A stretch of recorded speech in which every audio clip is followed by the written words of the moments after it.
Now what for you, bro?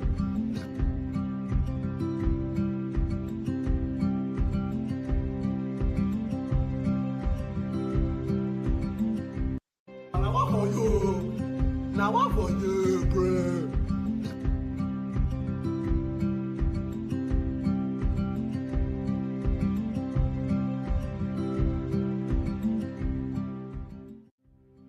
Hey, can I have 2 minutes of your time? 2 minutes. You win 1K per question. 1K per question. Per question. 1K per question. 1K per question. You can answer that question. What class are you? Please, sorry, just come down. SS1. What class are you? SS1. You? SS1. SS1? SS1. So, SS3? Yes. How old are you? 15. Just 16. come like this so that the camera can capture you well. Okay, 16. okay. 16? Yes. You? 15. You? 15. All right. I'll give you one question each. All right. One question each, and if you get it right, you have 1K. All right. What do you call your name? Shokwe. Shokwe. What question is in your hand? What is injustice in the context of Nigerian society? What is injustice in the context of the Nigerian society? Option A says what? Upholding the rules of law. Okay. Option B. Unfair treatment based on what is this? I don't see. On bias. On bias or discrimination. Okay. Option C. Equal treatment of all citizens. So what is the answer? What is injustice in the context of the Nigerian society? Now what for you? Now what for you, bro? If you get it right, you have 1K. B. Yeah. What is option B?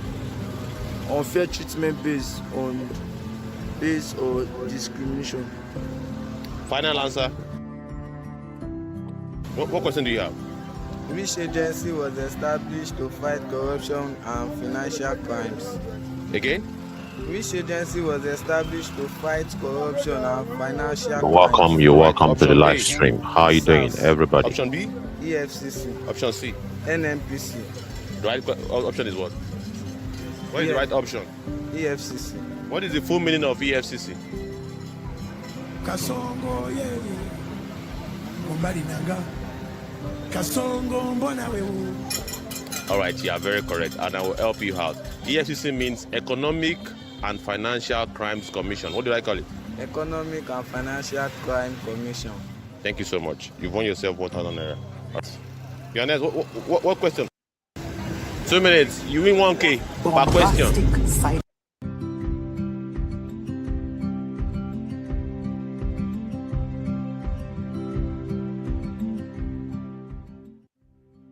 Hey, can I have 2 minutes of your time?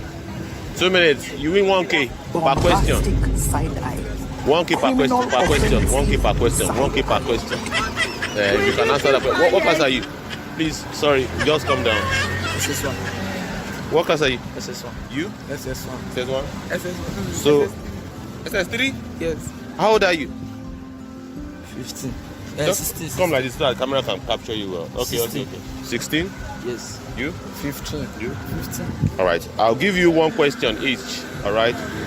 One question each. You're And welcome. if you get it right, You're welcome into the live you have stream. 1K. You're very welcome. Welcome to the live Right, what do stream. you call your Welcome. Please kindly share Shokwe, what and question like is the your- live stream so we will get things started What from there. is injustice in the context of Nigerian society? What is injustice in the context of the Nigerian society? Option A says what? Upholding the Let's rules share of the law. live stream. Okay. Option B. Unfair treatment We just based launched, so we will get started once we have enough On bias. people on board. bias Yeah. or discrimination. Okay. Option C. Equal treatment of all citizens. So what is the answer? What is injustice in the context of the Nigerian society? Now what for you? Now what for you, bro? If you get it right, you have 1K. B. Yeah. What is option B? Unfair treatment based on or discrimination. Final answer. What question do you have? Which agency was established to fight corruption and financial Thank you so much for joining us. Again? Which agency was established to fight corruption and financial crimes? All right. Option A. SARS, Option B. EFCC, Option C. NNPC, Right option is what? What is the right option? EFCC. What is the full meaning of EFCC? Kasongo yewe Mumbali nanga Kasongo mbona wewe. All right, you are very correct, and I will help you out. EFCC means Economic and Financial Crimes Kindly Commission. share. Economic and Financial Crime Commission. Thank you so much. You've won yourself 1,000 naira. Johannes, what question? Miscarriage of justice. Yeah, read. No obstructing. Yeah. What's your name again? Ademide, What class? SSP, What age? 15. All right. So read the question. What does the term So, yeah. miscarriage of justice What do you say? What does the term miscarriage of justice refers to? Okay. A successful court trial. B. Wrongful punishment or conviction. Okay. C. Free legal aid for the poor. What option would be the correct one? B. What do you say? B. Yeah, read that. Wrongful punishment or conviction. Final answer. Yes. Thank you so much. You are correct. So that is miscarriage of justice. What does the term miscarriage of justice mean or refer to? And that is wrongful punishment or conviction. What is your comment about that? What can you give an example of miscarriage of justice according to this answer? No comment.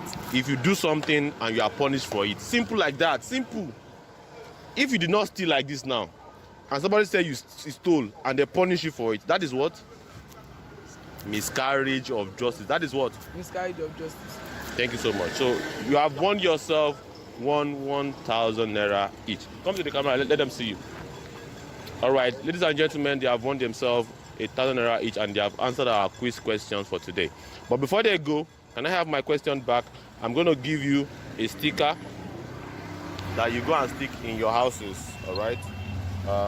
Take one. Okay. You also take one. So I'm giving you the sticker to go and stick it somewhere. What is in your own sticker? Nigeria is not poor because of lack of resources. Nigeria is poor because it is held hostage by criminal. It is held hostage. It is held hostage by criminal elites. You understand that? No. You don't. Nigeria is not poor because of lack of resources. You understand that one now? Yes. Nigeria is poor because it is held hostage. That is, there's a captivity. They have captured us. There are some politicians that have captured us that does not make us to progress. Them go give you rice. Them go use. Thank you for joining. Thank you for joining the live stream. Please share. Then we'll get the program started. Yeah, I said, yeah, Like, tap on your screen. Tap on your screen and like the live stream. Vote, and you have to participate in the election, all right? Do not take bribe. That is what this thing is telling you. And it's powered by what party? It's African Action Congress.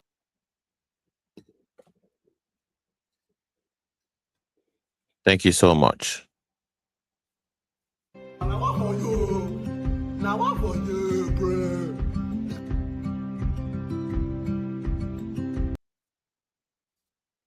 Age? Are you able to vote based on your age? For now? Let me see, because this year I'll be 18 this year. Okay. So you should be able to vote in the next coming election. Thank you so much, Netufo.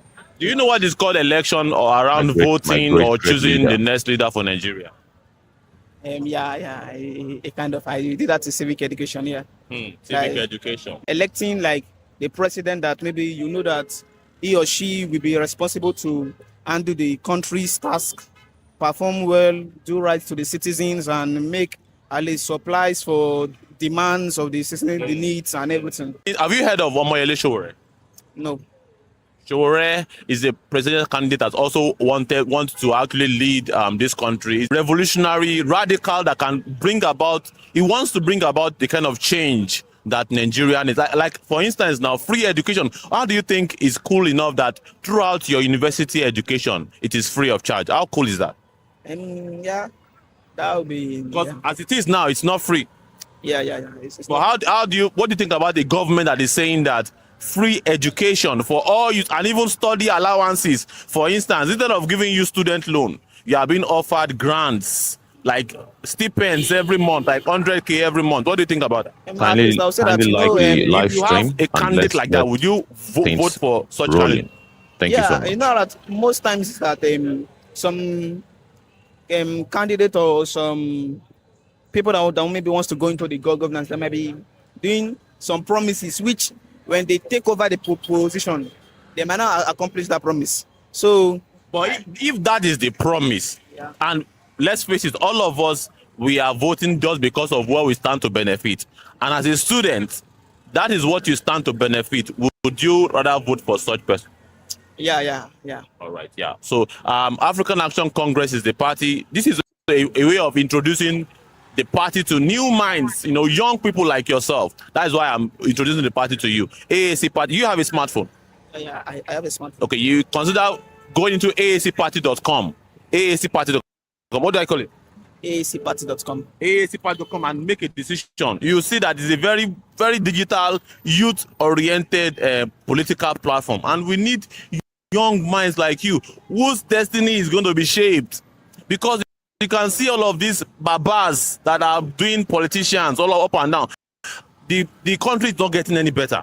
So we as youths, we must begin to think towards a different direction, towards the kind of candidacy or presidency that will support what we aspire of: qualitative free education across board, and even stipends and study allowance. Isn't that cool? Yeah, that is cool. That's cool. Yeah. All right. What do I call the website again? You said AACparty.com. aacparty.com. Can I have your number if you don't mind?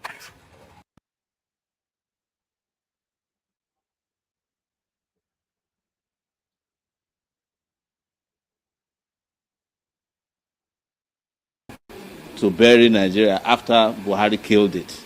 And people are still playing along with them. I don't know what is wrong with Nigerians. We are not playing. That's why we are not engaging in all this side hanky-panky about protests. When we are ready and when Nigerians are ready, we are interested in a revolution. We have made that very clear. Because that's what can end this nonsense in our body politic. You have all these military generals who don't go to war. And it's only in Nigeria that somebody who has never fought a war before will become a general in the army. Based on the number of traditional rulers he knows or the GO of his church, that's how they become generals in Nigeria, not because they go to war. If you see an Israeli general, it's because he has fought a war before. If you see an American general, he has been to Afghanistan, he has fought in Iraq, even though those wars might be wrong. But they have gone to war. But in Nigeria, you call these businessmen generals, they are all building estates in Abuja. They don't go to the war front. They don't know what's going on there. They are the ones who are happy that the insecurities are coming. You ask army to be doing traffic work. It's the Nigerian government that refused to release Nnamdi Kanu, something that would have solved a big problem. And then instead of releasing him, you're going to put army in the east. Every kilometer in the east, there are army checkpoints. But after 100 kilometers in the north, you can't find the army. There was a man in Katsina who said there are only 5 guns in the local government in Katsina state. And most importantly, legitimate leadership is important. When you don't vote for people and they lord themselves over you, you don't respect them. The president never told you he will be in the country because he never campaigned to be president of Nigeria.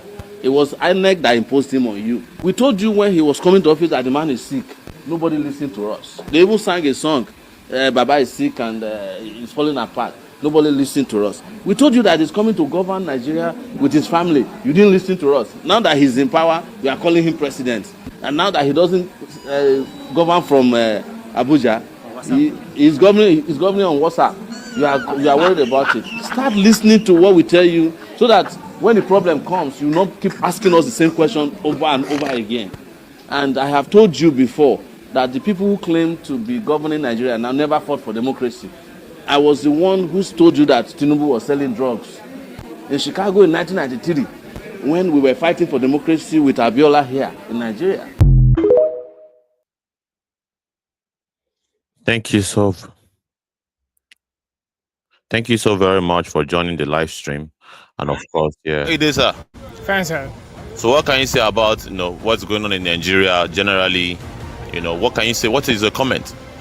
Yeah, we thank God for all Nigerians. Then we thank God for the Mr. President Bola Ahmed Tinubu as well as you. We thank God. But all of us as Nigerians now, we are into what? Insecurity. If you are inside your own house, insecurity, there's no security. If you're into your own working place, there's no anything insecurity. If you're into road, there's no anything insecurity. Do you still think that Bola Ahmed Tinubu, this president that is there, is still going to solve insecurity and other issues in Nigeria? Yeah, by God's grace. You still believe we can do it? Yeah, well, of course, it's going to be. What makes you believe that he's still capable of fixing Nigeria as it is right now? He's talking about it. He's talking about all the. Talking about it. What are the indications that, because before you're going to see person sabi work, you don't see some things where they do. What are the things that you have seen that he's doing well? Well, we have a lot of things that. The 35 people that have joined us, you're welcome. There is. How did we get here in Nigeria? How? You get PVC. Yeah, sure. That is the question to ask. How did we get here? If that is my recommendation for you, would you take that recommendation? Of course, yeah, sure. Very good. So let us go a different route this time around and see how it will work, because the country is not working now. Or do you think is it working? Is it working? Yeah, sure. They are trying their own best, but at the other part, they are failing us. Sorry to say that. They are failing us. Yeah. But if they are failing us, don't you think it's time for us to change it and do something different? They are good for us. They are good for us. Yeah, for the other side. Thank you so much. Sorry to say that they are Boromiro TV, they have just due to successfully what damaged the ordinary Nigerian Okay, no problem. Fair people's enough. mind. But Yeah, you don't hear about African Action agreed Congress, with you a new party waiting for youth. entirely. Thank you so much. Is their leader. Okay, fine. What's the party that is being into? The party is into removing every form of criminality from Nigeria. Okay. That is what the party is all about. All right. Are you interested in that? Yeah, sure. Very good. Thank you so much. Thank you so much, everybody. Kindly Nice share one, the nice one. live stream What's and your let's name get for- things For rolling Facebook? from there. Civic Space. Civic space. Thank you so much, everybody. Today we are talking about a very crucial topic for the day show. This is the day show, and it will run for quite a great deal of time. This day show will be happening. Well, let's see how it goes, but we hope we'll be having it daily. The daily show. We have a day show and we have a night show. The night show usually will commence around the realms of 10 p.m. Nigerian time, but the day show would commence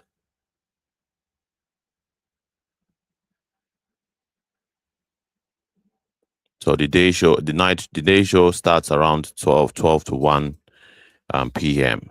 So yeah, let's get things rolling, and of course we would go take it up from there. Let me quickly attend to this message here. Hey, can I have 2 minutes of your time? 2 minutes. You win 1K per question. Side eye. 1K per question. Per question. 1K per question. 1K per question. If you can answer that question. What class are you? Please, sorry, just come down. SS1. What class are you? SS1. You? SS1. SS1? SS1. So, SS3? Yes. How old are you? 15. Just 16. come like this so that the camera can capture you well. Okay, 16. okay. 16? Yes. You? 15. You? 15. All right. I'll give you one question each. All right. One question each. And if you get it right, you have 1K. All right. What do you call your name? Shokwe. Shokwe. What question is in your hand? What is injustice in the context of Nigeria society. What is injustice in the context of the Nigerian society? Option A says what? Upholding the rules of law. Okay. Option B. Unfair treatment based on what is this? I don't see. On bias. On bias or discrimination. Okay. Option C. Equal treatment of all citizens. So what is the answer? What is injustice in the context of the Nigerian society?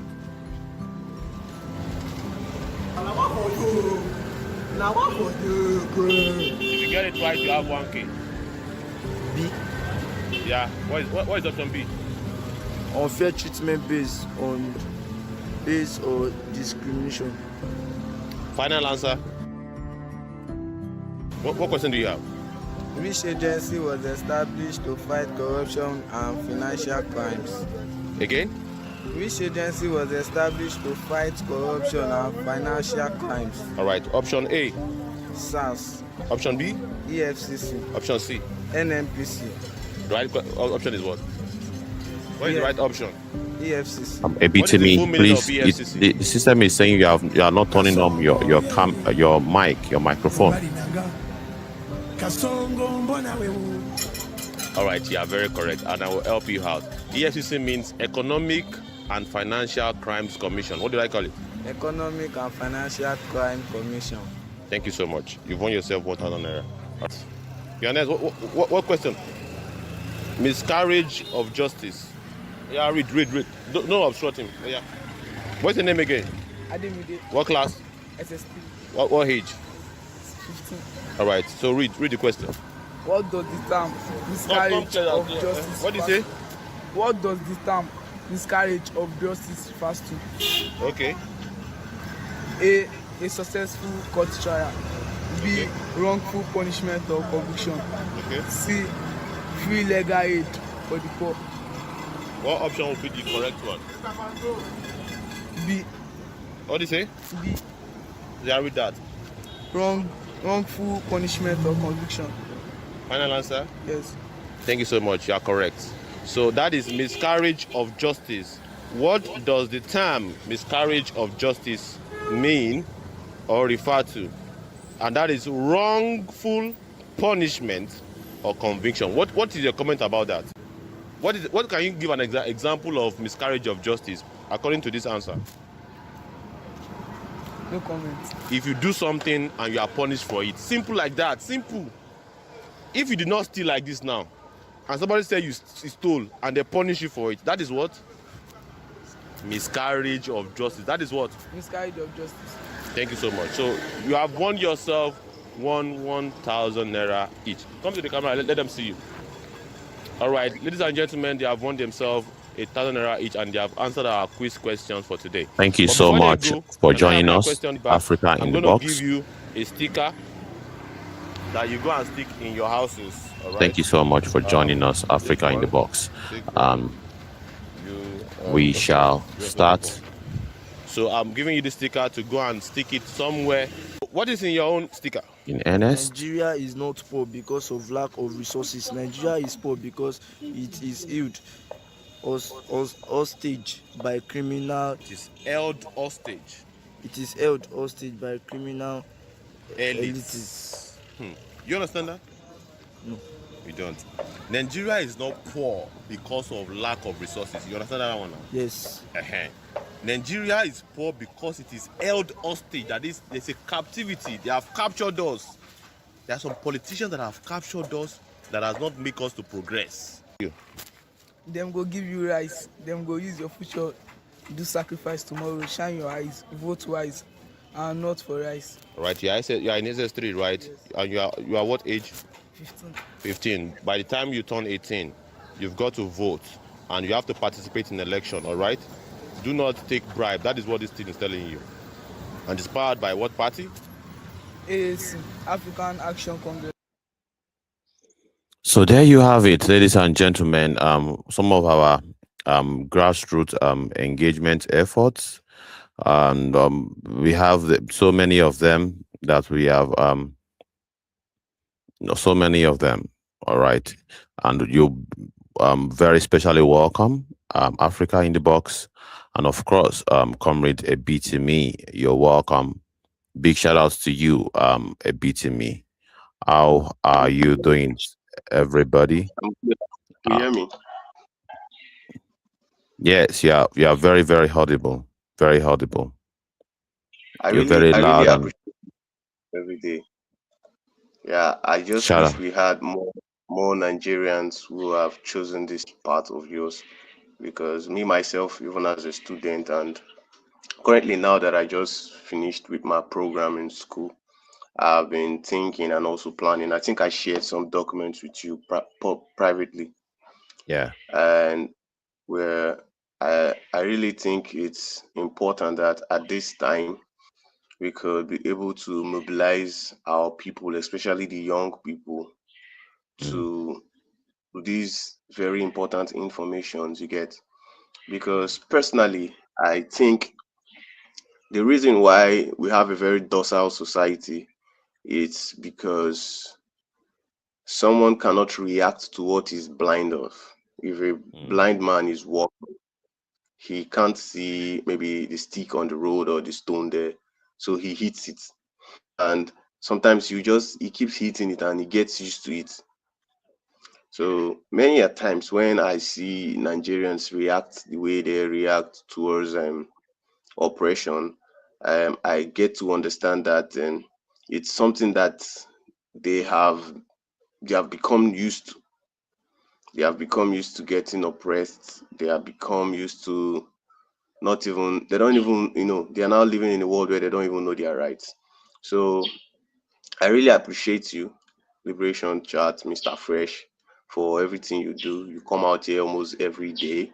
You go online and even you're on the streets. Like, it's a wonderful thing that you're doing. Yeah, we can do this together. And it's in fact, we have been doing this together all the way. And the whole spotlight is not only on us, it's on everybody, it's on all the comrades active, regardless of the challenges that the system throws at us. The fact that we are still very much engaging and coming using every platform to really reach out, reach out to our fellow Nigerians. And of course, please, you will be doing this together. You are in campus right now, comrade, Yeah, or yeah, or yeah. you are I was on campus this morning, but I just got back to the house. okay. You stay off campus. Yes. Okay, I we'll used be to, I, needing so much. We'll be needing as in commentary from fellow students on general affairs of their welfare in school. When it comes to school fees, of course, you also be showing us in real time, just like we have right now in during this day show. When you are in school, you'll be showing us around some of the terrible systemic, um, occurrence or situation. Maybe perhaps the toilet system, the library, the classroom, the terrible infrastructure. You'll be showing us all of these so things. I'll be projecting it. What do you think about that? yeah, that's a very beautiful idea. Like, basically something that since I joined the Take It Back movement, the civil rights organization here in Port Harcourt, Mm. as at about April last year.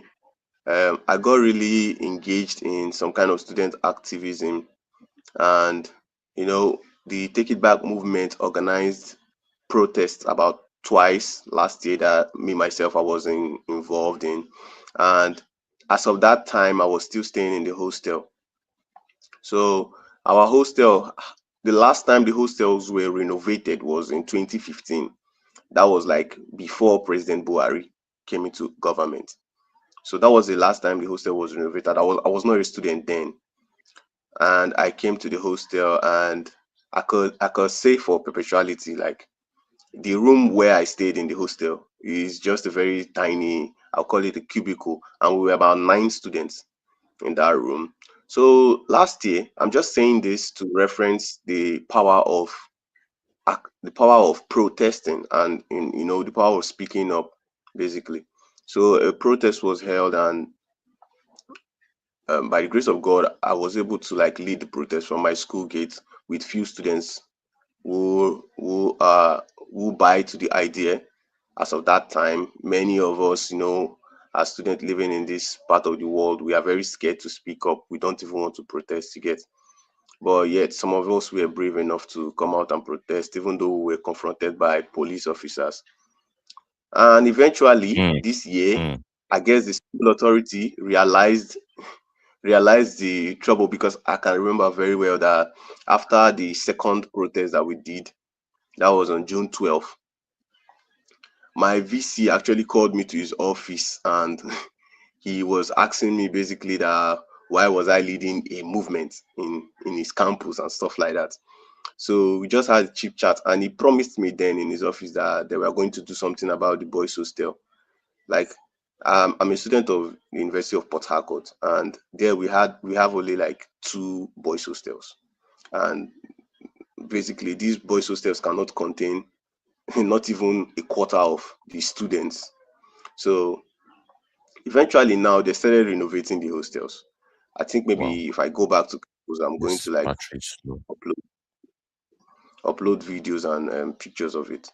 So I'm just basically saying this, and if you read through the document I sent you, you will see that I have already meticulously thought of a roadmap, a blueprint plan of how I could encourage more students like myself to get on the train of revolution, and to enlighten them more, so that we can keep speaking and pushing the hands of power.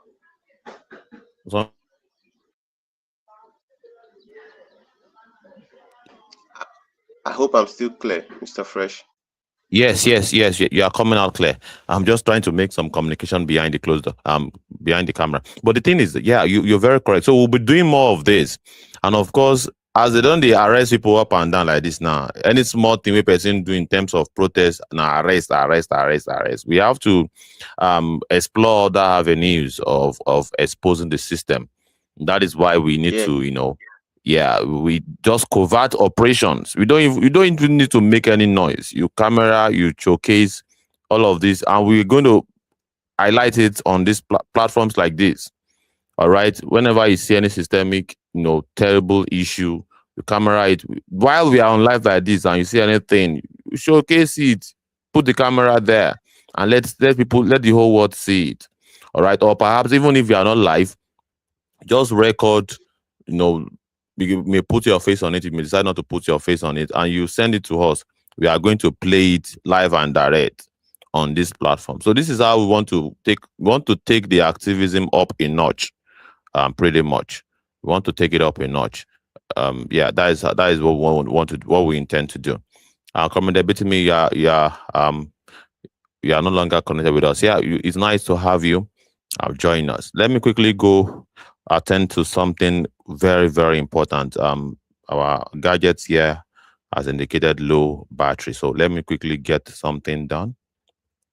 Africa in the box, you're welcome powerfully to the speaker section. It's nice to have you as always to engage using this very style or option of engaging with our people. There are 53 people watching us live right now on X, pretty much on X, majorly on X. So you're very, very much welcome, Africa in the box. And we'll be doing more of this to as many as those who will be willing to join us. This is the style we are going to adapt, because this is audio visual. We can basically be talking and be showing audio and video, and we're commenting on it in real time. We are still figuring out how to utilize this better, but at least the fundamentals you can see as you are talking. The video is showing. People love audio visuals more than just audio. Audio is a little bit boring, so that's why I want to use this old medium, to the best of our ability. And yeah, we are live. It's now 57 of us here. So thank you so much, Africa in the box. Are you in a place to speak for now, or perhaps we should proceed? Africa in the box.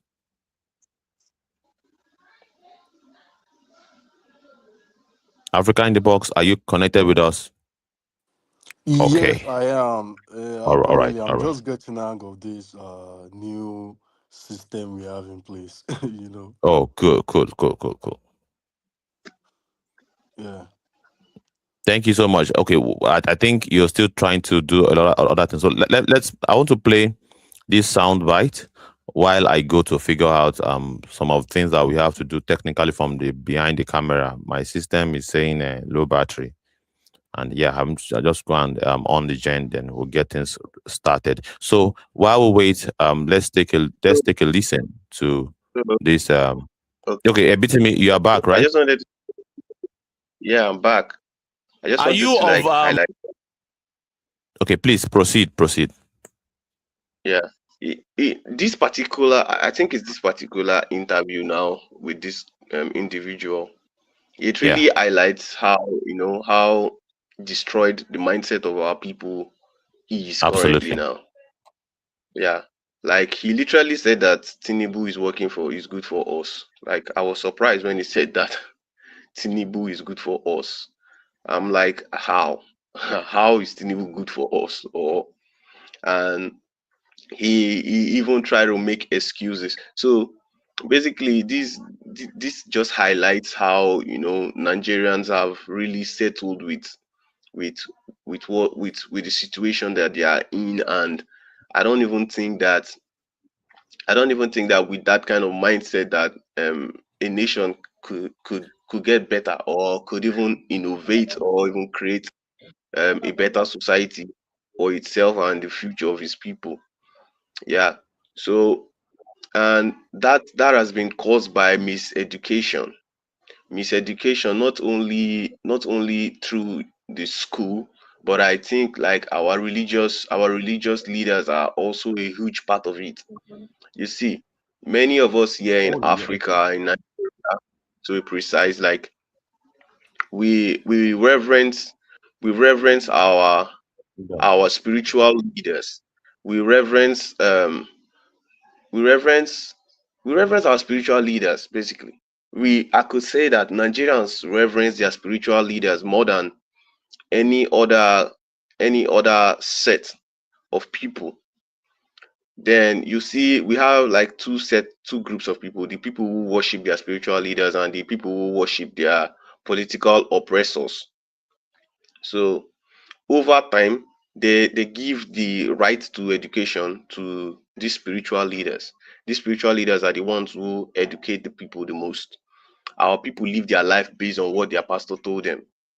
So now we now live in a society where these evil political oppressors, before election, they always go to visit these spiritual leaders, and then these spiritual leaders literally, like, would I say, endorse them or ordain them to be like good people, good leaders. So I when these people begin to fumble leadership, at the end of the day, these men of God and these spiritual leaders can't criticize them. So it eventually shows up in also the people in generally. It shows up in the general populace. General populace is not able to criticize because their pastor has told them that that man or that governor or that Mr. President is sent from God. So whatever he's doing is God's will. So that's why you can actually see someone who is suffering. Like Mr. Fresh, you might even be doing, in fact, I'm sure that you are doing far better in life than that young man. That young man that said Tinubu's government is good for Nigerians. But upon how good you are doing in life, you are able to still realize that yes, this is the video exactly. This is the video. So you are able to realize that like Nigeria is not good enough. It's not good enough even for the worst of humans, I tell you. Nigeria, to me, I consider Nigeria to be an open air prison. An open air prison, that's what it is, because the condition of Nigeria is worse than the condition of some prisons overseas. It's worse than the condition of some prisons across the globe. You get what I'm saying? So this these our religious leaders, where our people have perpetually chosen to get their own knowledge from. Nigerians study more religious books than even financial books. Let's not even go into ideological education. Let's say, okay, basically we need finance and skills to survive. Nigerians study spiritual books more than even the financial and ideological education. They consider like, our current president Omoyele Sowore will always say that Nigerians are always doing this spiritual escapism from reality. They always want to escape from their reality by putting it on some kind of spiritual entity or something.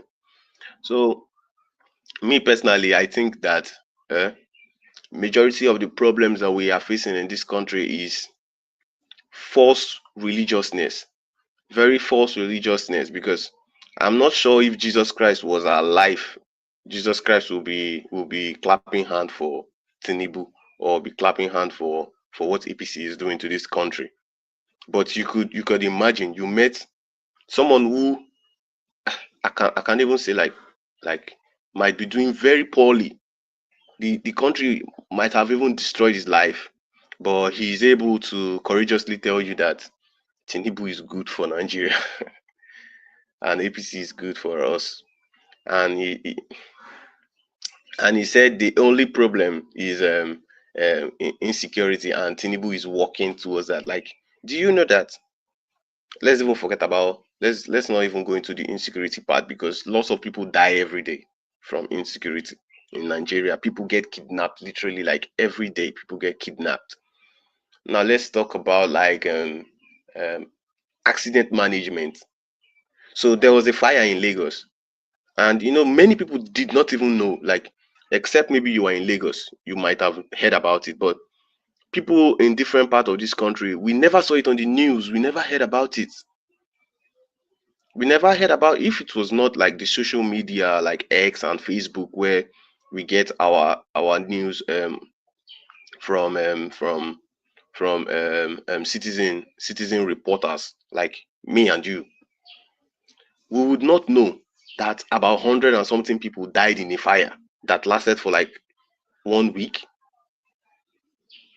It happened in this country. If such a thing happened in somewhere like America or something, I'm sure that even we here in Nigeria will be mourning the death of those people that died in the American fire. You get what I'm saying?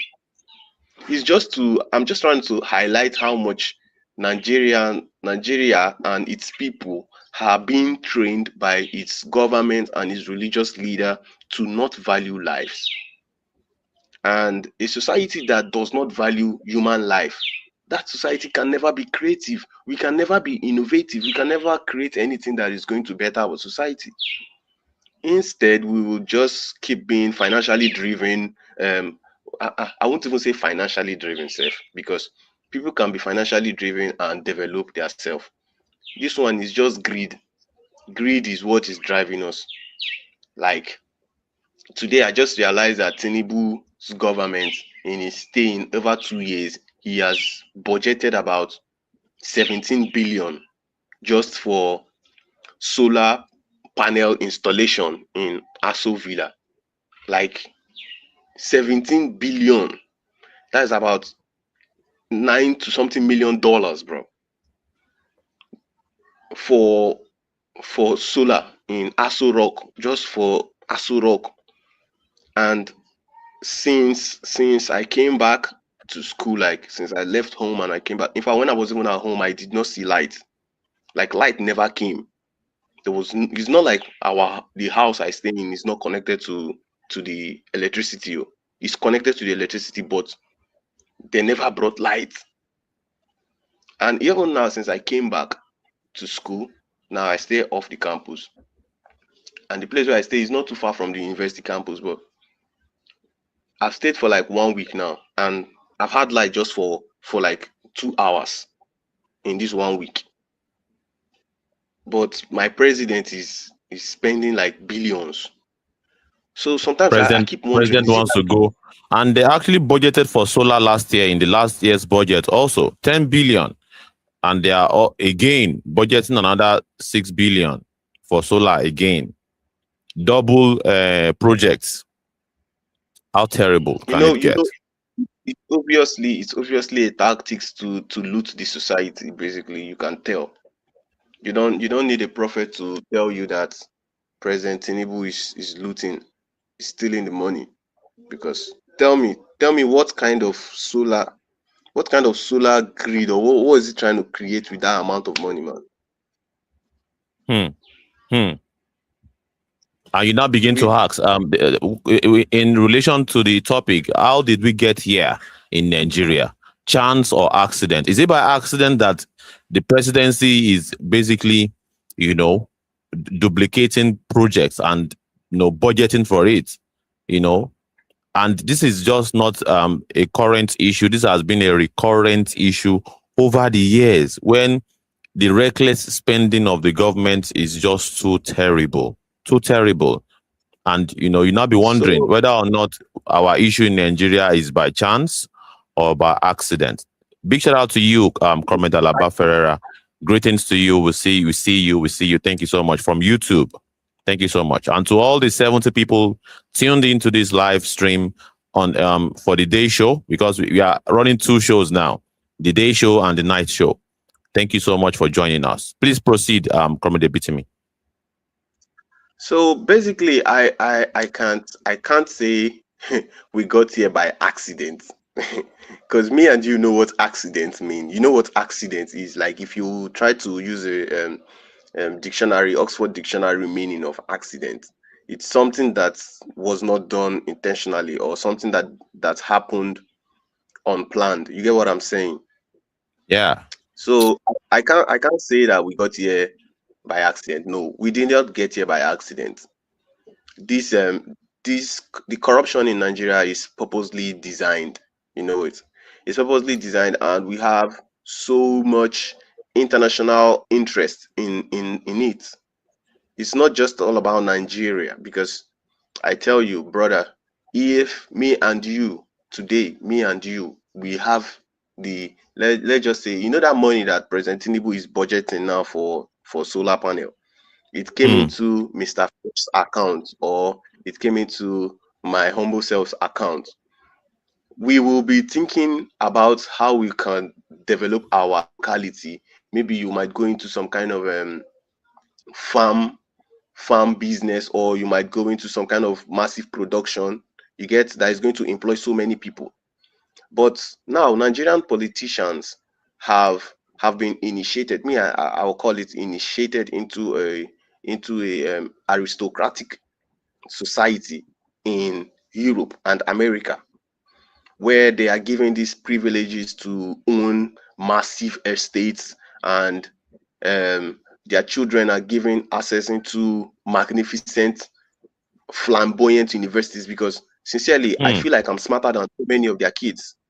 Yeah, I did not go to Oxford University, but I'm sure that I'm smarter than lots of them. I've been able to educate myself with the help of my family and my own struggle, and learn so many skills online. Like I can create more things that is going to favor society than many of these politicians' children that they spend billions of naira training them. Because like if you spend, let's just take Yaya Bello for instance now. Yaya Bello's children, he paid their school fees upfront, and it was running into millions of dollars.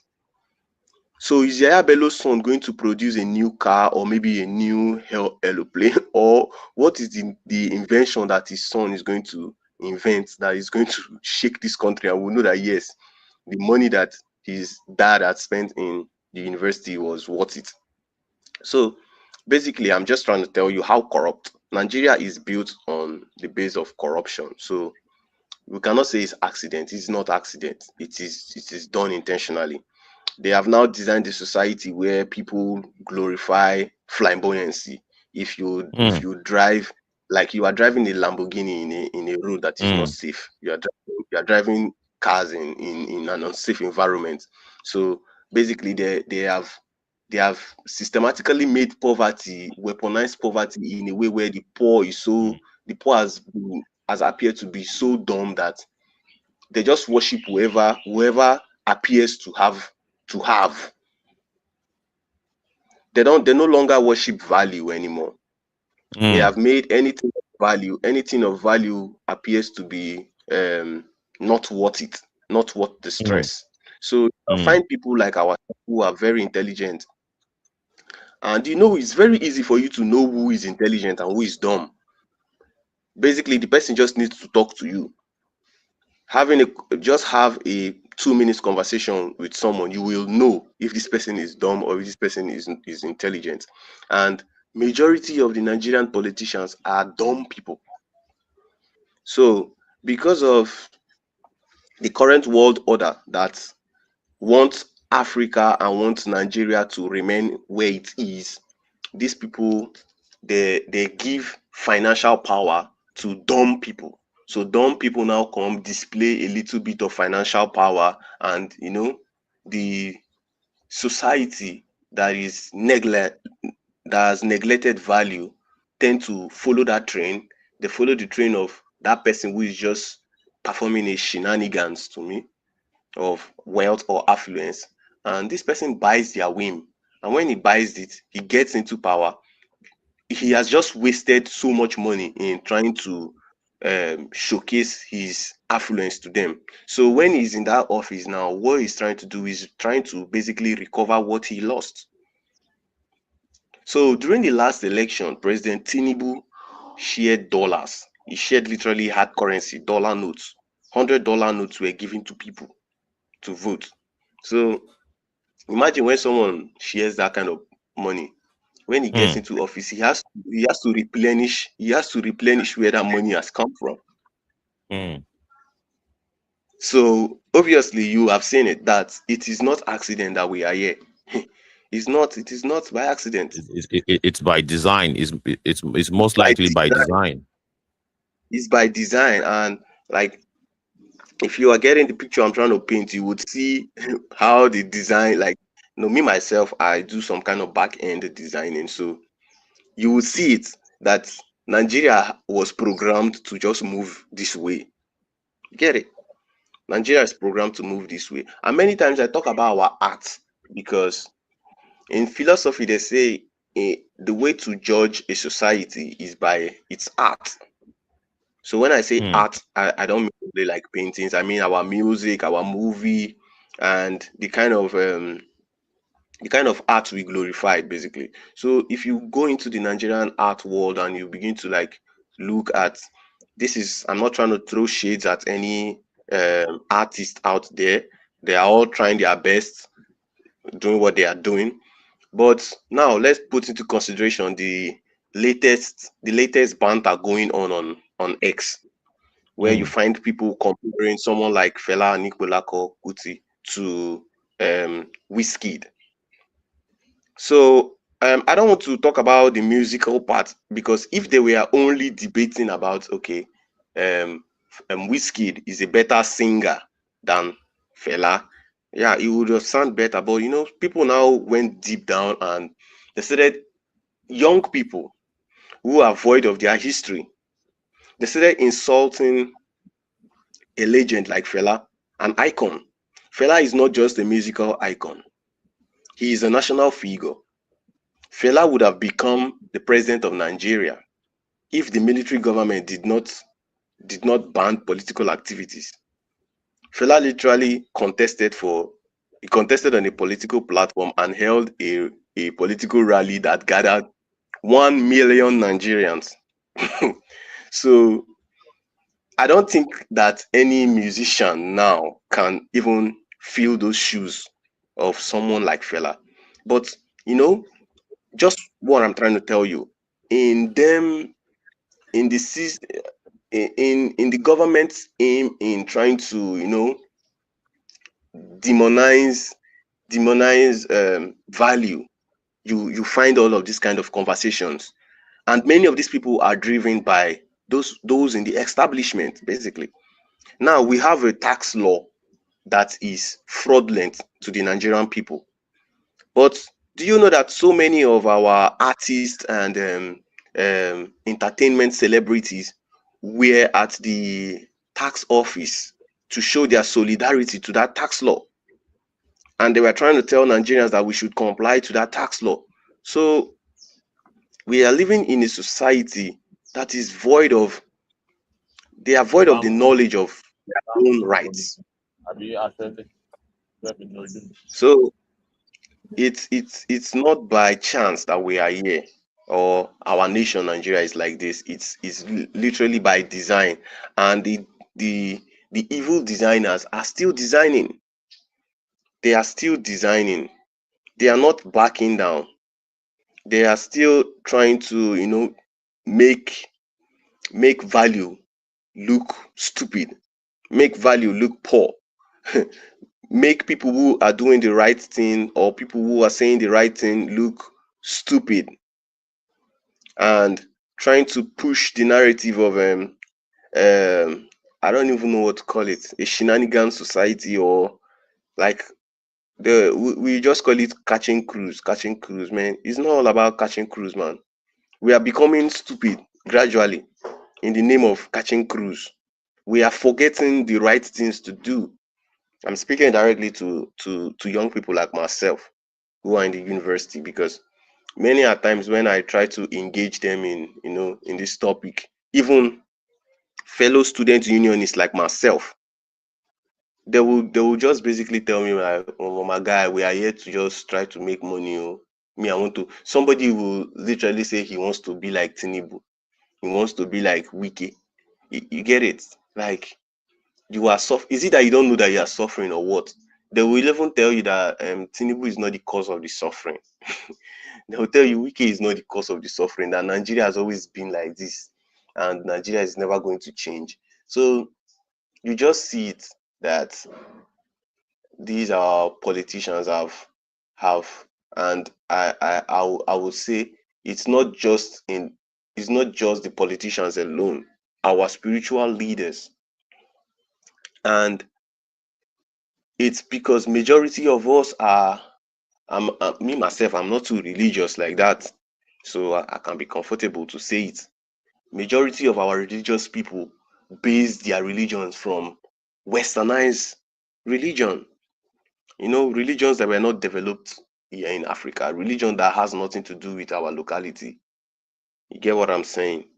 So our corruption in this nation is usually influenced by outside influences.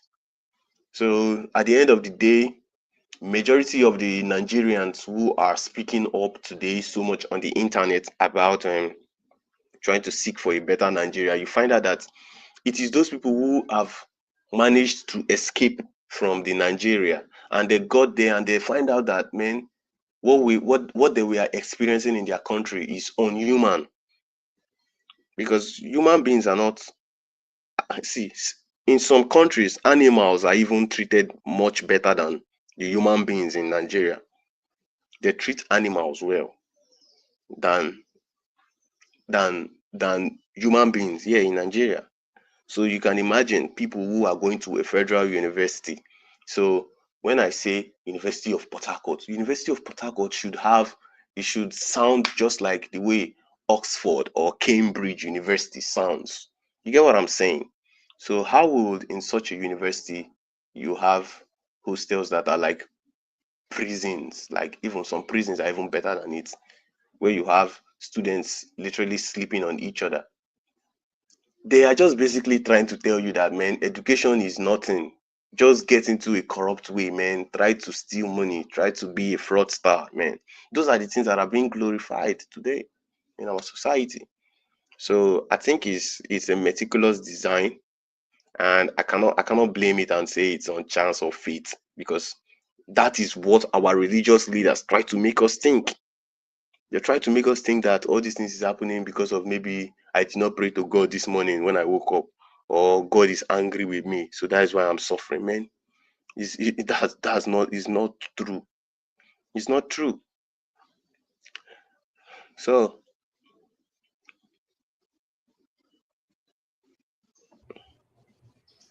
thank you so very much, Comrade Ebitimi. You have said many things that we need to really unpack, and it's all revolve around how we got here as a people. How did we get here?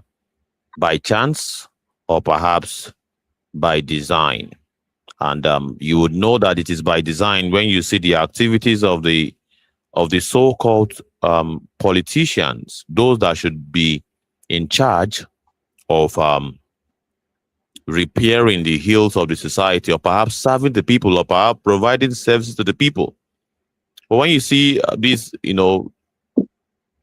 people that should be serving the people basically exploiting and embezzling the people's resources, you know that this is by design, not by chance. It's not by chance that we do not have ambulances in the case of emergencies. It's not by chance that majority of our people cannot even access internet. Majority of our people cannot even access the internet. It's not by accident that our school, our public institutions are not in good condition. They are a shadow of itself. Can you compare the University of Nigeria, Nsukka, of the early 80s to what it is today? Can you compare University of Lagos of the early 80s or early 90s to what it is today in terms of quality? Can you compare all of these institutions, or perhaps even our hospitals? University Teaching Hospital Ibadan, UCH Ibadan. Can you compare it 20 years ago to what it is now? Compare it with what it is now.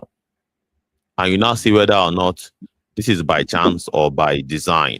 And is it any wonder that our politicians cannot even trust the private health care system? And of course, the reason why they decided not to trust it, it manifested not quite long. All right. We saw how private, what is regarded as private.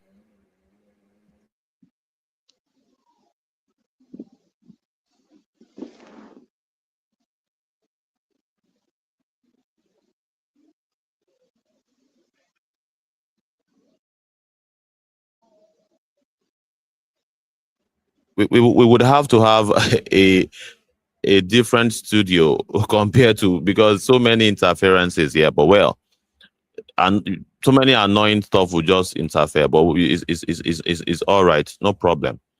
So yeah, Just keep it moving.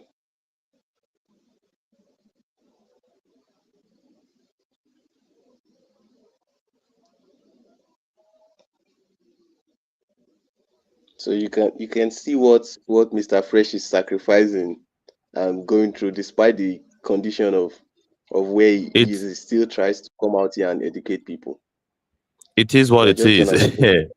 It is what it is, man. People, and it's funny when people think I'm a rich man.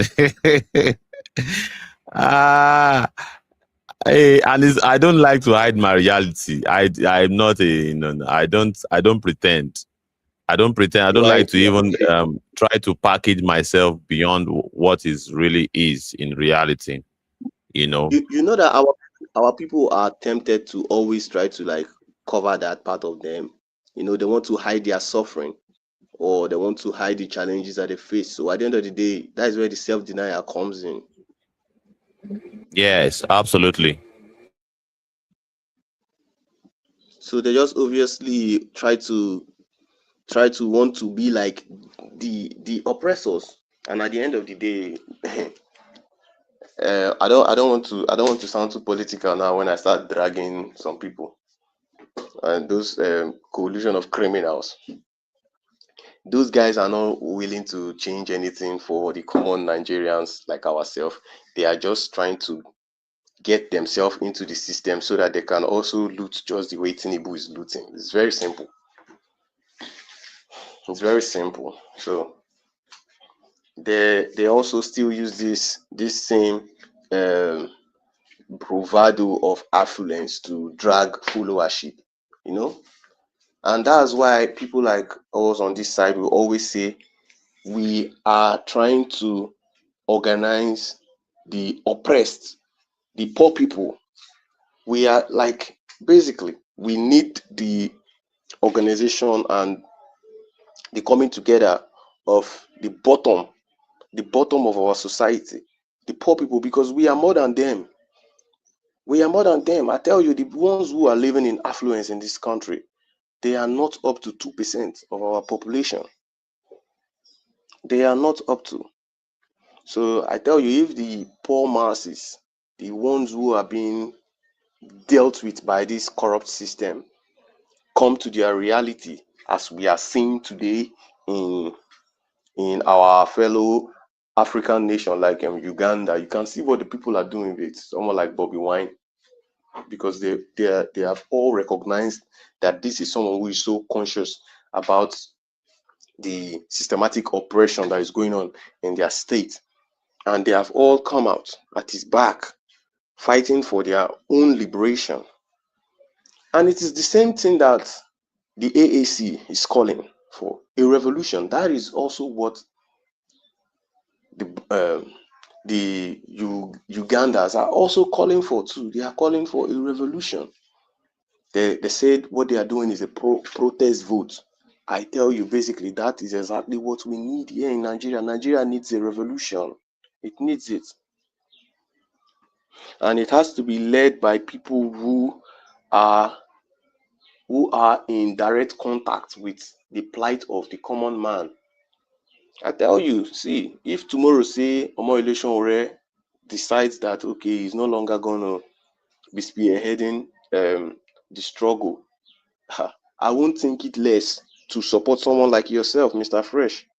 Someone who is here, who is experiencing basically everything that the poor people like ourselves are experiencing, and still has the courage and the boldness to come outside, not only just to rant, who is also educating people. So we are doing a good job. Basically, we are doing a good job. Despite the challenges, we still come out here to relate with our people every day. Every day we are doing this thing every day on the internet. And as you are also going out there on the streets too. Yeah, me myself too, I think at some point I need to start doing this thing you are doing. I need to start, although I do it, but I'm just gradually getting myself in that kind of spirit where I could able to be meeting people every day. But I do it in a light way when I'm on campus, and maybe we are sitting down having a conversation. Most times, what do we talk about as students?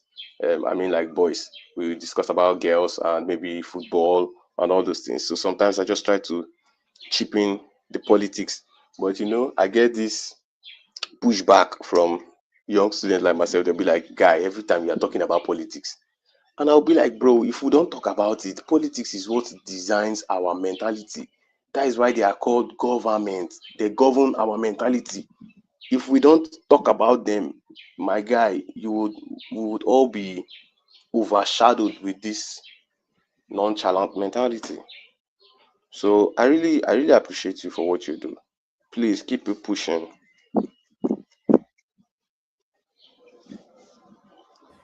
Thank you so very much. I just want to check if Africa in the Box is still very much connected with us, or perhaps there's any of the talking points that I've ordered, any of the talking points that interest Africa in the Box. So far, so good. Africa in the Box, are you still with us?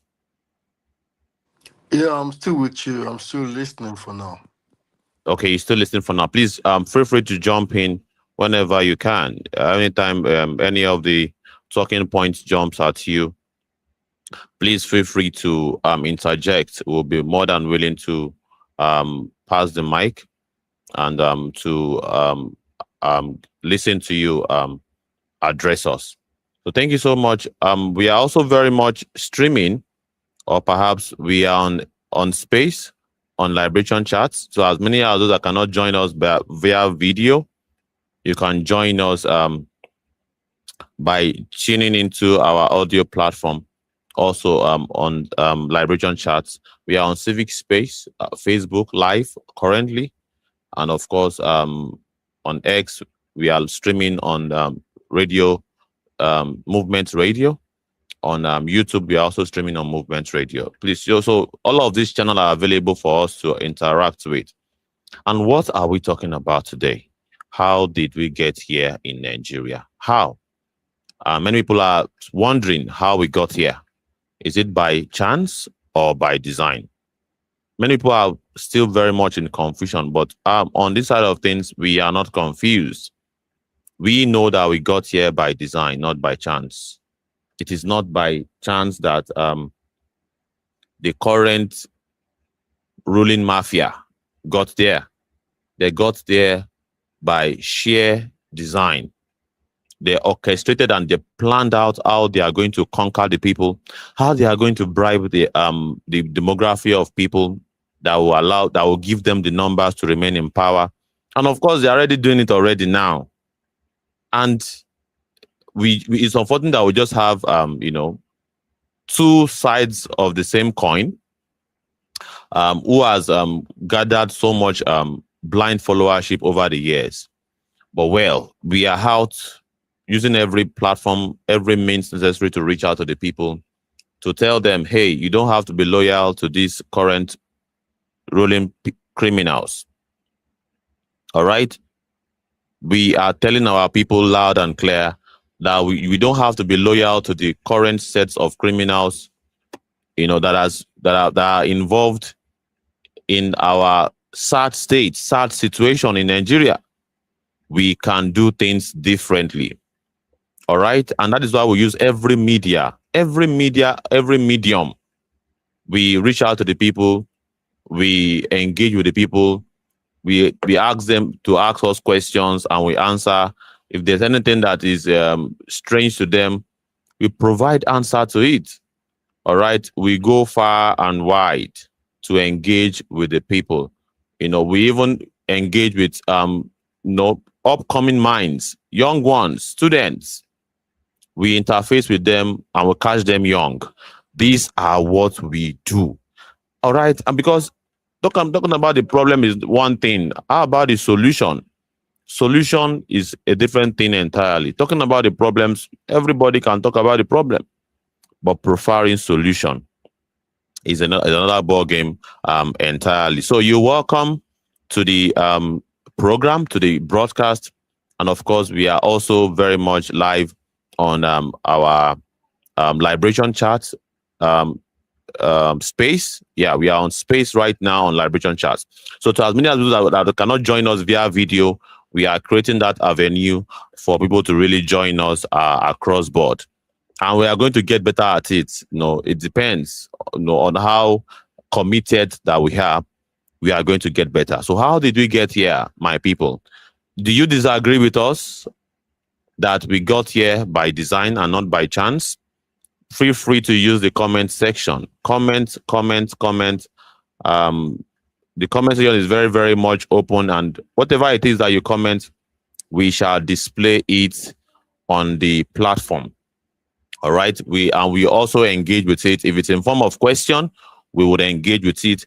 If it's in form of, even if you want to join the studio, you want to come up and speak, we have a link that we can provide to you. Just indicate that I want to come up, I want to speak live. We will send you the link. So thank you so much, everybody, for joining us. It's been such a tedious task.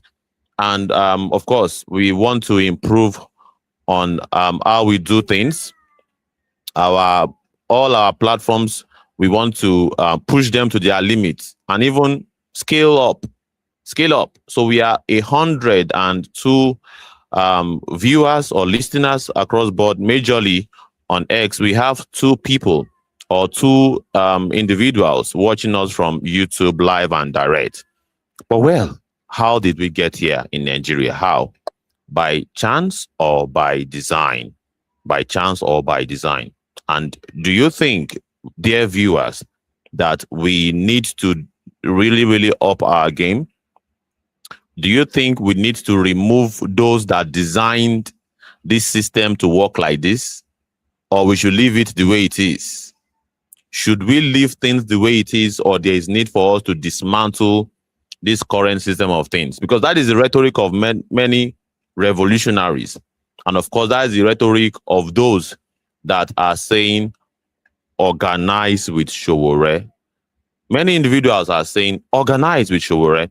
Sowore is an arrowhead of liberation struggle in Nigeria. For now, if you know any other individual that constitutes the arrowhead of dismantling this designed system of oppression, let us know. Or perhaps you disagree with us that the system is designed, you think it is by chance that we are where we are. Engage with us. You can use all the available platforms. You can use the X platform by joining us on X. You can use the video platform by joining us in the studio here and in the Movement Radio studio. We will send you the link and you'll be able to come up and join us. So you can use every means, and you can even comment. You don't want us to see your face, or you don't want us to, you can indeed comment, and we shall bring your comment up and highlight it to everybody, so that people, and we will read it out to the people, and then we'll decide to engage it, or perhaps if it's a rhetorical submission, no problem. But there are many avenues of reaching out to us. Are you willing to explore all of the avenues that we have provided? The answer is left for you to decide.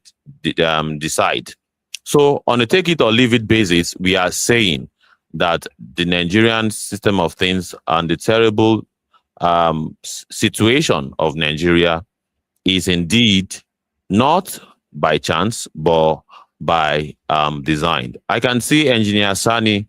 Engineer Sani, you're welcome from the space channel of the Liberation Chats on X. Please proceed. Oh, okay. Engineer Sani is no longer here with us. And of course, I greet everybody that joined us via the space. Thank you so very much. So let's continue with the conversation, and let's take a time out. Let's take a time out for the sake of our new listeners that are just joining us. Let us listen to this interview, or perhaps engagement on the streets.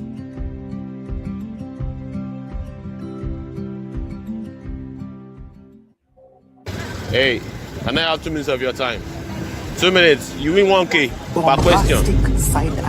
1K per question. 1K per question. 1K per question. You can answer that. What class are you? Please, sorry, just come down. SS1. What class are you? SS1. You? SS1. SS1? SS1. So, SS3? Yes. How old are you? 15. Just 16. come like this so that the camera can capture you well. Okay, 16. okay. 16? Yes. You? 15. You? 15. All right. I'll give you one question each. All right. One question each.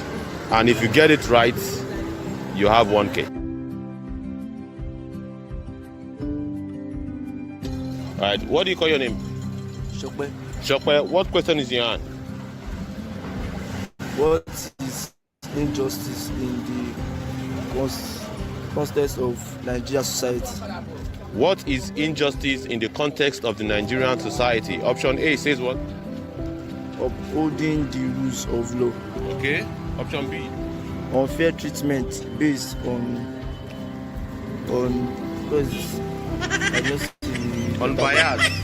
bias or discrimination.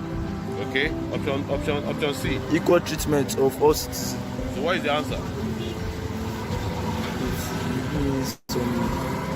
What is injustice in the context of the Nigerian society?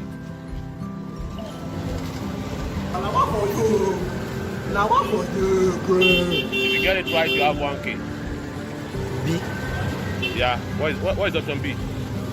Unfair treatment based on discrimination. Final answer. What question do you have? Which agency was established to fight corruption and financial crimes? Again?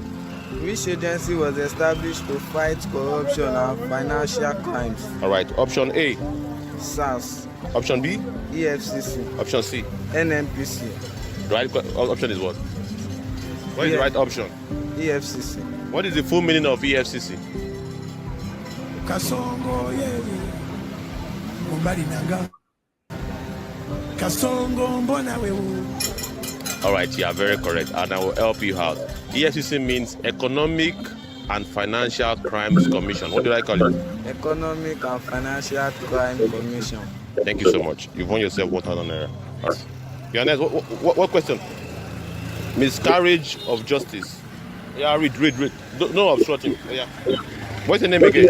Ademide. What class? SS3. What age? 15. All right. So read the question. What does the term miscarriage of justice? What do you say? What does the term miscarriage of justice refers to?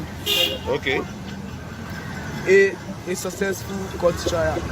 B. Wrongful punishment or conviction. Okay. C. Free legal aid for the poor. What option will be the correct one? B. What do you say? B. Yeah, read that. Wrongful punishment or conviction.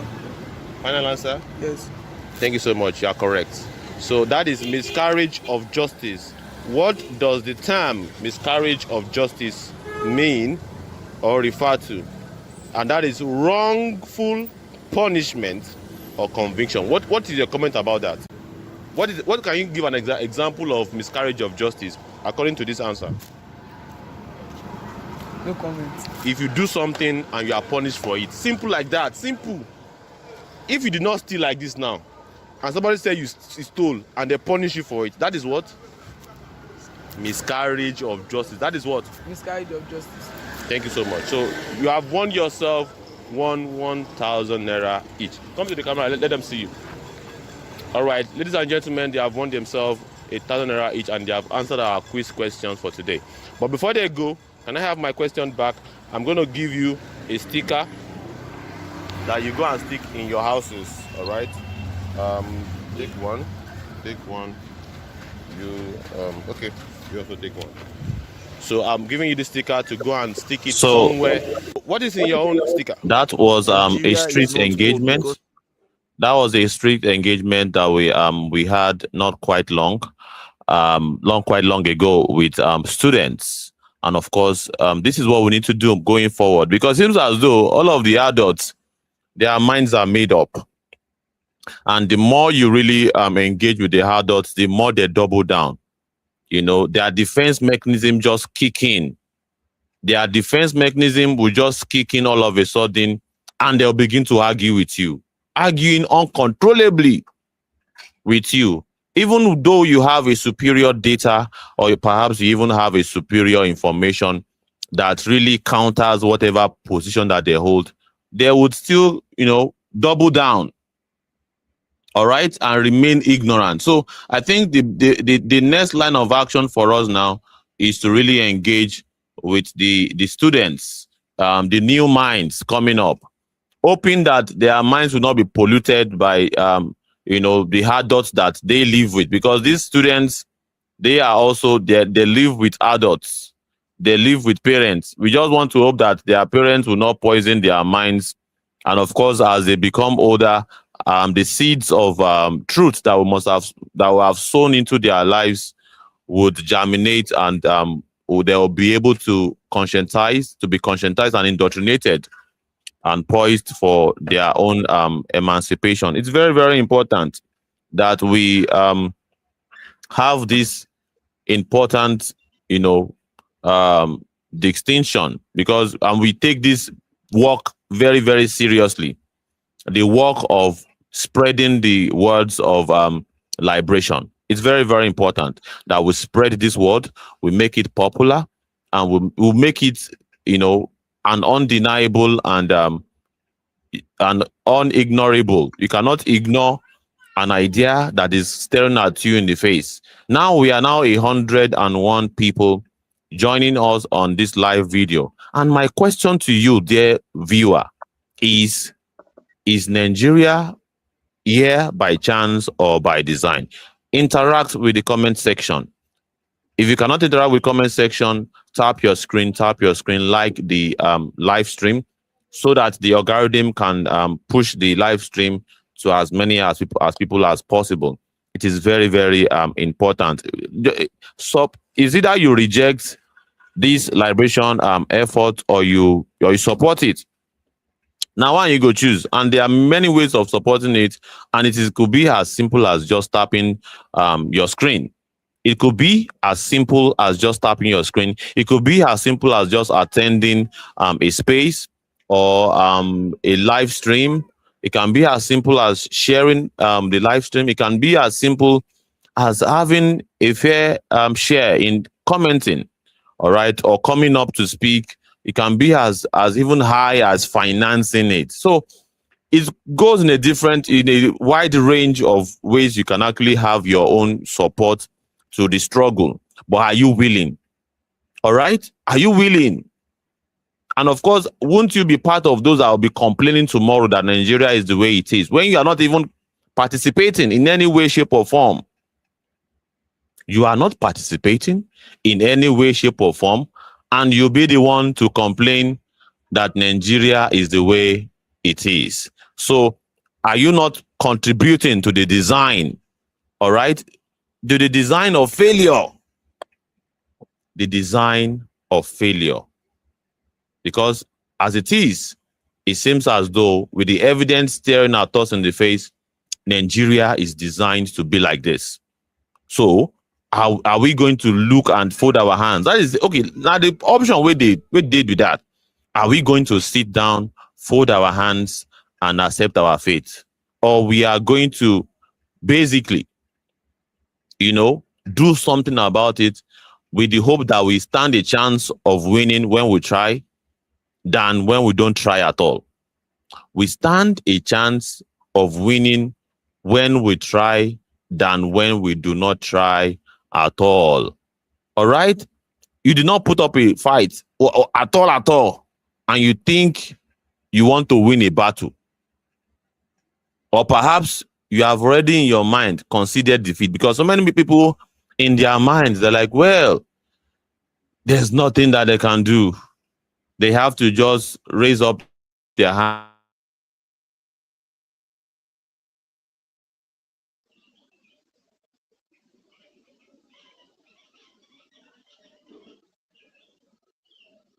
And whatever it is that Lord, it is well. We hear this every single time, that whatever my Lord, whatever that comes my way, it is well with my soul. Are you one of those that are saying that? Or perhaps you are one of those that, you have figured out that you need to do something about your situation. You have to take practical steps about, this current quagmire. Okay. Please proceed. It's good that you. I wouldn't know. Yeah, please proceed. You said the irony of the song we just sang. It is well with my soul. Well with my soul was composed by a slave trader. Imagine. It was composed by a slave trader, a man who made his wealth from that. So you see, it's just basically what I was saying earlier. We talk about like the young ones and they live with elderly people, and I was just trying to paint a picture of how, because me too, I'm a young person too, and initially when I joined the Take It Back movement, from my family, I faced so much of like pushback. Like my parents asked me, they try to discourage me a lot towards it, but I'd gotten mature to the point where I could at least know what is good and what is bad. I know what hurts me and what does not hurt me, at least. So when I keep listening to people talk, I actually started to gain the ability to tell who has my interest and who does not have my interest. Many, like in my university, initially when I started and I was so desperate, I wanted more people to join the movement, and I was talking to student leaders, because me myself too, I'm a student unionist, part of the student union government in my school. So I tried to like antagonize many of the members of the student union government in my school, and they kept on throwing this philosophy to me. Machiavelli said this, Machiavelli did that, Machiavelli this, Machiavelli that. And as of that time, I wasn't really empowered with a proper narrative to counter it back. But then I found out that yeah, Machiavelli philosophy is there, and there is an opposing philosophy to that. But when we look at many of our religious scholars, sincerely, the kind of messages that they preach is like Machiavelli on the altar preaching, and we now have a society filled with Machiavellians. So it's just people who are out there to butcher themselves, basically. But when someone is exposed to ideological materials, and ideological education like this, what it does is that it opens the eyes of the person. So basically, that is what you did in a little way to those guys, those three young boys there. They realized a lot from just that less than 3 minutes conversation, 5 minutes conversation you had with them. You just unpacked something that they will keep thinking about. They will be thinking about that whole thing, and they will be constructing it to their everyday life. They will be comparing and contracting to see what you said is really their reality. And I tell you, if they continue being exposed to most of these informations, because me myself as a student, I would say that, like, if you observe, like, since last year, I've always been attending the liberation chat space, and Comrade OIA that has been giving me a kind of historical backing. So it has really played a fundamental part in my self-consciousness and my self-reality. So I think I'll just once again still appreciate you for what you're doing, because you are literally opening the eyes of young people like myself, and even the Nigerians in general. I don't know about the older people who maybe they don't want to wake up from their sleep, but at the end of the day, I would love the older ones to ask themselves, what kind of society did they want to leave for their children? Is it for us to be stealing from Monday till Friday, then on Friday we go to the mosque and ask Allah to forgive us? I don't know if Allah used to forgive, but we'll go to church on Sunday and ask God for forgiveness after we have been corrupt from Monday to Friday. Like, the other day, I went out to, it was in the evening time, so I went to get dinner at all this our Mishai spot. So there's an older man, more matured, and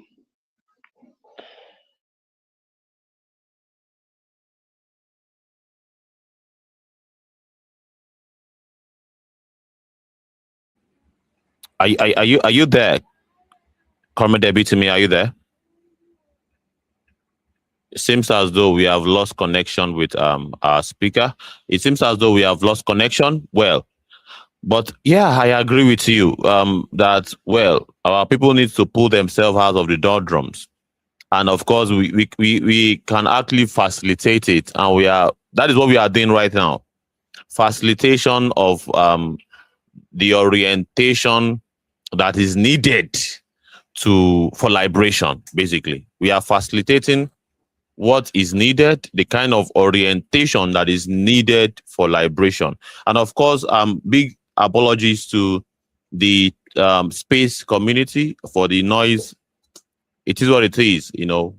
Where I'm living, that is the circumstances that sometimes happen, all right, behind the closed door. Please, I apologize. But I think to the other platform, I think there's no interference whatsoever.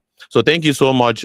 So we have to decide whether or not we want to contribute to this educational work of enlightening our people, facilitation of the orientation process. Because now when people know better, and then they go do better. If they don't know better, they cannot do better. It's as simple as that. If they don't know better, they can't do better. and to the over 104 viewers that are viewing us right now. Okay, we are now 105. Please, what is your decision going forward? What should be our collective decision going forward? As a people, what have we decided? And of course, owing by what our recommendation has always been. All right, are we prepared to just fold our hands, or we are prepared to have a fair share in the effort to pull ourselves out of this doldrum, or to take power from the hands of criminalities that are in charge of our affairs? You know, we have behemoths, principalities and powers that are basically they are in charge of the design. Now them did do the design. All right, the designing of this rigged system, where election is rigged, judiciary is rigged, the People's National Assembly is rigged. All right, the presidency, executives, everything is rigged against the people. What would be our line of action to dismantle that system?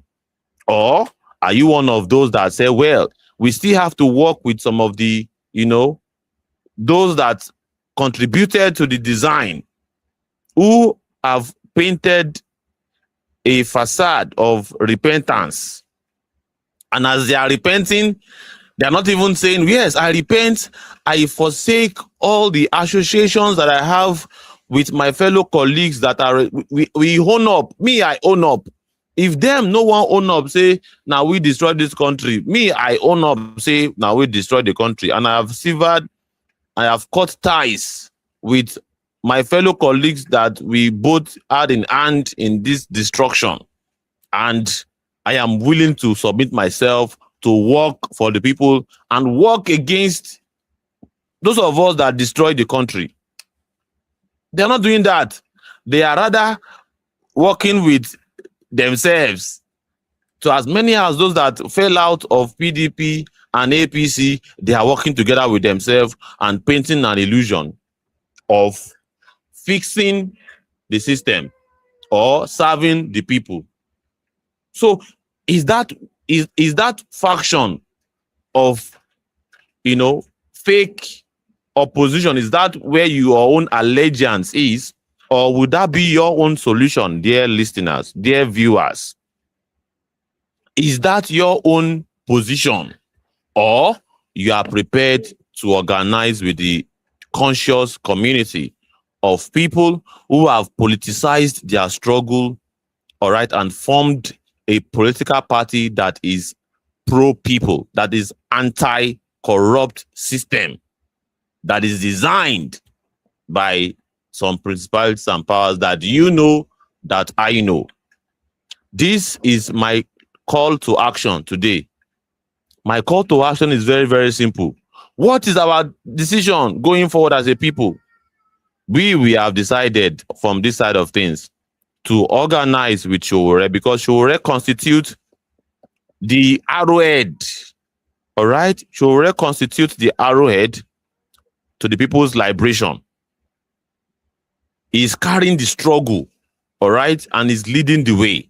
And he has done that consistently for decades. All right. So what is your own decision? All right. What is the recommendation? And we are very open-minded. On this platform, it's a very open-minded platform. A platform that is designed to listen to you. It is designed for you. It is designed for you to have a voice. And how do you engage with us? You can engage with us with the comment section, write, and it will pop up from the studio here, and we'll read it out, and we'll look at it, all right, critically. That is one channel. You can come up. We can send you the link if you want to appear on video. We can send you the link, and you come up to address us, your concerns and your recommendation. You give your submission. That is very, very much on the table too. So these are the two options available to explore. And you can also like, share, and comment. You can like and share the video. That is also a way of participating in this effort. So we are 107 on this platform right now. And it is the reason why we decide to do day and night show. This is the day show, and we have been up and running for the past almost 2 hours now. It's how many minutes? What's the time? It's about 18 minutes to the top of the hour of 3 p.m. from my side of things. So, and of course, well, let's take more listen to our outside outreach engagement. And it is part of the efforts to really conscientize and educate the people. Are you able to vote based on your age for now? Let me see, because this year I'll be 18 this year. Okay. So you should be able to vote in the next coming election. Yeah. Do you know what is called election or around voting or choosing the next leader for Nigeria?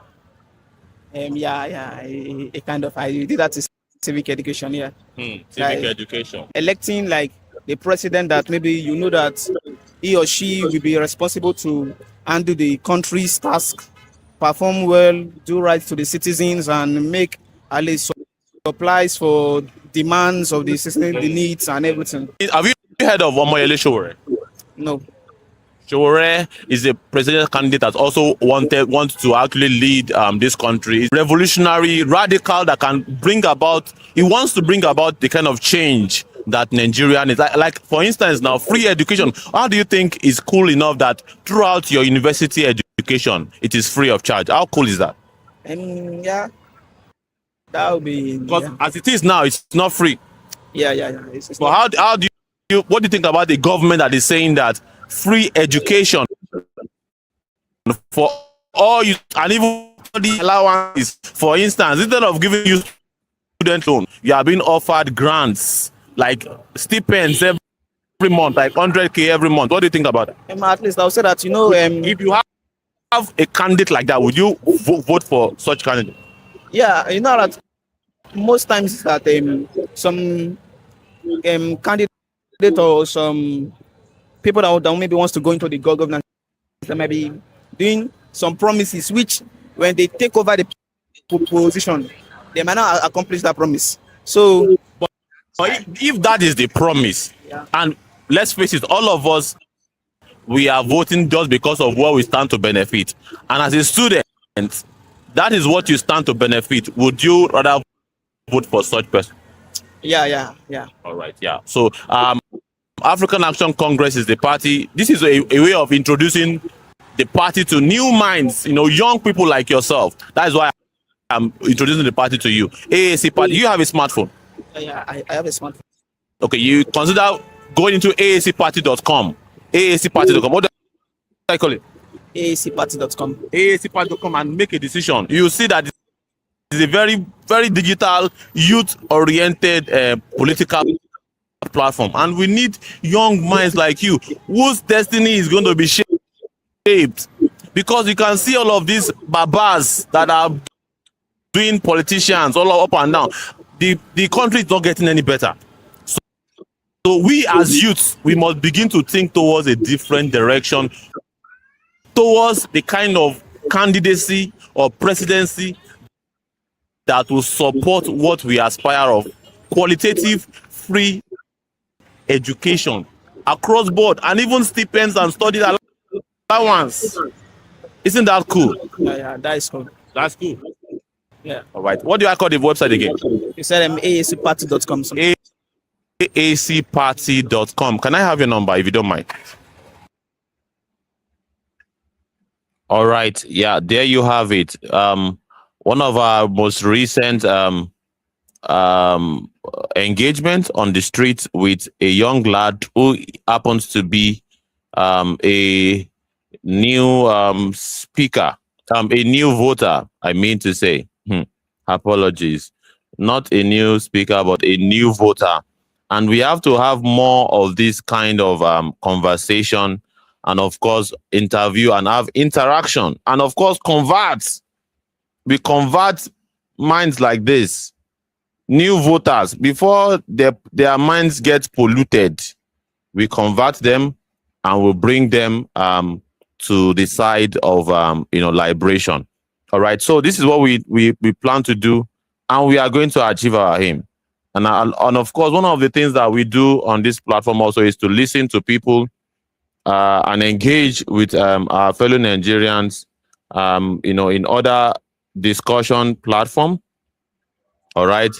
By listening to them, we stand a chance to knowing the inner workings of their minds, and perhaps use some of their conversation to form talking points. This is what we intend to do. So let us take a listen. We are in a discussion forum when they are talking about Southeast for ADC or APC. Which way? Southeast for ADC or APC. Which way? All right, let's take a listen. Let's enjoy and look at the talking points that we can extract from this while I take a recess. Point for every political party, aside from Tinubu 8 years.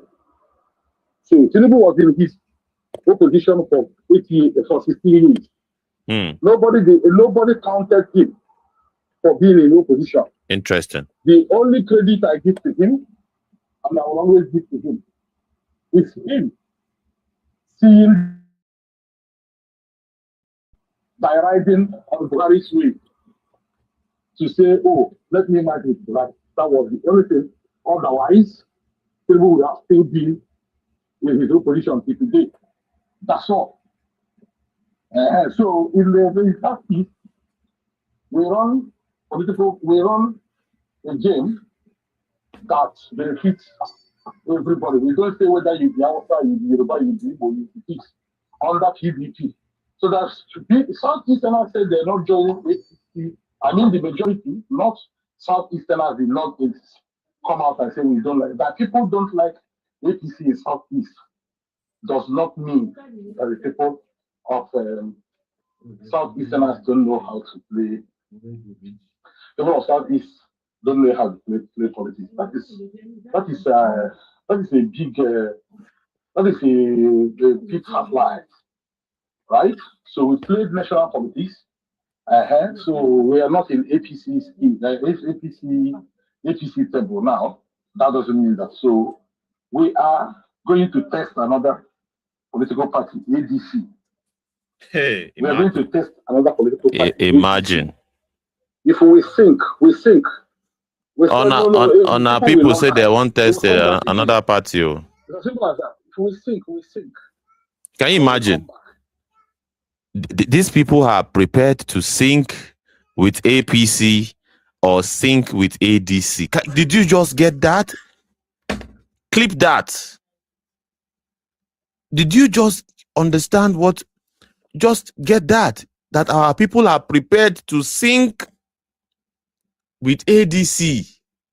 And let's not get it twisted. This ADC is filled with career politicians that have filled out in other platforms. That is what this ADC is all about. But career kleptomaniacs that are part of the design, they contributed in the design of how Nigeria is what it is. They contribute. This is, and our people are saying they prefer to sync. And of course, I'm taking speakers. So please, if you are listening to us from the space, please feel free to pick up the microphone, and we'll pass the mic, and you'll be heard loud and clear from our side of things here. Please, it's not a monologue. It's not a monologue. It's a discussion. So, did you get that? People say they are prepared to sync with ADC than to actually coalesce with themselves, the coalition of the oppressed, where they work with minds, revolutionary minds like Omoyele Sowore. They say that if they want to sync, they should sync with ADC of Atiku, the ADC of Peter Obi and Malami and Dilo Melaye, Laura Onoche, the very people that designed this rigged system. They said they want to sync with these people. It is a pity for my people. A large message We're going to do the realignments that we've been doing in the past that have actually seen us, It is in a the front pity. burner. It's a pity. We're not going to be deceived by any kind of fake analysis of we should align with people who if you actually checked it, they did similar thing in 2015 to get to power. Now that's now G3. If they want us to play the same, they want us to play the politics that they didn't play to get there. And DDC has afforded us that opportunity with two very, very key figures in P2B and Atiku Abubakar. And whoever emerges in that ticket is the person we follow. Because to me, that is the only path to the progress of the Southeast, What has this government actually done to the Southeast? They've humiliated us in many ways as possible. Both psychologically, mentally, and whatever you can think about it. Well, I'd like to just comment on that they said, what are these people? When they talk about these people, they're talking about the Nigerian system. And this just to expose the bias of these people, all right? To expose the bias of these people, all right? You would want to look at who are those that constitute the system that are cheating or disenfranchising or perhaps sidelining the Southeast.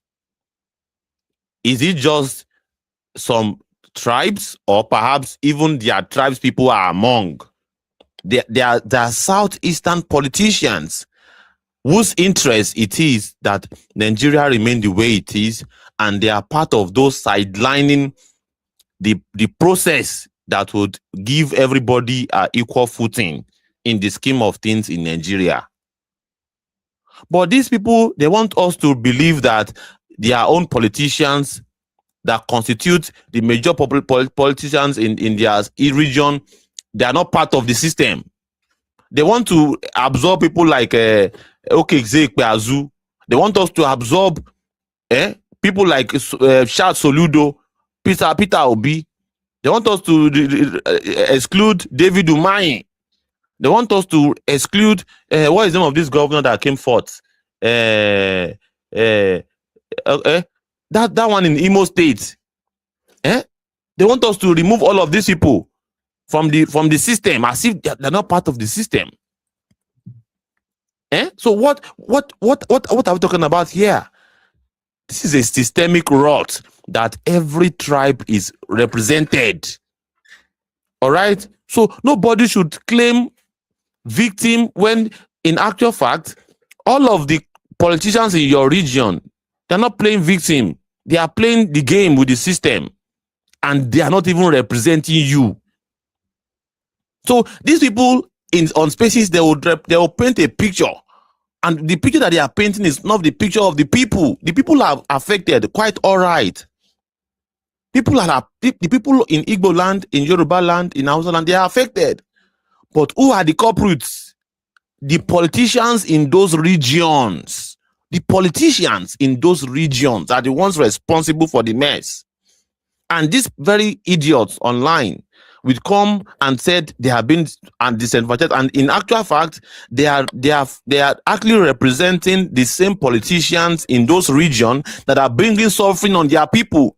When you hear these people talk about they are being sidelined, they are representing people like David Umahi. They are representing people like Odius or Kalu. Or they are representing people like Peter Obi. That why can't the system allow a softer landing for politicians like this? They don't want them to compete. They are out competing them. So they are not, these people talking on Spaces, they are not talking on behalf of the Nigerian people or on behalf of the people or the local people of their places. If they are talking on behalf of the people, they'll be telling us how they want to dismantle and relegate people like David Umahi, people like Peter Obi, to remove them from the scheme of things politically in that region. That is what they're talking about. Not that they are submitting one of the thieves to represent the Southeast, and hence the system needs to give preference to a turn-by-turn situation, when in actual fact the system does not even care about the turn-by-turn rhetoric any longer. It has never cared about the turn-by-turn rhetoric. It is all strategy for them, and it's not for the people. It is not for the people. When you hear talk heads like this talk, you think they are talking on behalf of... No, they are talking on behalf of the established politicians in those regions. This is what it is. Any sultan that has a stronghold in his region, the best bet for him is to align with the North, because you understand the way the politics works in Nigeria. When you hear them that they say they want to align with the North, all right, they are not saying that the people of the South should align with the people of the North. They are saying what they mean is that the politicians, the terrible idiots who constitute the political figures in the North should work with their northern counterpart. They are not talking about the people, and that is what makes us different. That is why we are very, very much committed, and we are saying it is important and necessary for us to have a coalition of the oppressed going forward. A coalition of the oppressed people. And of course, the oppressed should organize themselves such that they become a force against these entrenched criminal players in individual regions. The people should work together and work with organizations like AAC, the People's Oppressed Party, the oppressed party of Nigeria, that does not involve the money-backed politicians. And we have to state it very clearly. So we have to be strategic. And of course, to the 109 people joining us right now on this live stream, and the majority of the viewers, according to this analytics, are on X. There are over 108 accounts watching us live on X, and of course we have one viewer on YouTube, and we are also streaming on Facebook. So we are firing on all cylinders right now. So please let us take a decision and know this rhetoric, and it is the reason why we are here. Now the reason why we did here be that to bust all of this bubble.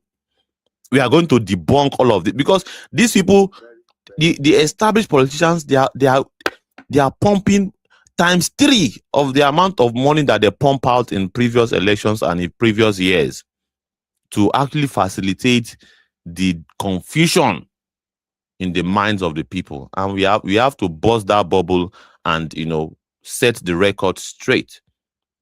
No more, no less. It did like this and say, okay, this is where we began, and this is where we are right now. So, like all of us have agreed here, this is the only and this is the only direction we can take.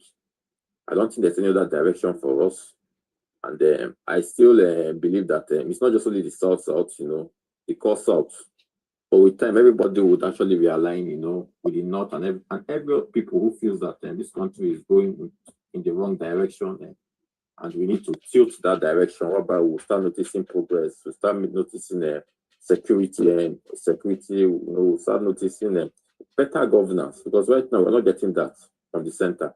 So thank you very much, Amigo Ubria. I think this is the much I have to say. Thank you very much. I use the mic. Thank you very much.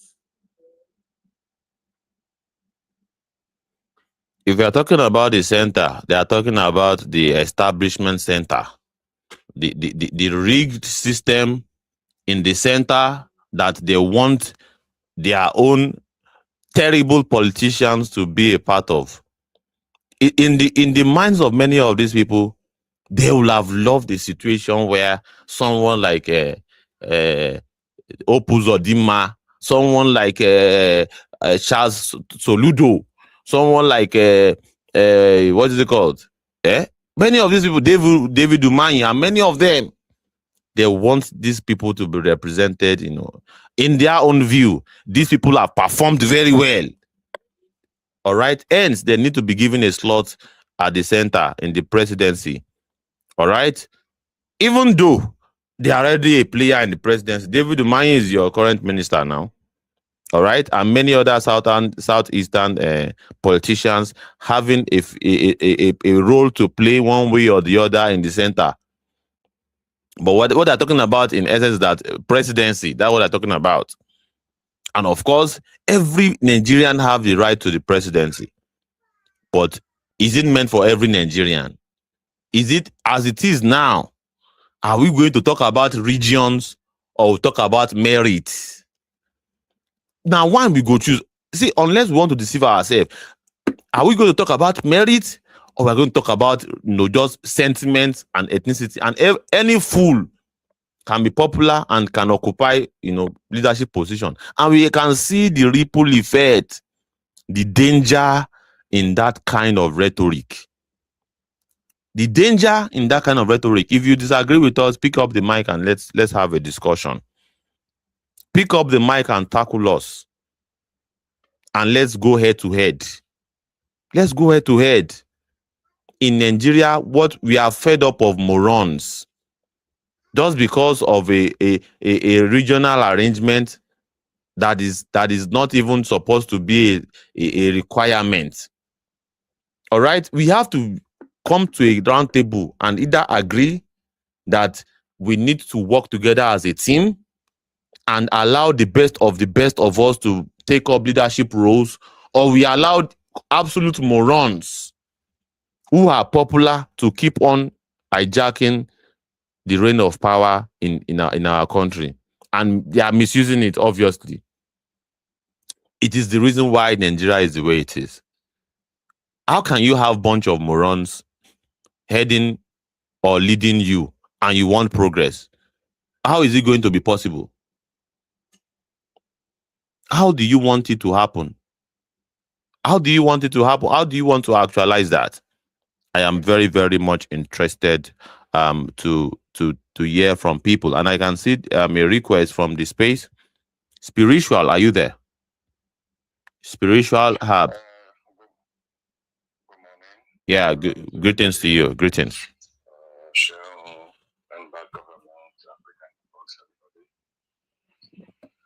I just want to say that these topics I like when we're able to discuss fundamental issues. How did we get here? Chance or design? We've gotten here by design, of course. Which is why when we speak about Nigeria, we must speak about the fundamental issues, which is the structure. The 1999 Constitution. What is the common goal for Nigeria? What is the purpose of Nigeria? What did the founding fathers of Nigeria design as the basis for cohabitation together as different multi-ethnic groups? 300 million people to be ruled by such a unitary constitution, and we expect progress? That's a joke. Like security. We don't have state police. And somebody expects the magic to happen. How? We must go back to facing the system. If we don't fix the structure of the system, there is no magic that can happen. So I just came here to drop my point or two. I will listen. If I need to come up, I'll come back up. Thank you. Thank you so very much. And it's very, very important, as you have said, that we'll take a look at the foundational error in the design of things in Nigeria, in this country. Some call it Nigeria, some call it Zugeria, some call it Luteria, some call it a Jungugeria, many other names that you choose to call this geographic space entirely. Many people are saying there is fundamental error in the design. This design, this amalgamation, this forced marriage, whatever way you want to put it, there is a fundamental error there. All right. And there's need for us to have a roundtable discussion to discuss about this defective architecture that is crumbling before our very eyes, that has not served the interest of the common man, however way you want to put it. And you now begin to wonder if the politician that is being sold by our people, or the political platform that they call popular or opposition, they are talking about this fundamental error. Are they talking about constitution and writing a people's constitution, or they want to continue this pash constitution that does not even serve a broader national interest or perhaps even regional interest? The only party talking about all of this fundamental error and how we can fix it is the African Action Congress, AAC. You doubt me? Go and make your research. Are we not aware? Or perhaps you want to just pretend as if such a party does not exist? Or perhaps are we going to run away from the reality that we have a defective architecture when it comes to our governing style and our national ideology as a people, and the need for us to fix it really fast? The only party talking about referendum, the party talking about referendum is African Action Congress, AAC party. And the individual facilitating it is Sowore. The individual facilitating this whole rhetoric around having a national discourse that will now begin to feel, and that is after we must have eradicated politically, rendered and forcefully retire this current crop of criminals in power. As a matter of necessity, we have to forcefully retire into oblivion and made to face justice this current crop of criminals in power. You cannot have justice in Biafra land when you have politicians like Okezie Ikpeazu, Charles Soludo, David. There's no way I can bet my life on it. You cannot have freedom in Yoruba land when you have people like Tinubu, Aregbesola, and these jokers, Adeleke, who else? Give me the name, Sanwo-Olu, that calls himself Sanwo-Olu. You can't have this bunch of jokers, and let's face it. Even if you have to divide, these are the people that will be there if we do not settle that first and make all of them suppose they rest for inside prison first. All right, before we now have a people's government that will have a round table and say, okay, do we really want to move on and have a national constitution or system of government that gives respect to autonomous regions, or perhaps we want to break away entirely and everybody go and do their government the way they want? That is having removed and bring to justice all of these current klepto, parasite, bedbug politicians. All right, but we want to jump the line. Then the likes of Dapo Abiodun, thank you so much from the comment section. Omologo, I can see you very well. You are very much engaging in the comment section. That is what if you cannot pick up the mic to speak, engage the comment section and let us hear from you. And thank you so much, Omologo, for your engagement from X. So it is what it is. We have to do this. All of these jokers, we have to find a way to deal with them first. Then we'll have a national orientation and national, confab or conference. Not this arranging one, not this fraudulent one that they said they had before. We have to have a new one after the revolution. There's need for a political revolution, or perhaps a revolution by the barricade. That whichever way we want to go about it, the one that will dismantle and bring down this current political hegemony in Nigeria. This current hegemony is rigged and can never work for the people. And of course, well, it is the reason why we are exploring every medium. All right. Across all the four platforms that we are streaming simultaneously right now, both video and audio, we have a combined viewers and attendance of 123. 123 people, and we will grow, but and we have more engagement on our video platform than the audio platform. And of course, it is the reason why we do what we do. We want to expand this discussion across all the channels. We expand it, we discuss it, we debunk the lies. Very, very important. It is what we need to do going forward. Unless we are just wasting our time or we are just joking. We are just joking.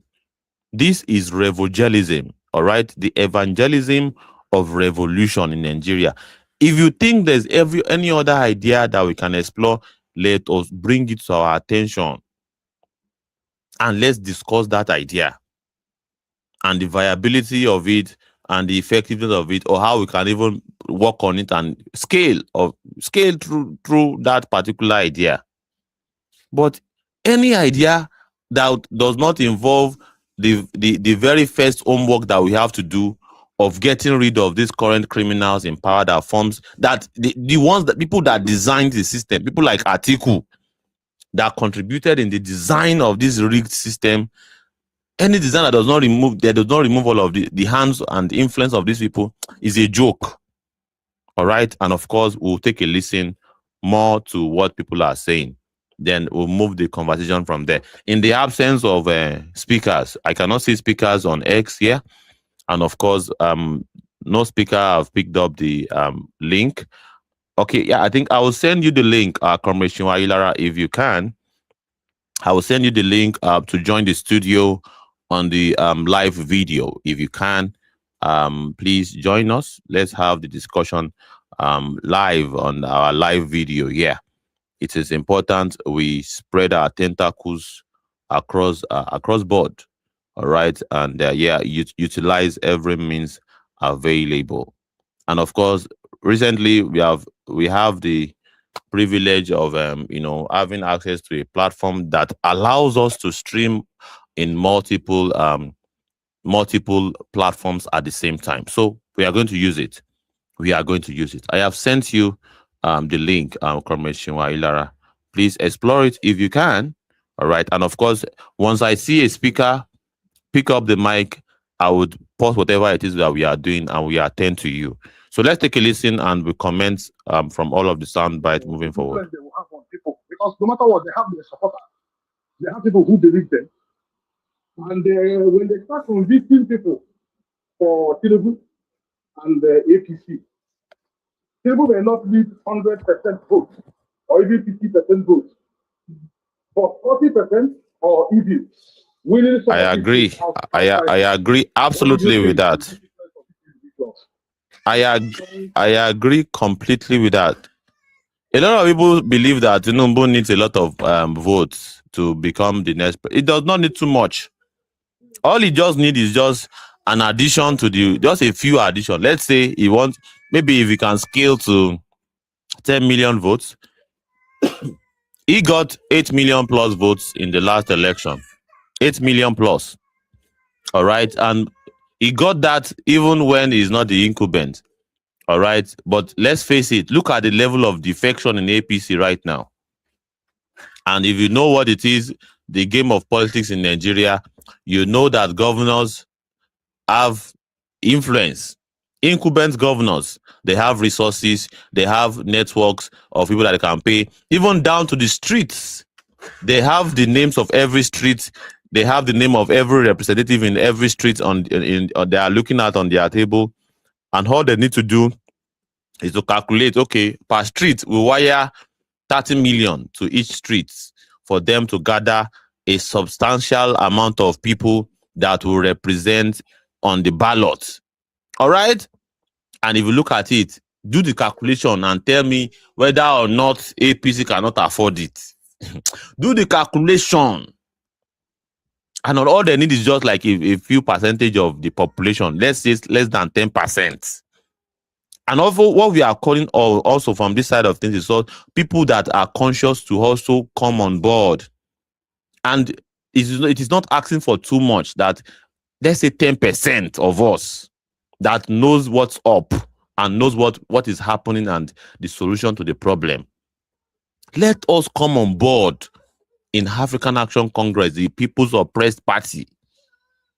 AACparty.com is a platform that has become easier for us to engage with, to build our numbers. Go check out AACparty.com, become a member today, and participate. If you don't even have to be politicking, just for you to vote on election day. Know that as you are going to the polling booth, nobody is going to bribe you. You are going to vote for AAC. Simple. Simple. All right? Simple. Are you prepared to do as simple task as that? Nobody's even, and of course, do not forget that history will also beckon on you that after you must have voted, if there's any announcement that let us hit the street, you are prepared to join that effort to hit the streets without looking back, to engage with the system. Knowing fully well that we know and we can verify that, yes, we can produce 10 million voters. 10 million is just like 10% or even less than 10% of the population of the eligible voters. So we know that from our database, we know those that voted, we know that we cannot be rigged. We can even do the collation on our own website and get the counting straight up. And this is what we got. No system can rig us away. The conscious people that knows better in Nigeria must do better. And if you can organize well enough, this system does not stand a chance. It's as simple as that. Right now, and the reason why, clip that. I will say that at some point it was looking as if they had an edge was because the other parties were in disarray. Labour Party crumbled and everything, and nobody actually knew the movement and everything that was going to happen.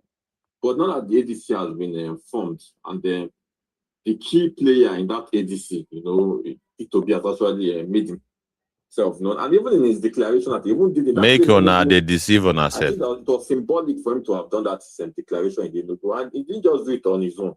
He still brought in some key people. Even the first governor of Enugu State during the Third Republic, I think that's Dr. Okwesile's Nwodo, was part of the people in that meeting. Make honor, they deceive on ourselves. The other day on Arise TV, and he has said that the ADC is the way to go. So they can do their own permutations and everything. Like, it's a free word. But if you can check the political history of the Southeast or the Igbos, they're always known for voting along one block. Once they've made up their mind, they take their time, they weigh the two options. Are we going for this party or are we going for that? Once they've told their that this is the party that is for us, automatically they move there in their numbers, like 70% and above. And that is the same thing that's going to happen. This is not the first time that we've had APC governors in the Southeast. It has always been there. But despite that, P2B, even without structures, PDP then and their anti-establishment and their pro-establishment ways, if they've been pulling the numbers in places like Imo, even when the governor has been, even when the governor is from another party, I think. But when it comes to national level of voting and politics, they know where to actually place their vote. So I still see the same pattern, in this 2027 election. And you remember that we've not actually hit the ground running. We are still putting structures in place. It's a gradual thing. And then once we've done that, and then we don't want to with P2B. P2B has that energy, he has what it takes, it's somebody that he personalizes his campaign, it's something that people can easily relate to. And then when the time comes, automatically everybody will align. It's something I don't think the Southeast to me is covered, and they know this. And that is why they're always out there, on the media trying to, lie to us that we should join the APC, so we'll be at the center. Well, we've had all those kind of talk before. It didn't sway us. It has never swayed us. It's not today that people like Upu Uzodimma and Umahi has been making such comments. They've been saying it before, And it didn't sway us. One thing with us, we can be so stubborn. Once we actually stick to something, we'll just stick to that thing, and whatever you're talking is not even entering our ear. We just want to send that message that, look, this party really messed us up, and we have to pay them back, in the language that they you people want to. So I feel that want to absorb We all know Mr. Peter Obi from his class of politicians. The ADC, and then Peter Obi is the leader of the politics happening in the Southeast, and it didn't come alone. And that is why some of the people, the key elements in terms of politicians that maybe is it really true that Mr. Peter Obi is the leader? They can actually tell them where the people are actually tilting towards. Politics is you look at the scheme of things in Southeast politics, and then you go and realign. I don't think Mr. Peter Obi even align with you. Politically aligning with the ADC, I think he has much to gain from it. And I advise anybody, now is the time to align. If you're a politician, whether you're a grassroots organizer in the Southeast, the best bet for you right now is to move in and march to the ADC, that is because it's leader, going to be a household name. Is the leader. And whatever is a household name mean that if they actually vote in a certain way, it will actually favor you. You know, if you actually seek for particular office. So everybody should do the same thing. I don't allow all those things that's going on in the APC camp. Yes, they collect BAT money now. You understand? They don't normal now. And you know it's a general election. I know it's a general election. And general election, you know, the spread is very, very wide. You cannot cover all these things. Some of them are just doing. They know why they are doing this thing. They are doing it for everybody in that BAT circle. They are doing it for their own personal interest. And some of them are doing eye service. You know, no normal politicians. They do eye. No one politicians. They are slaves of public opinion. They know the direction their people are tilting. But still, they might come out and be making the president feel as if we are working, we are doing this. When people have made up their mind that look, we don't want to enter this way. These people have given us nightmares in the past. You cannot force them. But you know, politicians now, they are always incurable optimists. You know, always combined with them eye service. And this is something we witness. And it will not only end. It will not only start and end with the Southeast. Even in the South, it's still the same thing they are doing, and they feel that because they have some governors over, and they are doing some maybe small. Let's get it very clearly. When you hear people talking about this, that they want to go a certain way, and it is all social engineering and gaslighting. You know, this you'll be thinking that this is the real raw reality on the ground. No, and the politicians know this. That all of us that are here, that constitute the commentators online, all right, does not necessarily mean that we have the influence on the grassroots, and they know what it takes to win vote on the grassroots. They know they have their structure on the grassroots that when they sort these people, they will get the numbers. All the people have to do, all the structure have to do is just to look for vulnerable people in the society, and the numbers will swell up like Gary. And if you hear these people saying that, the politicians to listen to the people, no, they are saying politicians to listen to them, so that politicians can give them a gig. We have caught them red-handed multiple times on this platform, that they are being incentivized or being paid to do whatever it is that they are doing here on this social media arena. It is what it is. But once push comes to shove, in terms of elections, the politicians know. That is why they want to come together and merge resources together. You think the coalition is just about numbers? It's about resources. You think the Atiku, Obi, Amechi, El-Rufai coalition is just about the numbers? No. It's about merging resources together to also find their own vulnerable masses of the people that can actually form the numbers for them. That is it. It's just a matter of combining resources together, combining blind loyal followers together, and combining resources together to make sure that they also scoop in and rake in vulnerable people so that it constitutes a voting bloc. And they hope that it is sufficient enough to overpower the top mafia, their own strategy of raking in vulnerable people and incentivizing them to vote a certain way. That is how it works. So you hear talk heads like this saying that, yeah, politicians need to, listen to us and they need to look at those that are popular. Who tell you that Mr. Peter Obi is popular in the mix of things among his fellow ruling class? In his fellow ruling class, he knows where he is. He knows his number. He knows his number. And he knows in level. He knows in level. And of course, whatever level that Mr. Peter Obi is having is as a result of the support he has gotten from the masses of the people who are misguided for the most part. And they have basically accepted him for who he is. He has painted the optics of committing a class suicide. At the same time, want to work with the people that he has said he has left to build up numbers. Why can't he trust? If he's that popular, why can't he stay on his own and scale with the 6 million vote that he got in the last election? Scale up and basically commit that class suicide thoroughly. All right? Why do you have to kowtow and always go and bend and greet all of these, principalities and powers in the Nigerian, political arena? So it is what it is. Let's hear your comments on the comment section. Of course, there's also a channel for you to come up inside the studio here. The video studio. We have 118 souls listening to us as we speak in this broadcast across all platforms. We are on Facebook. We are also streaming on YouTube and of course on X. So use any platform that you want, that you are comfortable with, to reach out to us. If you comment on Facebook, we are going to see it immediately. If you drop your comment on TikTok, on YouTube, we are going to see it immediately. If you drop your comment on X, we are also going to look at it immediately. The reason why we are on TikTok is because we are stretched. Our gadgets are stretched. We have 3 gadgets here.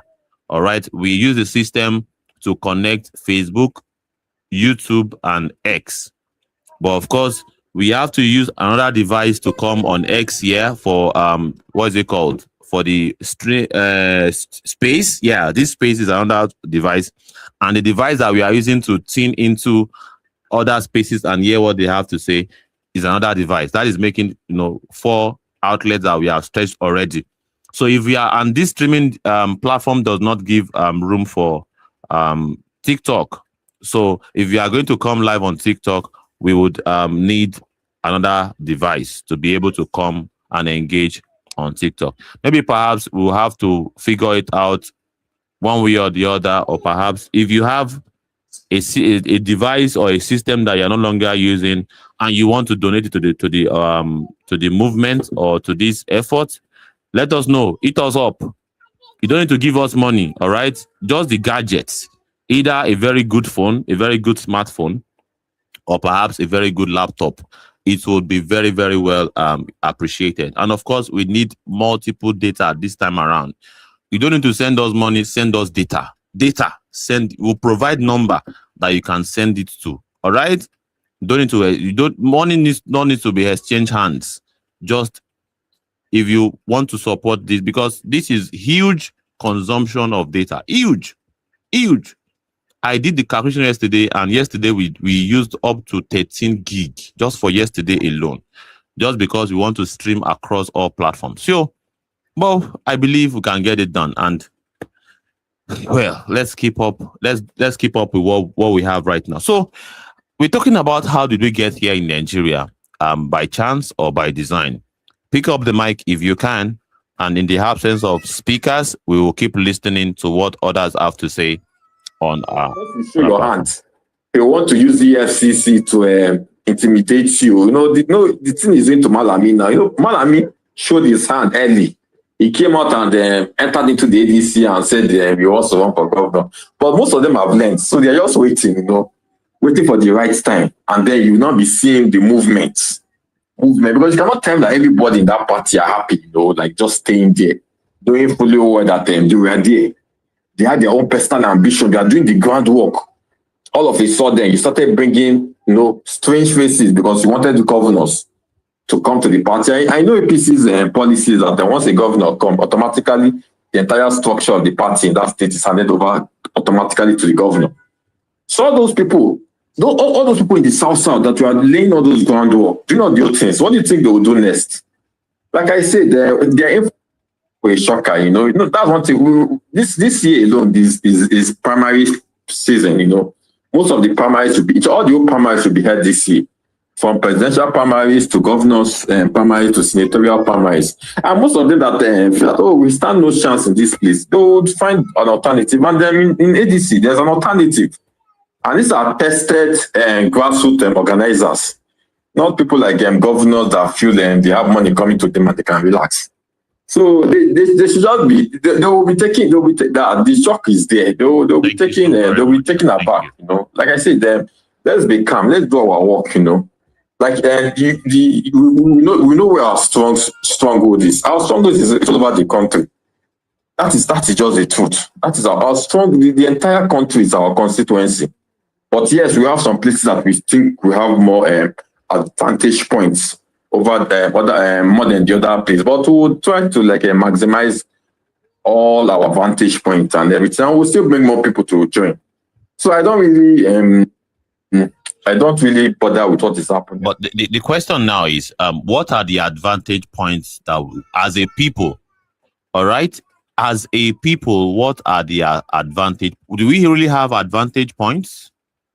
That is my question to you, dear listeners. We have 118 of us here across board, across all of the platform.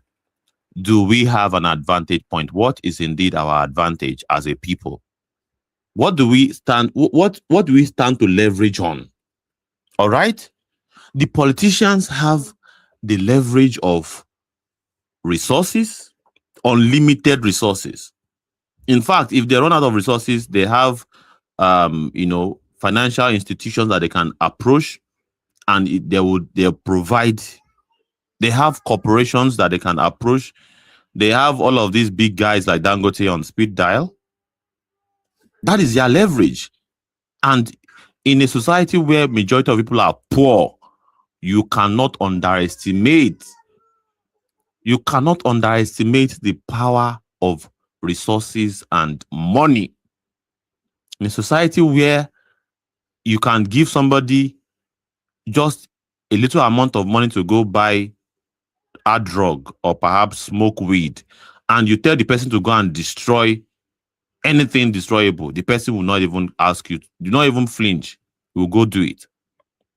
A society where you can actually bribe people to vote, and they will not even look at the repercussion of this in the next 4 years.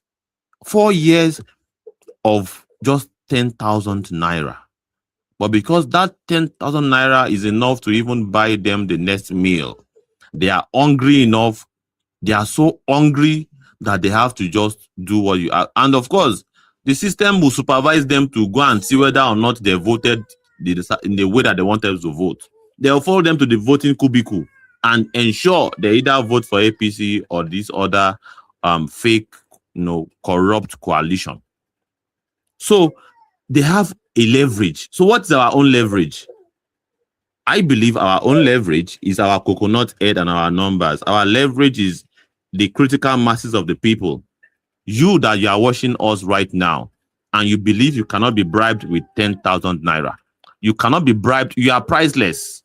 We are banking on Nigerians that are priceless. That is our leverage. The critical masses of the people. Our leverage is social media, where we have some level of equal footing. As we are streaming live now, all right, any other person can stream live the same way. The only difference might just be how effective you are willing to use all of the available resources available to you in terms of platforms. All right. So we can leverage, and of course, without having to go and rent a capacity of 200 capacity hall, we can congregate here virtually, even from work. And you can see Mr. Alaba Ferreira, shout out to you. You're reaching out to us from work, tuning in everywhere you think you can have access to tune in. All right. It's easier that way. But politicians can rent all They can rent all with 2.5 million and assemble and even make sure that 1,000 or 2,000 people gather there, and they will take pictures, and they will use that picture to intimidate you, that as if you're not popular, that they are popular, but they are using their resources to paint an illusion of popularity. But can we actually leverage also on our numbers, the numbers of conscious people in this country? Can we leverage? Do we have a leverage, or we are entirely powerless? I don't think so. I don't think we are powerless. I think we are powerful, and the powers of our numbers speaks for itself. If you look at the voting blocks, based on data, based on statistics, there are over 70 million people that have collected their PVCs. Less than 25 million people voted in the last election. Tinubu got 8 million votes. Atiku got 6.9. Obi got 6.1. Kwankwaso got 1 million. So calculate all these votes together. They are still less than 20 million to 25 million votes. Compare 25 million to over 70 million that have collected their PVCs.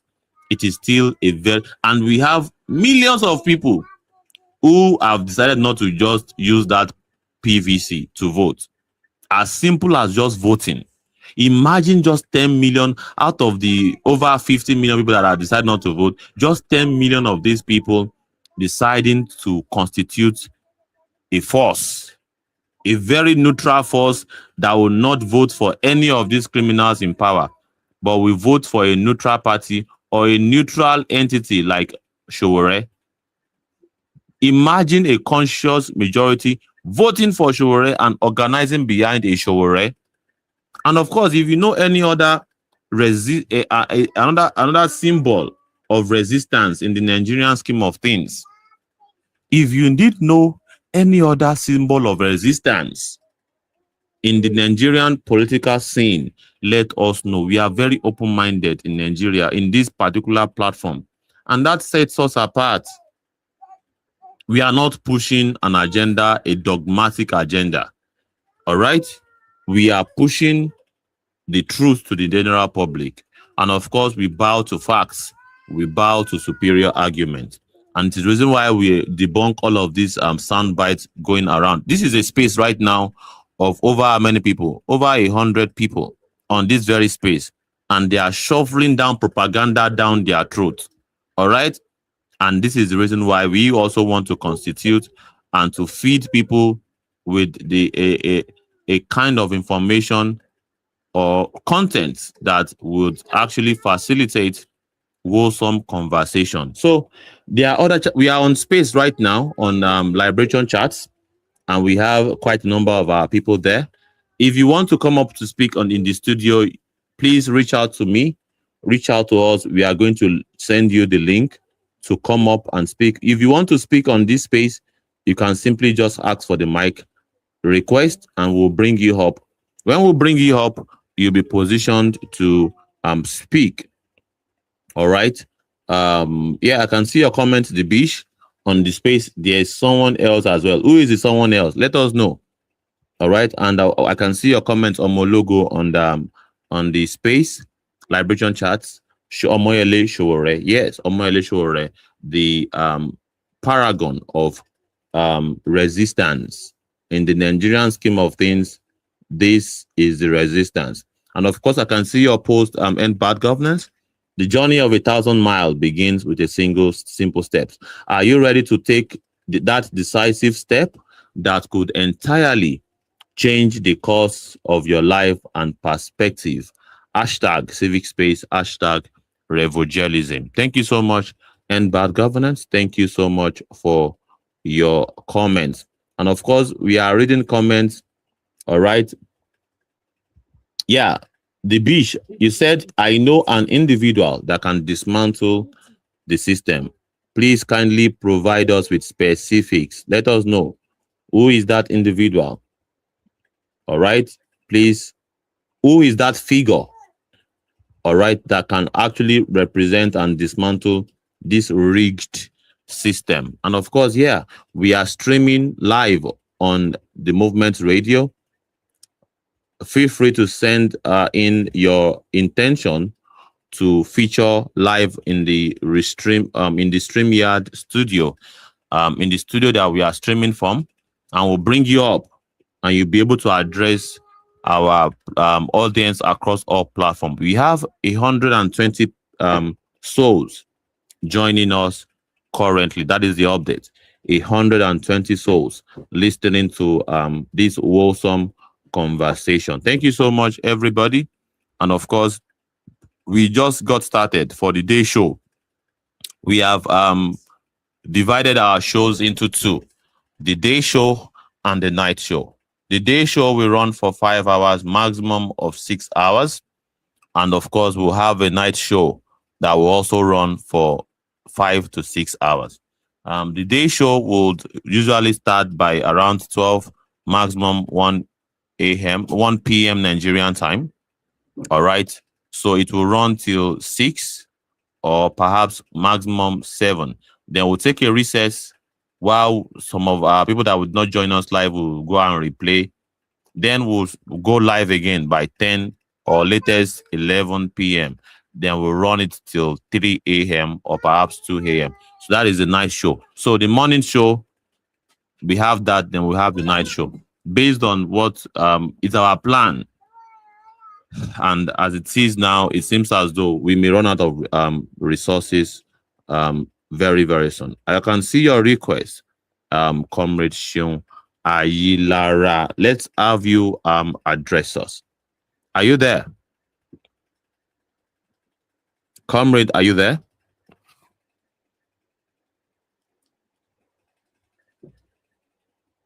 Comrade Shion Ayilara, I think I have brought you up. All right. So please feel free to interject when you are up, and we'll bring. I hope this space is not kicking us out. All right. So yeah. So to the 120 people that are joining us across all platforms, we welcome you. This is what we do. And a quick announcement: if you are yet to follow or subscribe to the Movement Radio on YouTube, please do that. Also subscribe to Civic Space channel on YouTube. Subscribe. We are growing our numbers across all these platforms. Also subscribe or follow us on X. Remember to follow us on X. Remember to follow us on Facebook. We are streaming Civic Space NG. Facebook, join. And let's build this number. Let's take a listen and we'll react accordingly. Things like today or in the now. So I can actually forecast the direction that most of these supporters will move. Some of them will grudgingly have their own views, which of course is part of democracy, but in the end, their actions would only get them to work for the party because that's the only choice you have. You have no other choice. So you just have to work for the APC. You cannot work for the APC. It's out of the equation. So whatever. So when I see people say, "Oh, if P2B should not go," then all those are just Hollywood talk. Are you people just you just know too obsessed? What we are experiencing is that people are too obsessed with their very oppressors. They are too obsessed with the oppressors, too obsessed that they cannot even see an alternative solution outside the ones that are designed for them to engage with by their oppressors, by those that design this system. There seems not to see any form of a pathway to liberation away from the ones that have been organized for them by their oppressors. They cannot see any other political party apart from the ones that is organized or designed for them by the either disgruntled, displaced politicians that have been in places of power one way or the other at some point in time in our history, or they pitch their tents with the incumbents, according to these talk heads that we have been listening to. Why can't we fall in line and organize and build our own people's party like the one of AAC, African Action Congress, the one that is having Sowore in the driver's seat? Sowore is a representation of the average oppressed Nigerian. He has went through it all: arrest, insult, disenfranchisement, being rigged out of a system he has gone, he is representing the interest of the common man. He's carrying that weight, that load of what the common man wants, the good governance, the kind of the goal, what would be your reaction if you somehow listen that somebody, or let's say Obasanjo is arrested, or Tinubu is arrested, or Babangida is arrested to come and give accounts, or Gowon is arrested? Who else talks about this apart from Sowore and the African Action Congress? So, talking about carrying of what constitutes the interest of the common man, wow, you just have not to ignore Sowore and his fellow comrades.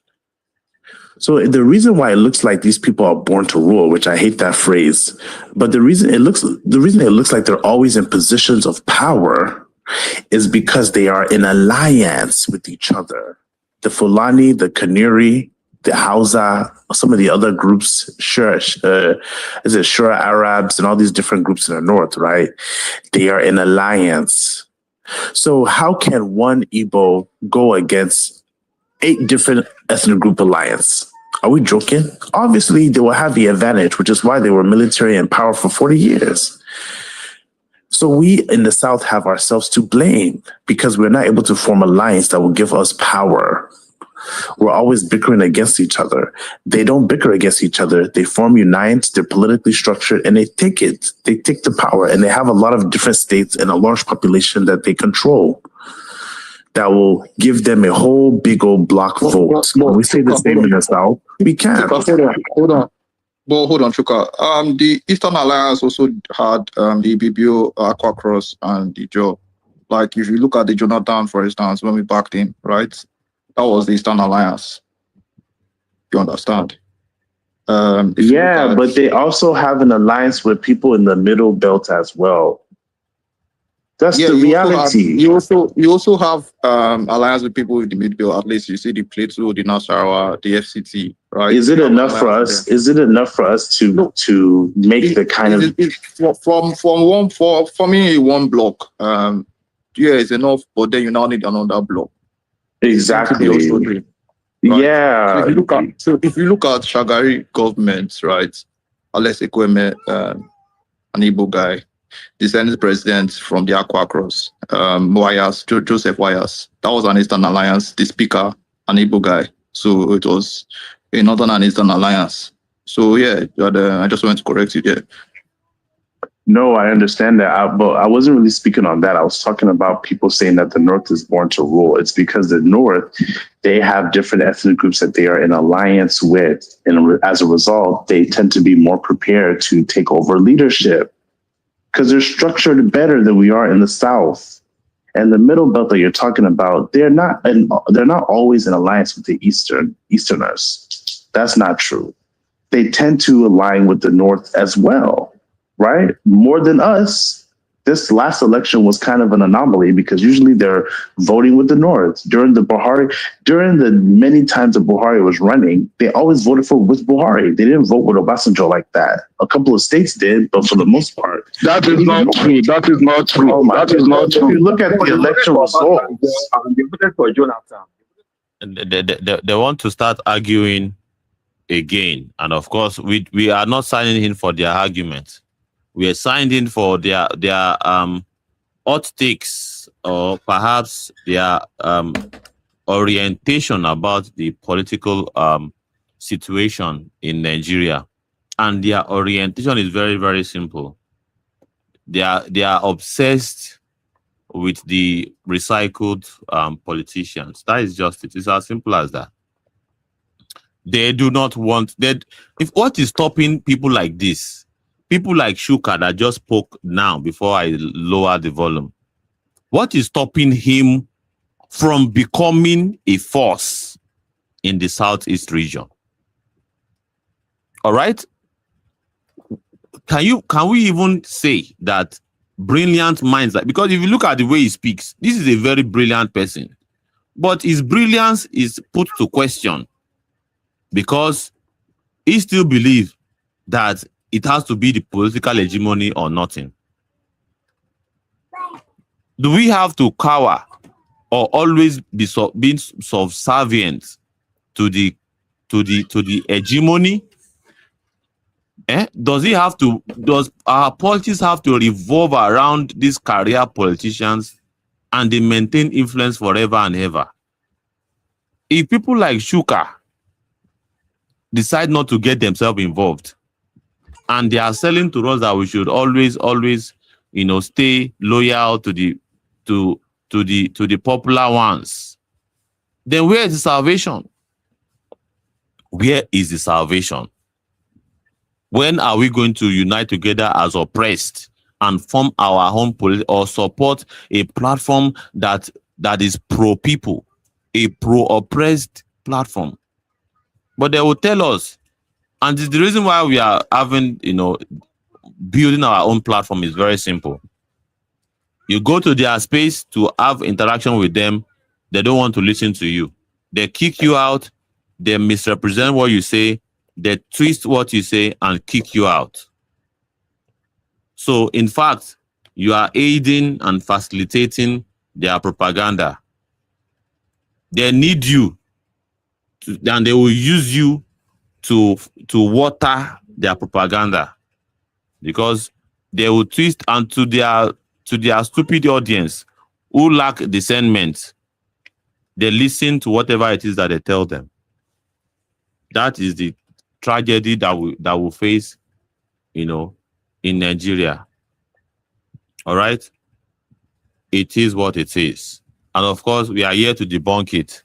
And of course, we are here to showcase the inner workings. If we are not tuned into this particular discussion, you wouldn't know. You wouldn't know. You be flexible. Aren't we the Southeast? Be flexible. That's why I told you the South narrative is a myth, right? So the North narrative is a mix as well. You can't be saying that they're not. I just told you right now. Listen, I'm not trying to hear this born to rule excuse. I'm not trying to hear it. I'm not. Wait. Chuka, you want to say please? Yeah, like I made it up. Hold on, Obi, you're not gonna gaslight me. I created it. Wait. Did I create it? Hold on. Oh, are you saying that I created it? It is a narrative that is out there. It's a narrative that's out there that I'm disproving. It's not about someone being born to rule. In the conversation throughout today, I mean, you're the one that brought it up. That's what I'm saying.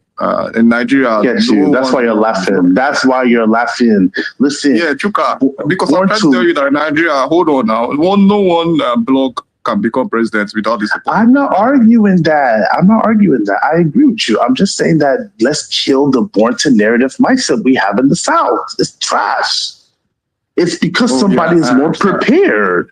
They're prepared. I agree. Yeah, get the fuck out of here with that bullshit. I'm not trying to hear that. Let me say something. Let me say something, please. All people don't mind. Let me just say something. See, I keep on saying this, and we should get this thing right now. I mean, I believe in fairness, equity, and justice, right? Mm-hmm.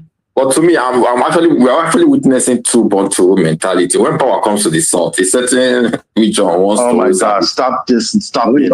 They are prepared to have it. It's not they want it. Are we prepared? Hold on first. Hold on, please. Hold on. Let me get to what I'm getting to here. Because there's a pattern to it since 1999.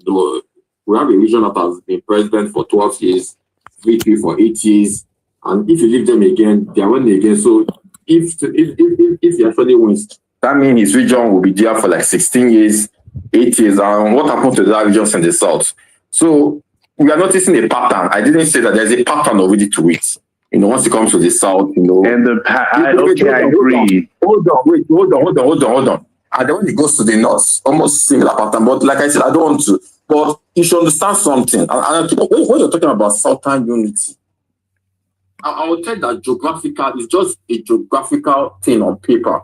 But politically, based on our realities, they've never been a politically united South. From the First Republic, the Western region had their own politics. The Eastern region had their own politics. That is why, if you actually look at the Eastern regional politics, you see it actually incorporated places like Akwa Ibom, places like Cross River, places like the Cannibal Empire and the Sokoto Empire are different empires. They formed an alliance. Well, the question still boils down to whether or not the oppressed people, the ordinary people like this one speaking, they are willing to constitute a force that can be perhaps the bond that is necessary for our liberation. All right, and if you have, all right, yeah. I can see your comment, the African Wala. Thank you so much. Let me read that out, and I've projected that into the screen. If you tell them that OBJ or High BB or Tinubu can be arrested and made to give account, these same youths will say, just forgive them. They are too old and should not pursue thieves but focus on the nation. Yes, this is quite true. I agree with you. Very, very clearly, I agree with you. You'll be shocked that this very youth would, very vehemently come against this whole idea of bringing to justice the current sets of people that are responsible for the design of the sad state of Nigeria. And we're already seeing it now. All right? We're already seeing it. See, if Mr. Peter Obi is arrested now, all right, these guys will be screaming up and down that this is a witch hunting of the Southeast, the Southeastern people. All of a sudden, Mr. Peter Obi will become the Southeast, even though the very same people in the Southeast have once called him all sort of names, judging by the failures of its administration. Well, are we not here? Many of the accounts, many of the people talking here now, they have once criticized heavily the administration, the terrible administration of Mr. Peter Obi. All right, they have once criticized the terrible, and there are receipts to show for it. But all of a sudden, the very person that failed to serve, you want to project him as the face of the Southeast. You want to project that same person as the carrier of the interest of the Southeastern region. Why do we do this? Why do we flip-flop? And you now begin to, all of this, are providing this analysis. You'll be asking them, why can't you become a politician yourself? What is stopping you from organizing with your fellow oppressed people? What is stopping you? Why do you think you must be loyal? You must remain loyal to these terrible, failed personalities who need to give account? Who needs to give account? They will tell you Mr. Peter Obi is frugal. Oh, I think giving out over 100 SUVs to traditional rulers is also a very huge projection of frugality. All right? And of course, giving your aid access to cash of over 200 million naira in cash is also a description of frugality. And of course, putting people's resources into a bank that you have interest in, and somehow the interest to that will find its way to your own pocket, is also a very good example of frugality and a good representation of what constitutes the person that should carry the people's interest. What is wrong with us as a people? What is our problem? You see brilliant minds like this, and they are defeated. They are so defeated and biased. So biased in the analysis that they refuse to see what is staring at them in the face. And they cannot even do what would even constitute what provide the solution to the problem. They cannot submit themselves to serve their people, because they themselves, even if they submit themselves, they will go and meet Mr. Peter Obi for endorsement. They don't believe that they can actually organize with their people and constitute a voting bloc that will be the end of this current rigged, parasitic political hegemony. It is what it is. Let's keep listening. And of course, if you want to join the discussion, if you want to come up to speak on the main platform, we can send you the link for guests. If you want to be our guest and you want to engage us, you want to challenge us in the main studio where we have the analytics of all of the platform that we are streaming simultaneously right now. We are streaming on Facebook. We are streaming on YouTube. We are streaming on X here. And we are streaming both on video and on audio on X. On X, we are streaming on audio via the Liberation Chats channel. And we have about, let's say, 12 people tuning in live on the space, Liberation Chats. And of course, on the video, we are on Movement Radio on video on X. And we have over how many people? Over 100 people tuned in on the Movement Radio on X. And we have people that are tuning across all the medium. So let's keep listening please, once I see your comments, I'm going to read and I'll bring it up to the screen. So let's engage across all available avenues of engagement. Let's keep listening, shall we? Why not? In the East, we don't already been anti-APC from time. Forget all those guys with the wine.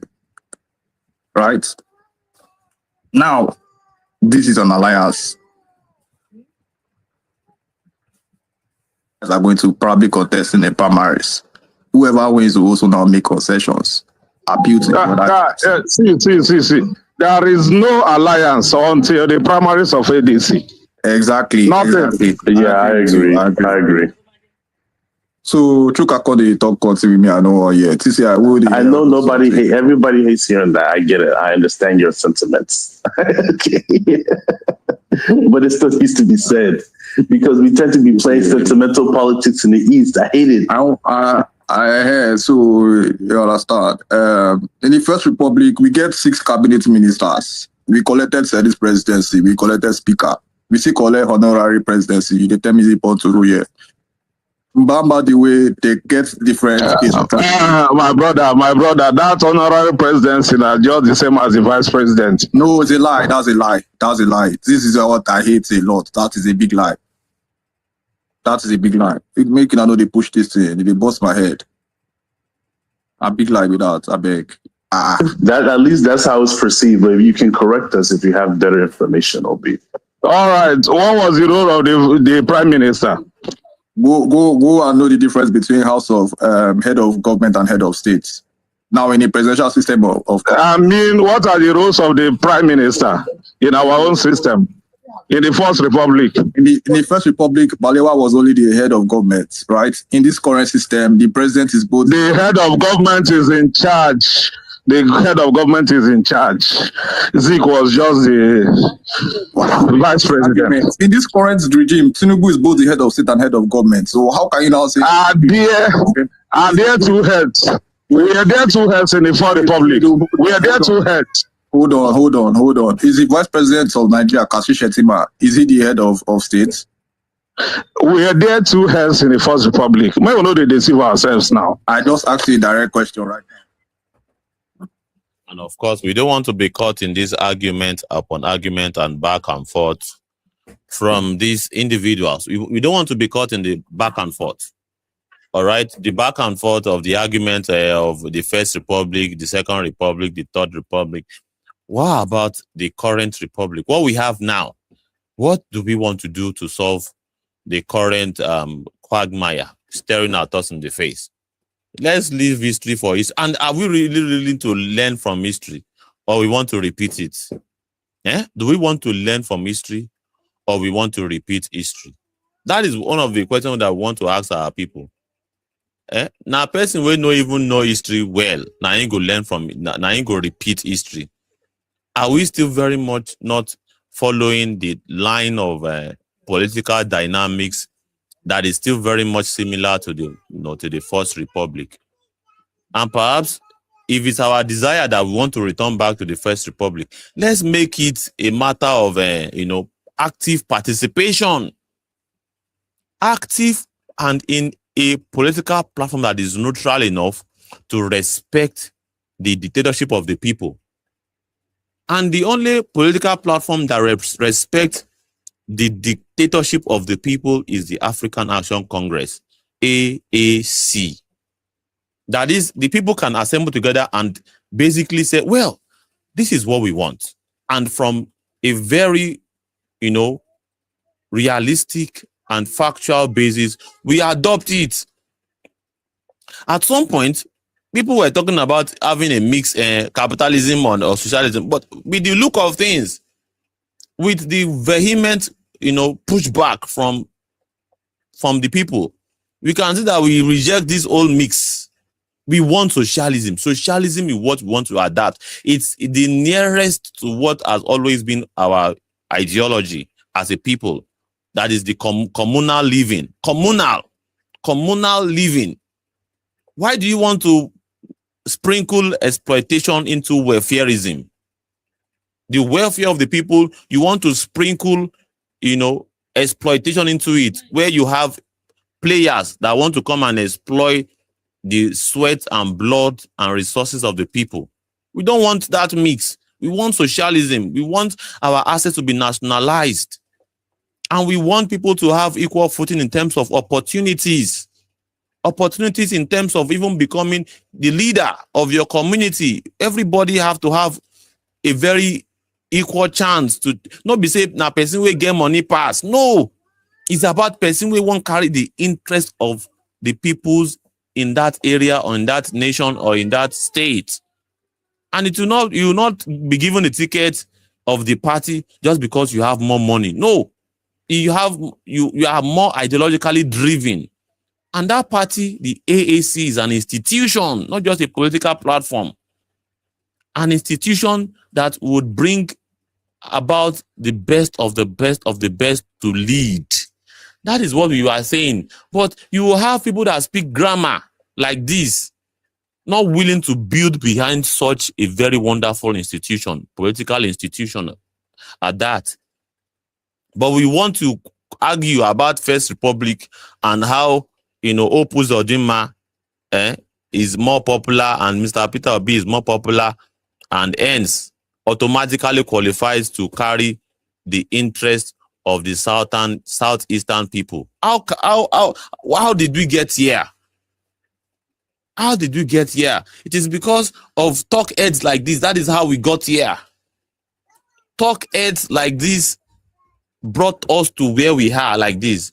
Those that are basically, championing the cause for on behalf of the political hegemony. When are we going to resist?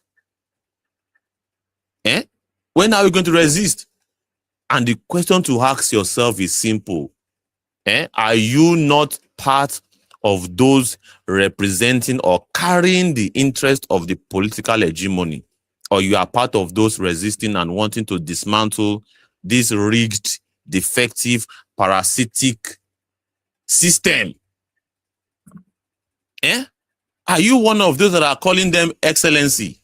His Excellency Opus Odinma, His Excellency David Umahi, His Excellency Peter Obi? What is excellent about these people? Is it how they got into power that is excellent? Person will go dobale. Person, hey, my oga, well done, sir. You're welcome. Big welcome to Comrade Chinua Hilara.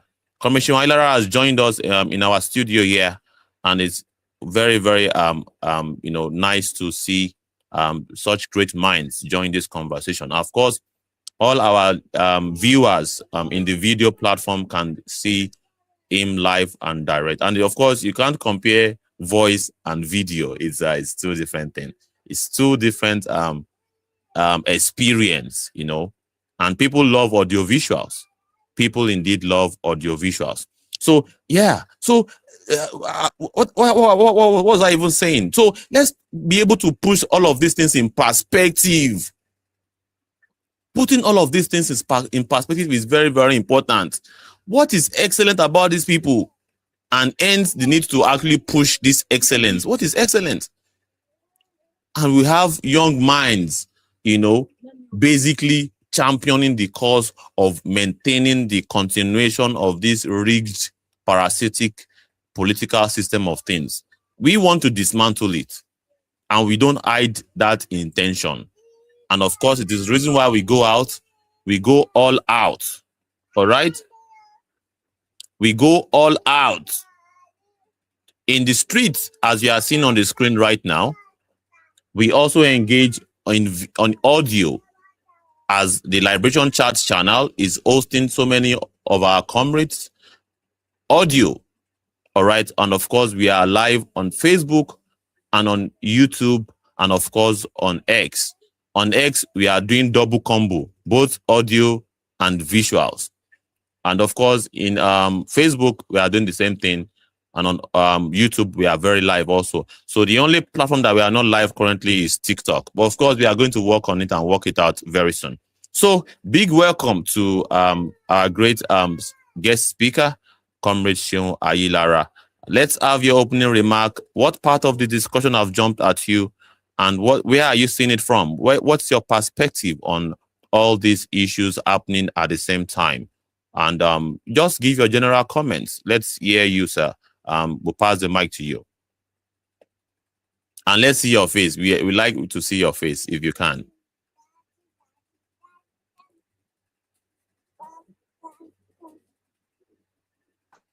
Sorry. Your yeah. microphone is off. Okay, yeah. I hear you now. Yeah. Loud and clear now. Loud and clear. Evening, comrade. How are you doing? Very well. Salutations, sir. Good to see. Good to see. So I don't know if the topic on the X Spaces also apply here. Yes, it applies here. It's on board. It's all across board. All right. It's across board. Yes. So big kudos to you first. That we have to constantly appreciate people who are not forgetting the historical role towards where we are at and towards where we ought to be. Because where we are at right now as African people, as Nigerians, is not where we ought to be. So, like they say that when we fail to plan, we have also planned to do something, right? That we have consequentially planned to fail. That in the act of keeping the habit of not planning, that in itself is planning to fail. And that is what we can see today. And we cannot call that accident at all. That cannot be coincidence. That cannot just be a shared luck. Where people would say that just the way it is. And when you check the interactions within our environment, we would know that we do not see it as a shared luck, right? So there is constant statement in the aspect of destiny. Of course, as an average African Nigerian, we are so high on what destiny is, that there's a pre-planned program, order of program for an average African life, right? Whether that is true or not is something we will still look at. But the interactions on the street is that people already know that our current reality as a people is not of shared luck. It's not by coincidence. It is an act of planning behind it. You hear statement like God's willing, people within our environment usually showcase the fact that there is a pre-planned program within us, that's probably powering what we are seeing as a group and as a people. The question again that we will now ask from this end is that who should be in the know of that planning? Who should be planning such? should we leave the planning to the same persons or same forces or same spirit that we've left it in for the last 60 years, for the last 100 years, for the last 500 years as a group, as a people? Or should we do something around that? Should we start changing power, like the acronym of some, religious Jim people, power must change hands? Should we also inquire that power must change hands? We've been listening to a group of people, discussing the political affairs of these nations. And then in the analysis, I would be asking myself, what would be different from the analysis that some of our parents made from the analysis that people are making today? Excuse me, sorry.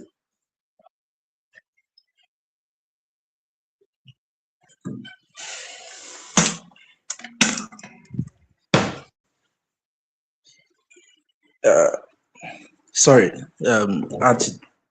yeah, so what would be different from the analysis that, just to be sure again, can I be heard?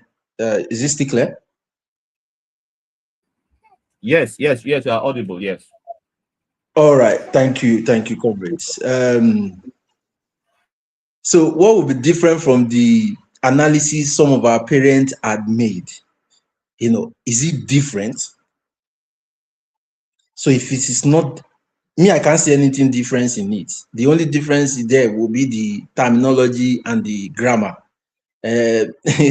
But grammar in itself has no meaning until it conveys something, right? That my people will say that that 3 generations consecutively do not end in the same route and in the same path of destruction that the previous has ended with, right? Or the 3 generations do not end in the same pattern, the same way. That on Toshi. But in our case, based on what the generation means, a generation is considered to be between 20 to 30 years. So in our case, we will see that even from just 60 years or 65 years or independence year, if we start counting from there, we realize that if not at the third already, we are nearing the third. And our reality is from that of, from fry pan to fire. It keep getting worse and worse every day. Every election cycle, it keeps getting worse, meaning we are not doing anything new. We are not really addressing things. We are barely, scratching the surface. By changing the uniform, we are not doing anything new. But it seems as if majority of our people are interested in changing the political players' uniform rather than changing the political players. Is it the madness? They are interested in changing the uniform. So if a so-called idiotic Obasanjo can change uniform of military to Agbada, our people will go after him and say he has changed. Can you see? He was wearing military before, now he has changed now. That is why the idiotic Buhari, may he not die where he is, can still be re-elected after doing all strong thing with Operation Y. They call it Operation Y, but it's to submit people to the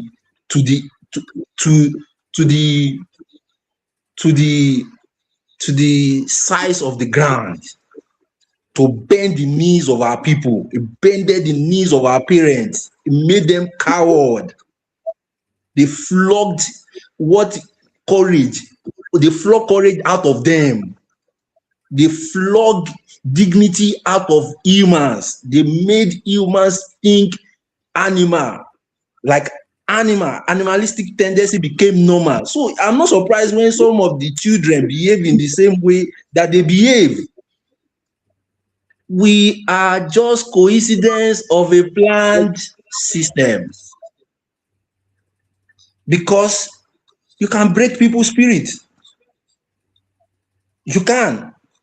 So when we become over demanding of the sky daddy to come and do something we should be doing for ourselves, it's because our spirit have been broken.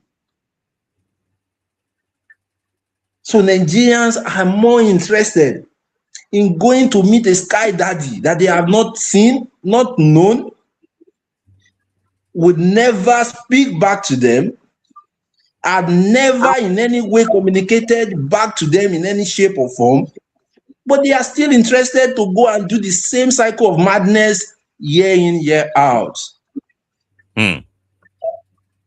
So we cannot say that all these are happening based on coincidence. Once beaten, they say it's twice shy. That if someone beat you once, you are not supposed to repeat the same incident that led to that beating again in a normal circumstances, under a normal circumstances. But in our own case, there seems to be a repetition of the process again and again, and that makes it not coincident. That is based on design. Let me stop here for now. Then I'm still here. Thank you so very much. Thank you very much. And the question: how do we make the same mistake? And I think that we are just making mistake. we just like to repeat mistake. It's an absurdity, and it's something that needs to be rejected to a very large extent. You know, an absurdity that needs to be resisted to a very large extent. You know, resistance of the culture of making the same mistake. The culture of making the same mistake. When are we going to stop that culture? You know, that is the question that demands answer.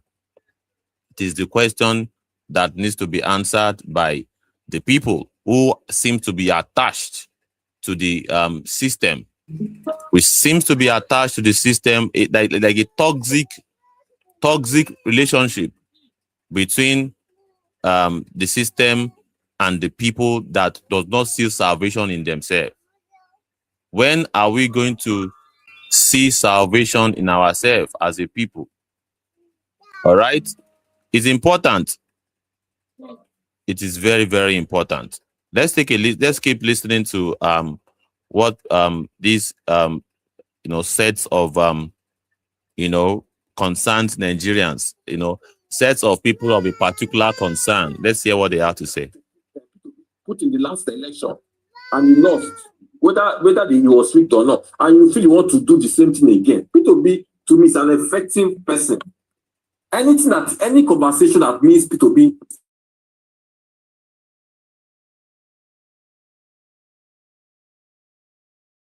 conversation.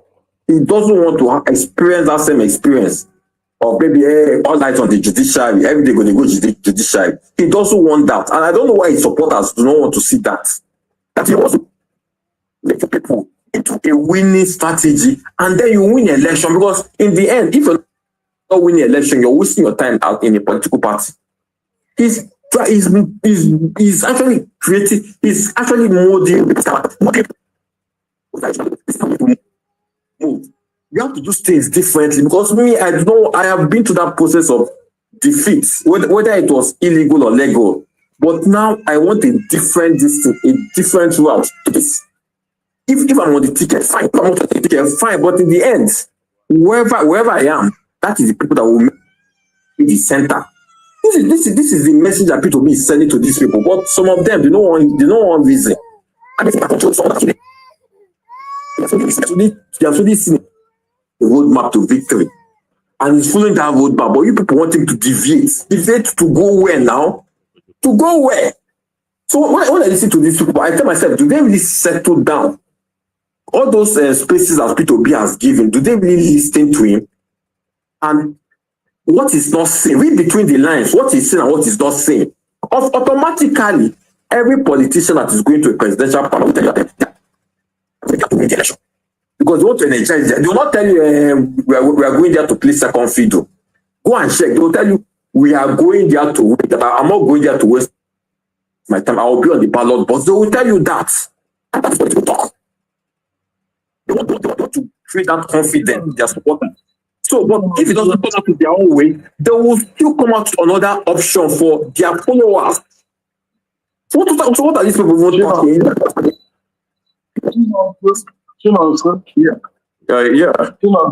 The worst thing that happened to P2B, no matter what they say or how they try, the worst enemy of P2B and his political career, the obedient movement. That they are I disagree. I disagree. I agree wholeheartedly. Wait, let me tell you something, right?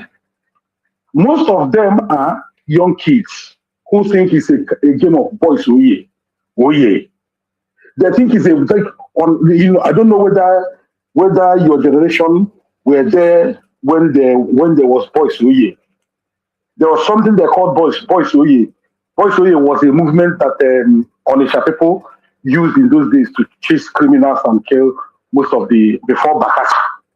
The moment they point finger at you as a suspect, you become boys oh yeah, they will rush you. Obedience are boys oh yeah, they don't think. You are going to say a few people who are thinking that it doesn't listen. Even when we were campaigning against them, right? I was telling them that the only way to campaign for P2B during the campaign was using security.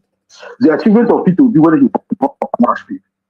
What he did to Masob and then Chawas and the kidnappers and the terrorists who took over the whole number. But because Obedience wants to accuse Tinubu and the Samuel of NSAS, in their head, they believe that at bringing that where APC people will say, after all, they use SAS. What the hell are you talking? You are in the mud already, battling for a particular position, right? Tinubu people, if you call them Abado, they will change their handle and turn it into Abado. If you call them dog, they will change their handle immediately and turn it into a positive movement. But Obedience will turn it into their own, we are at war. Now, if they throw to them, what I am telling you now, Obedience are the people who are going to fall for, Christians, Southeastern Christians are killing Muslims. They are the ones who are going to accept that. They will not tell you, we cannot sell our region. We cannot do this because of this. No, politics is like a man and a woman relationship. If you love a woman and you want to be with this woman, first of all, identify the weak point or whatever thing you want to do and all that, and try to work on the positive aspect of it. But they will not, these ones, it's either their way or highway. And they think, this is the way to win people to the presidency. They think this is the way to make inroad into, like, some of the strong from Yoruba land. Most of them have pulled out. They did not pull out because they hate P2B, but because some of their own,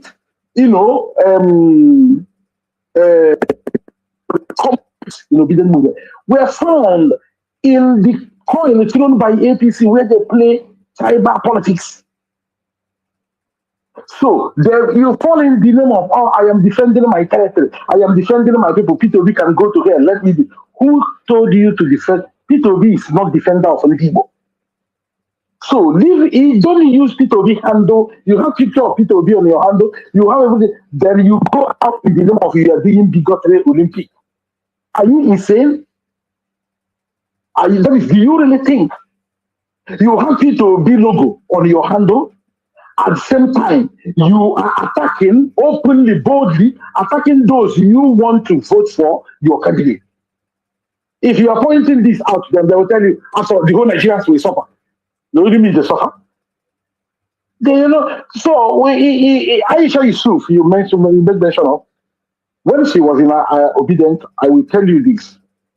Underrate Tinubu at your own peril. Underrate Tinubu because you hate him or what at your own peril. But I will never trust, or if you are in a position, you should not go to sleep even for 1 second. Tinubu doesn't talk. You don't see him granting interview going around like wicked. No. I understand the fact that this is like a torture for you, Commissioner Ayulara. I understand that this is like torture, but well, this is the kind of rhetoric that people want to listen to. They want to hear others, speak about all of these things, but what we will do is to find a way of rebooting all of these things.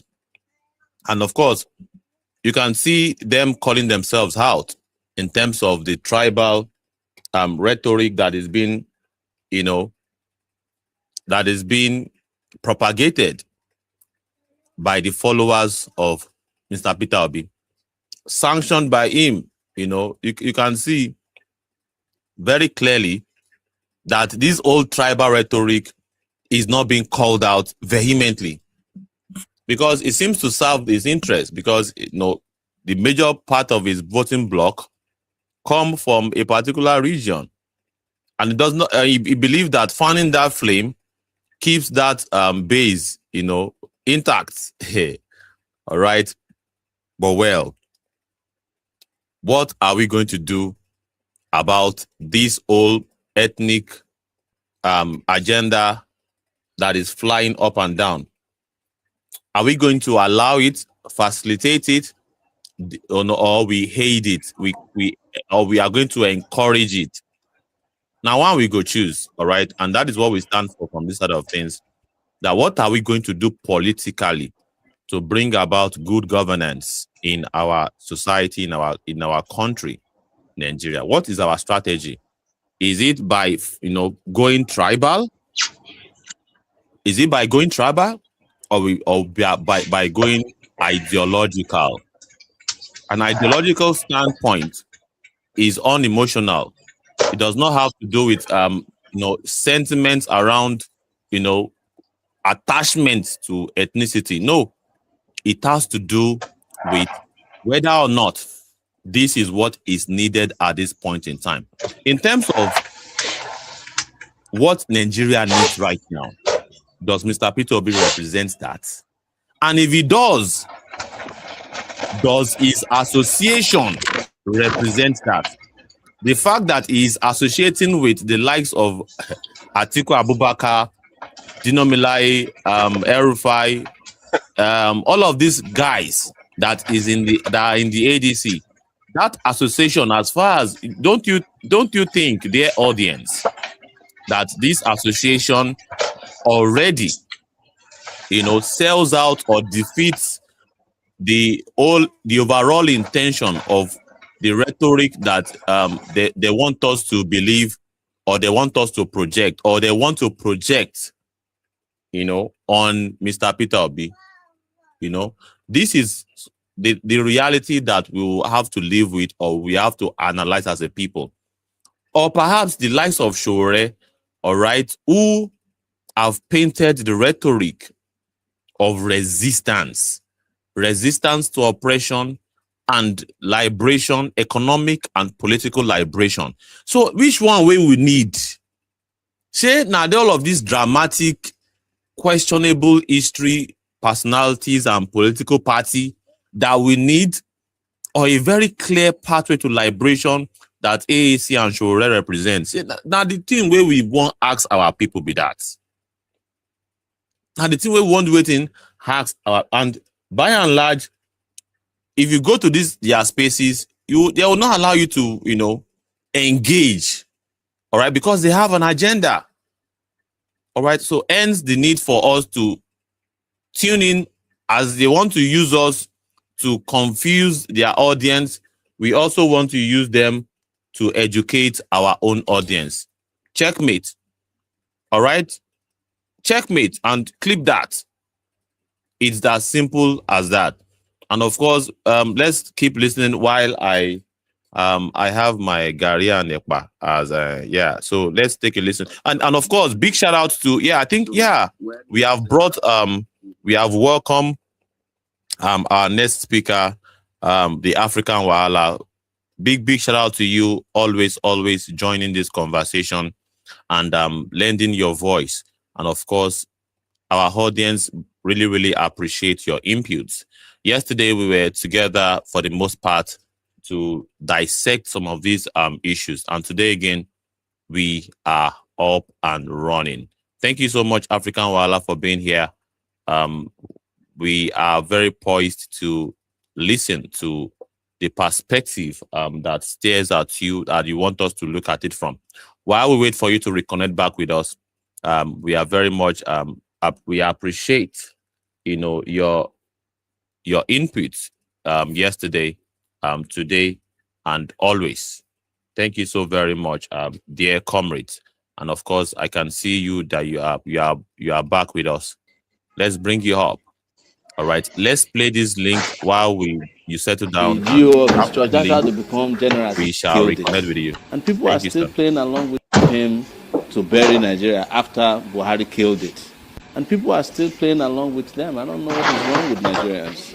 We are not playing. That's why we are not engaging in all this side hanky-panky about protests. When we are ready and when Nigerians are ready, we are interested in a revolution. We have made that very clear. Because that's what can end this nonsense in our body policy. You have all these military generals who don't go to war. And it's only in Nigeria that somebody who has never fought a war before will become a general in the army. Based on the number of traditional rulers he knows or the GO of his church, that's how they become generals, not because they go to war.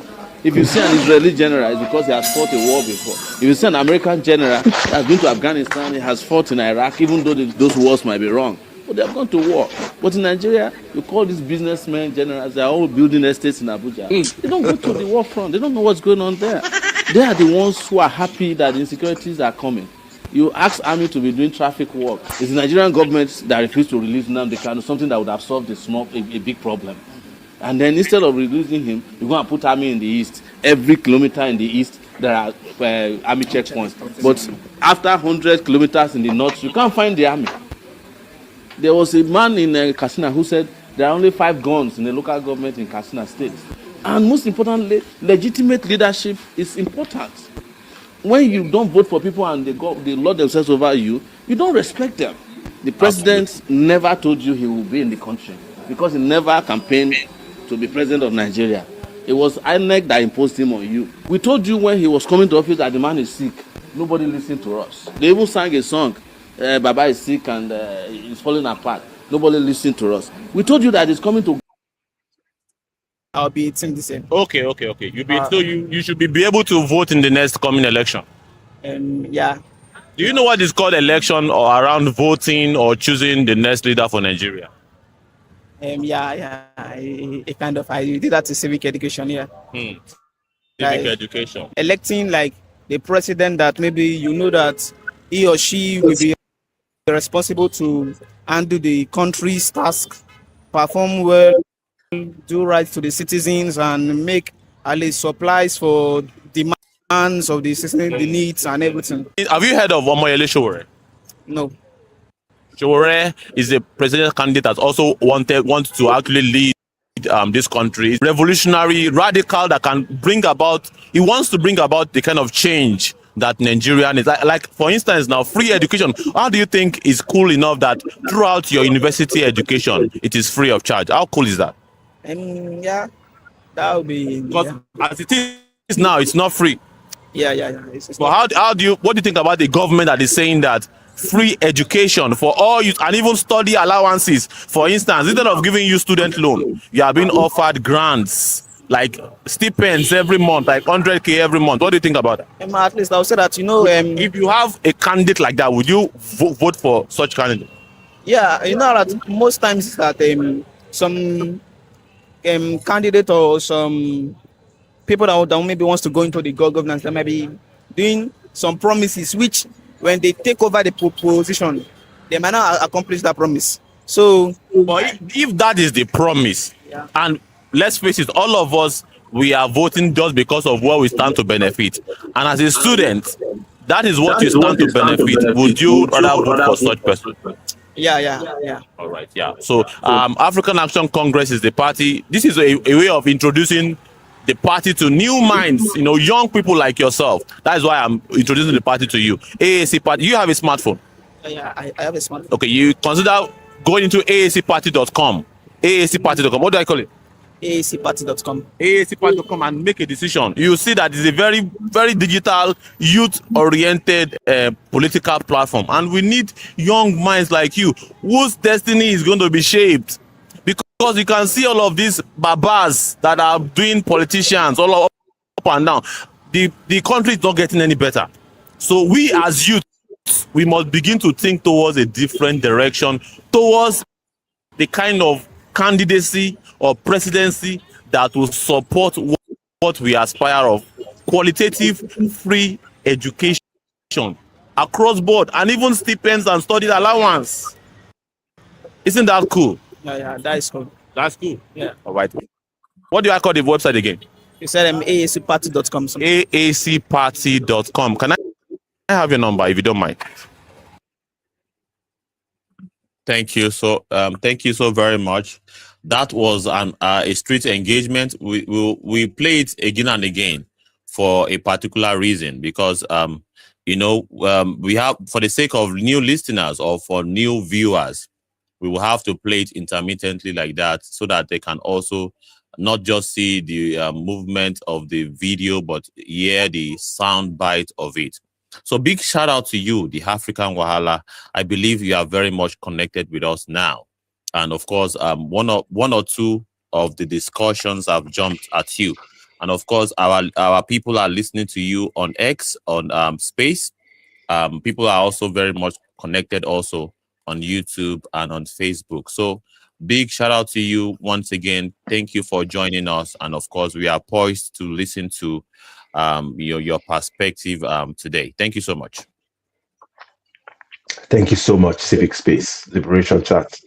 And thank you for your hard work, because this takes a lot of effort to, put this together and be trying to educate people on the right steps to take on their political choices and the consequences. It takes a lot, and you've dedicated yourself to this. And I just want to thank you and commend you and continue to encourage you to continue what you're doing as much as possible. And people should try to support to make this message go as far as possible. One topic that jumped. We are losing connection. Is the audio better now? Yes, it's better now. Yeah, please proceed. I think we are back. We're back. Okay. Yeah. We lost connection. Okay, for perfect. quite some seconds. Yeah. So, I was listening to those guys speaking, and they are arguing about the ADC, which is a new political party made up of APC members and PDP members. So the same political parties that we have all agreed that are detrimental. They have destroyed our society. Politicians from those two parties, APC and PDP, they merged and formed ADC. But ADC became popular because there are some popular Nigerian politicians like Atiku and Obi in ADC. And their game plan is to knock off APC. So it's like APC is collaborating with PDP to knock off APC. And somehow the victims of Nigeria, the oppressed, somehow believe the ADC and they are following the ADC. Clearly, from what those guys were talking about earlier, one of the spaces that you were reacting to not too long ago, those guys were talking about focusing on Obi. Their main focus is Obi. Obi is who they focus on. They channel all their energy to solving Nigeria's problem through Obi.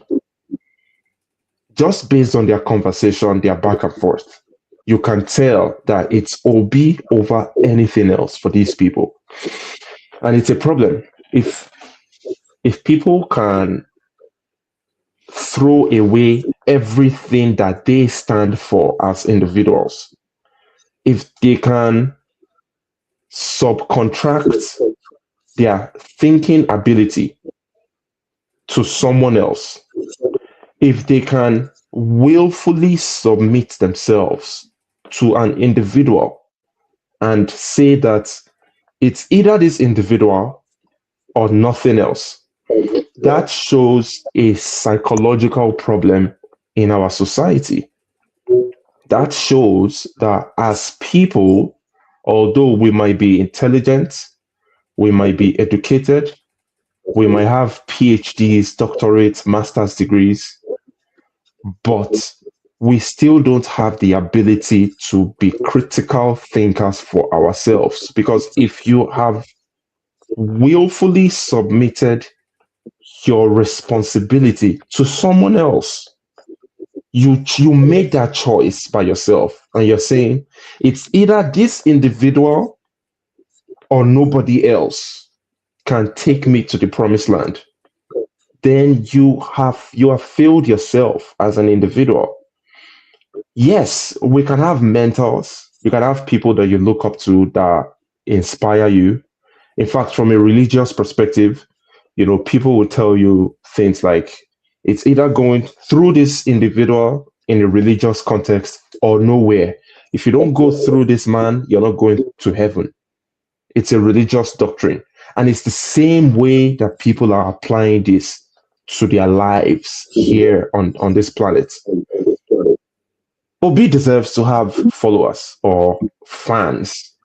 But when you become a fanatic, there is a difference between being a fan or being a supporter and then being a fanatic.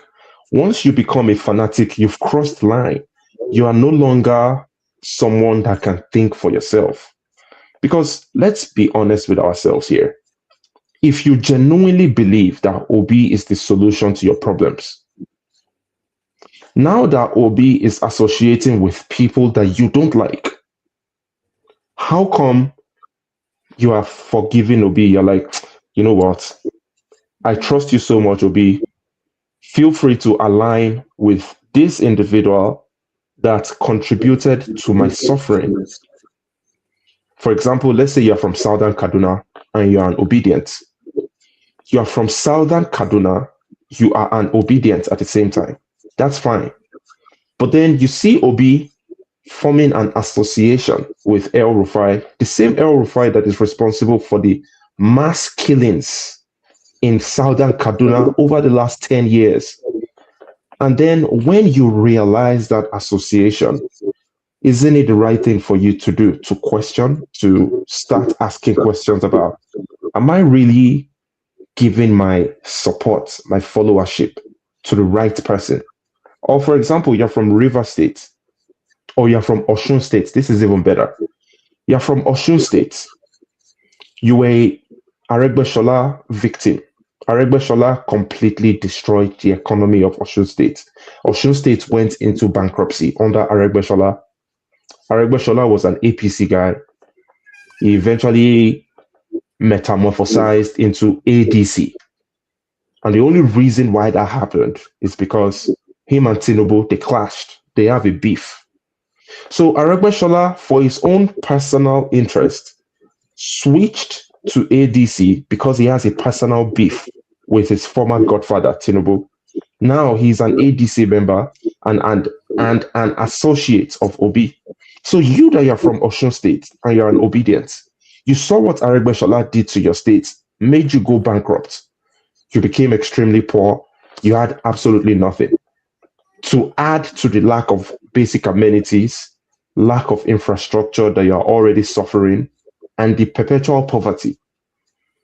This guy ran your state bankrupt, switched political parties to ADC, and then because you're an obedient, you're like, I'm not going to ask any questions because Obi is associating with this guy that contributed to the death of my state. Do you not think there's something wrong with you there? And another mistake you're making is you're thinking that Tinubu is the beginning and the end of your problems. You are genuinely putting all your hatred, all your energy towards knocking off Tinubu. But if you knock off Tinubu, which I hope you do, because he's an absolute failure, it's not even an absolute failure. People like us did not expect anything from him in the beginning. When we heard that Tinubu was going to run for presidency, people like us were like, not again, especially after coming out of Buhari. So you now, after suffering for so long, for decades, under PDP, APC, all these guys, you are now going to join ADC, which is a combination of APC and PDP, because you are an obedient. But you know deep down in your heart that the ADC is made up of APC and PDP, and they've destroyed your country, your society. But now you're forcing yourself again to support the same people that destroyed your society. It just doesn't make sense. Part of the reasons why these types of weird, because this is a very strange behavior. It's an absolutely strange behavior. One of the reasons why it thrives in our society is our cultural influence and religious influence. You see, we are easily controlled. We are easily brainwashed people because we genuinely just want to follow a cultural approach of doing things or a religious approach. And for the most part, when we follow these cultural and religious approaches, we have to throw away our ability to think logically. For example, we saw a very, very sad case that happened recently in Lagos, the Great Nigeria Building. I don't know why they call it great. I feel like they just like adding these words to boost their self-esteem, their ego. There is nothing great about the building. There is nothing great about the area. So there was a fire incident at the so-called Great Nigeria Building. The fire started burning before Christmas. I believe on Christmas Eve or on the 23rd of December. That fire kept on burning until the 3rd of January. So that means the fire burned for about 10 days. The fire was not stopped. There were people trapped inside the fire. They were calling their family members frantically for 10 days. Those that survived as long as that. Some called their family members for 2 days. They perished because nobody came to rescue them. There was no fire service, no emergency services. There was nothing. The fire kept on burning. After 7 days, some people were still calling from inside the building. After 7 days of the fire burning, there was nobody coming to rescue them. Eventually, many people perished. 3 brothers were brought out of the fire. They had perished. Their faces, I can't remember their names now, but their faces are now like the story behind that extremely unfortunate incident, which is just one of many, describing how completely failed our society is. Now, for those people that are from Lagos, for example, you say stuff like, Lagos is the richest city in Nigeria. Lagos is the most developed. Go back to your regions. You are not from Lagos. Go back to where you're from. You guys can never be like Lagos. So the Lagos that you are happy about, that you are bragging about, is such that there is no emergency response when there is a fire. So much so that the fire can burn for 10 days. Nobody coming to the rescue of the people. And this happened right around the time when popular, world-known heavyweight boxer Anthony Joshua had that unfortunate incident that claimed the lives of 2 of his friends. Another popular figure, Chiamanda Adichie, lost her son to the incompetence in the health sector. So Nigeria has been unraveling all these situations that have been ongoing. It's not just now. It has been ongoing forever. But in the last 2 weeks, it seems like a lot of people have been showed that, listen, the country has failed. We don't need to be pretending. We need to do something. But you guys that are still going through the same people, you are still putting your belief system in the same people that brought Nigeria to this mess. These are people that today, if you ask them that, how do you rate your performance as a governor? For example, Tinubu will tell you that I did great. I rescued Lagos from the Atlantic Ocean. I saved Lagos. Lagos is the best city in Africa. It's the best city in the world. But he can't even use the hospitals in Lagos. He has to go to France whenever he has a medical situation.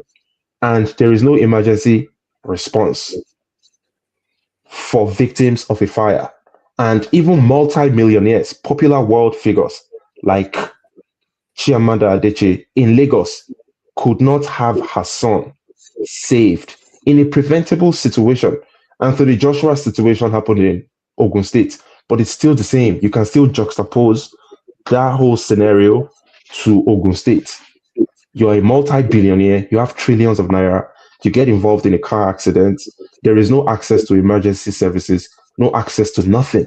Eventually, as a multi-trillionaire, it's random people that have to be pulling you out of the rubbles, not concerned about you possibly having an internal injury that could make things worse. They had to put you in the front seat of a jalopy vehicle, a police vehicle. They put you in the front seat of a jalopy police vehicle to take you to the hospital because there is no infrastructure, there is no amenities, there is nothing, even though you are a trillionaire. So we have a messed up society and we can't continue doing what we are doing and expecting a different result. For the people that are following Obi, this is my message to you. I know this gets you guys infuriated. You get so emotional. You don't want anybody to criticize your Obi. But ask yourself a question and be truthful about it. After Obi spent 8 years as the governor of Anambra State, was there any medical emergency services number that you could call if you got involved in a car accident, if there was a fire outbreak in one of the large buildings in Anambra State? If you called a emergency medical number, I believe that it's 112, even though it doesn't exist. I bet you if you call 112 right now, nobody is going to pick up that call. But let's assume that they pretend to us like the emergency medical services number is 112. If you dial 112 on your phone, immediately after Obi was the governor of Anambra State, are you going to be rescued by the fire services? Are you going to be rescued by the ambulances? Let's forget about the emergency. Immediately after Obi was the governor for 8 years, an average citizen of Anambra State, if you open your tap, do you have clean running water provided by the government coming out of your tap? Or you all still have your boreholes? Because that's what the average Nigerian goes through. An average Nigerian, you have to have your own borehole. You have to have your own access to your own electricity. You have to provide your own security for yourself. You are your own country. The country does nothing for you. You are your own country, period. But you are now telling us that Obi is the answer. Even though Obi didn't provide any one of these things for Anambra State after he was the governor. To make it worse, after not providing anything for the people of Anambra State, you guys claim that he saved money. Okay, fine, you saved money, but how come you don't have electricity and you don't have water and you don't have emergency medical services? You have nothing. You are just an average Nigerian state. Anambra is the same thing as Ogun State, is the same thing as Taraba State, immediately after Obi was the governor. To make matters worse, he is now associating with PDP and APC members. He is associating with El Rufai, someone that is responsible for the massacre of thousands and thousands of Southern Kaduna indigenes. Associating with Aregbesola, someone that is responsible for the bankruptcy of Osun State. Rotimi Amechi, Malami right now. Malami is being indicted for stealing 200 billion naira, for stealing hundreds of properties. If those properties were liquidated and the 200 billion naira was turned into physical cash, that money would have provided emergency medical services in a huge portion of Nigeria. Now, Obi is associating with Tambuwal. He even gave a speech in Tambuwal's birthday.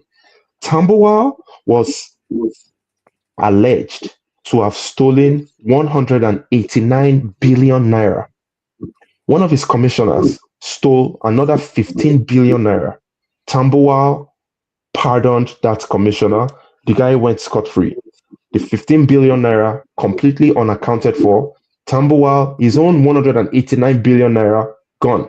Did he go to prison? Absolutely not. One time, he was put in jail for a short time by his opponents. Check it out. His opponents are the APC members. Not because they like Nigerians that they put him behind bars. They put him behind bars because it's their political game. It's the Nigerian politics, Nigerian political game. So all these guys are against you, but somehow you are for them. You've willfully submitted yourself to supporting the people that have destroyed your lives. You're following Obi, that means you're following Tambuwal. In fact, Obi gave a speech at Tambuwal's birthday to explain to you that we are friends. But Tambuwal stole 189 billion naira that could have provided emergency medical services for you. So you need to start thinking about what you're doing. I know no matter what many of us say, it's never going to change your mind because you are irredeemable. If we are being honest, a lot of people are irredeemable. There is no change. They are not going to change. It's like trying to convince a religious person to take a step back from their religious beliefs and try to be logical. What they are simply going to tell you is that when you are religious, the carnal mind makes no sense. Everything has to be magical. That's what they're going to tell you. And they genuinely believe in that. Look at the entire environment. Everywhere is a mess. But you want to keep on pursuing the same people. You want to keep on supporting the same people that brought us to this mess. Finally, keep on making fun of Omoyele Sowore. Please continue making fun.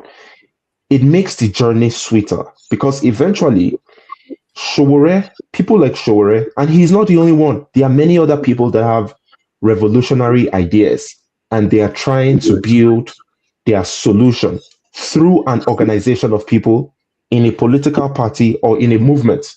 People are building a solution that completely goes against the status quo. The status quo, as we all know, is APC, PDP, and all these criminal political organizations.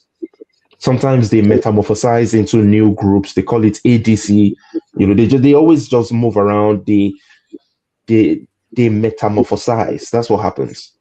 Sowore's approach, for example, through the AAC is very simple.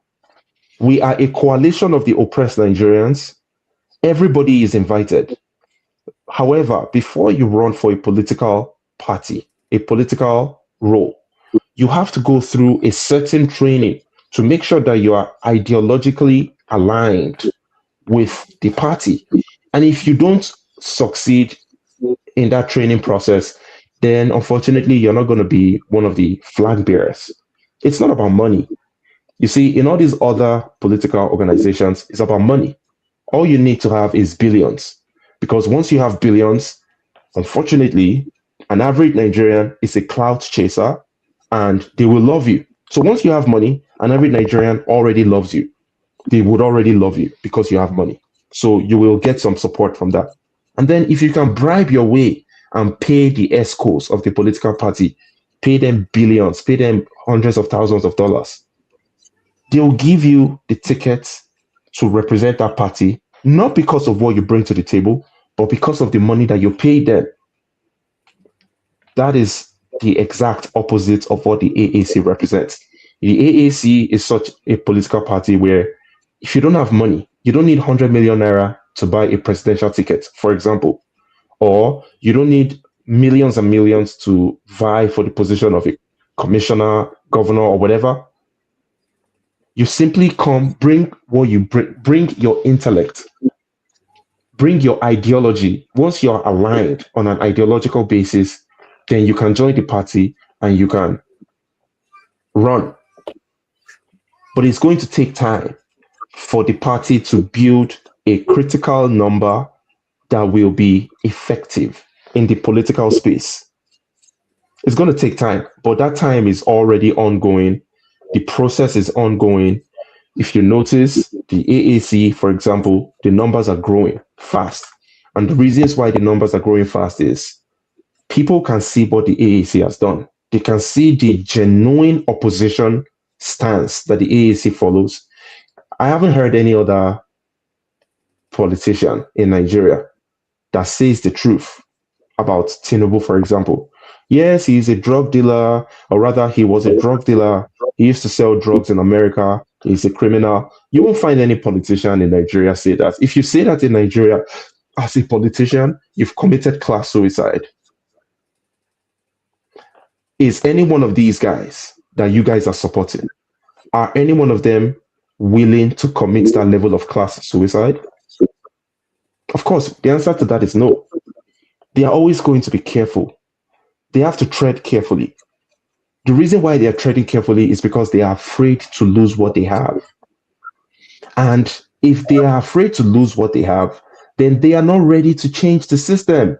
Because you see, to change a system as corrupt, as rotten as Nigeria, you as a leader, you have to be willing to lay down your life.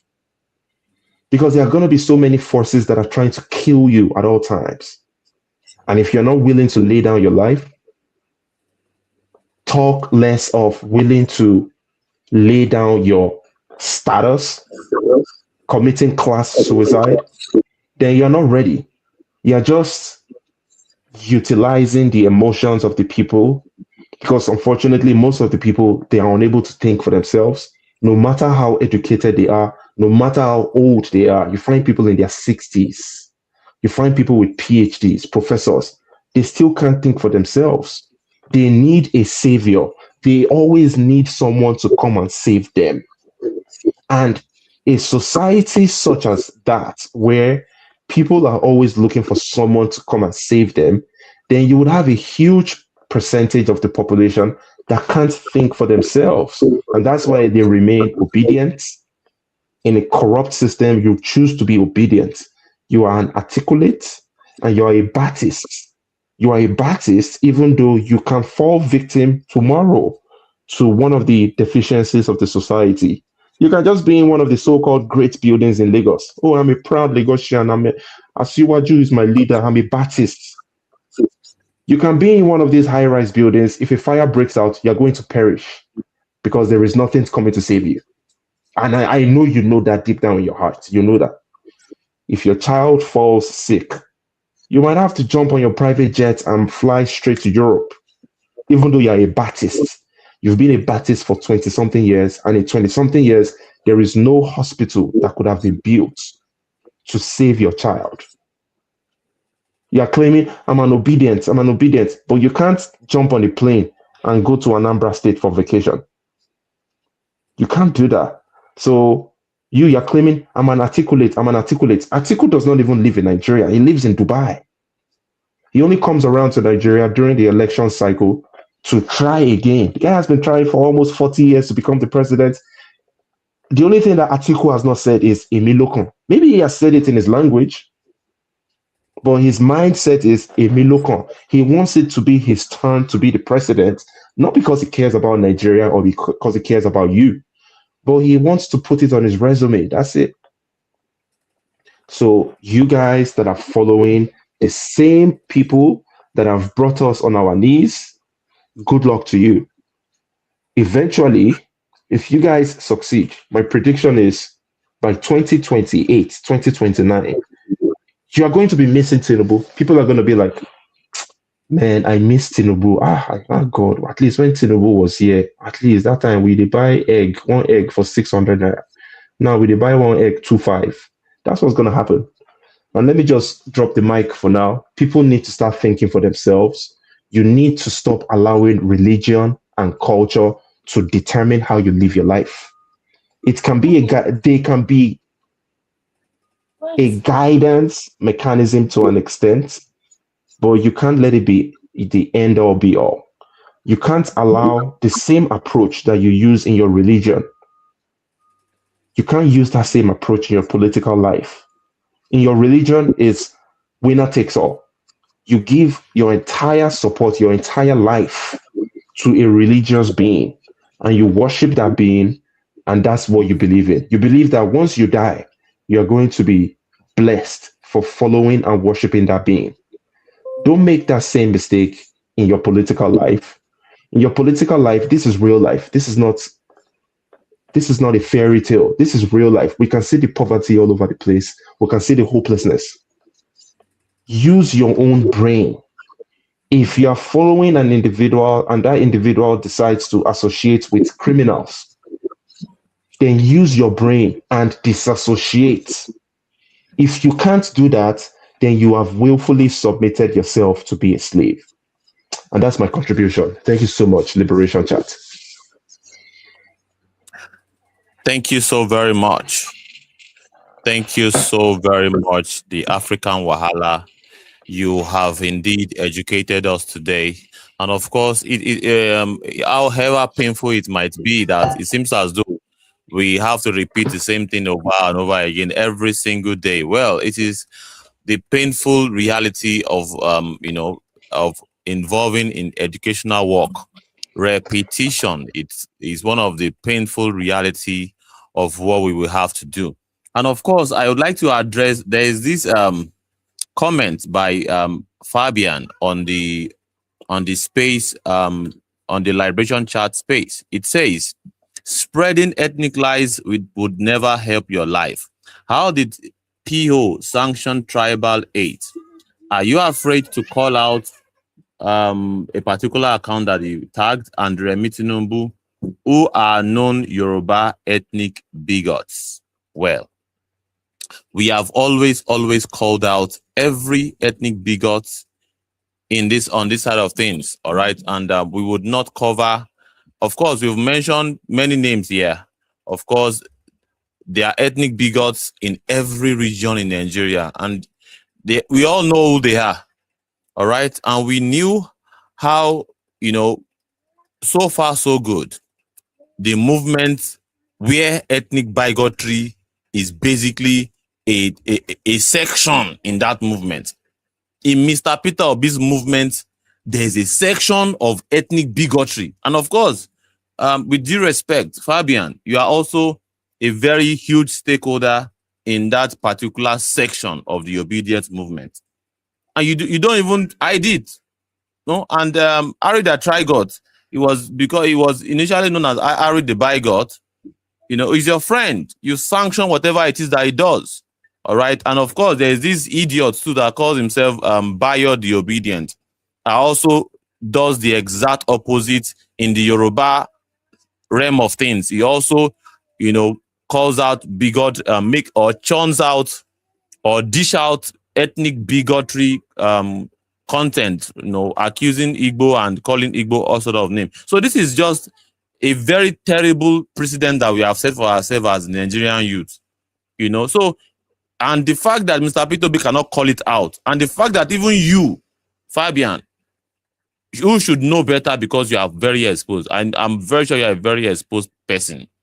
And you also pride yourself as if there's need for it, you are going to go all out to dish out ethnic bigotry.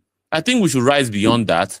And the whole agenda of what we stand on this platform is we should reject some of this, backward strategy that maybe it works in many cases of raving out the emotional. When you mention people's tribe, it raises their emotion. They are very attached to their tribe. I understand it.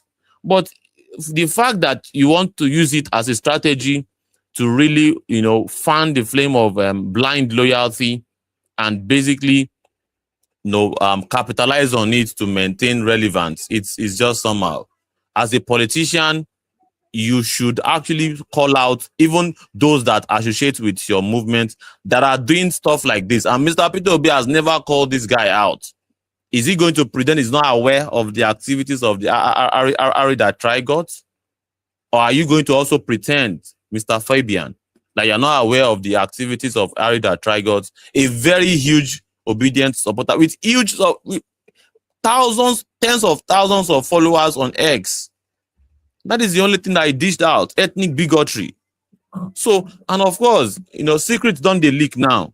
All right, secret don't they leak now. See, everything is falling apart.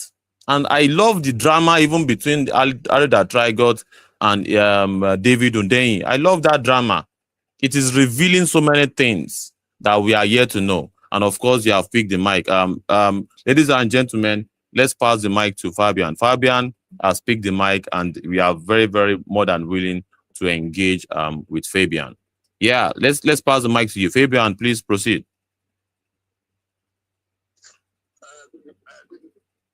Yeah. Yeah, greetings to you.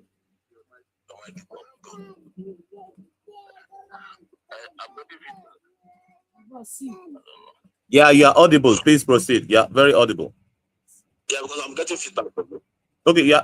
Is the feedback is loud? Yeah, too loud. Okay, let me off my mic here then.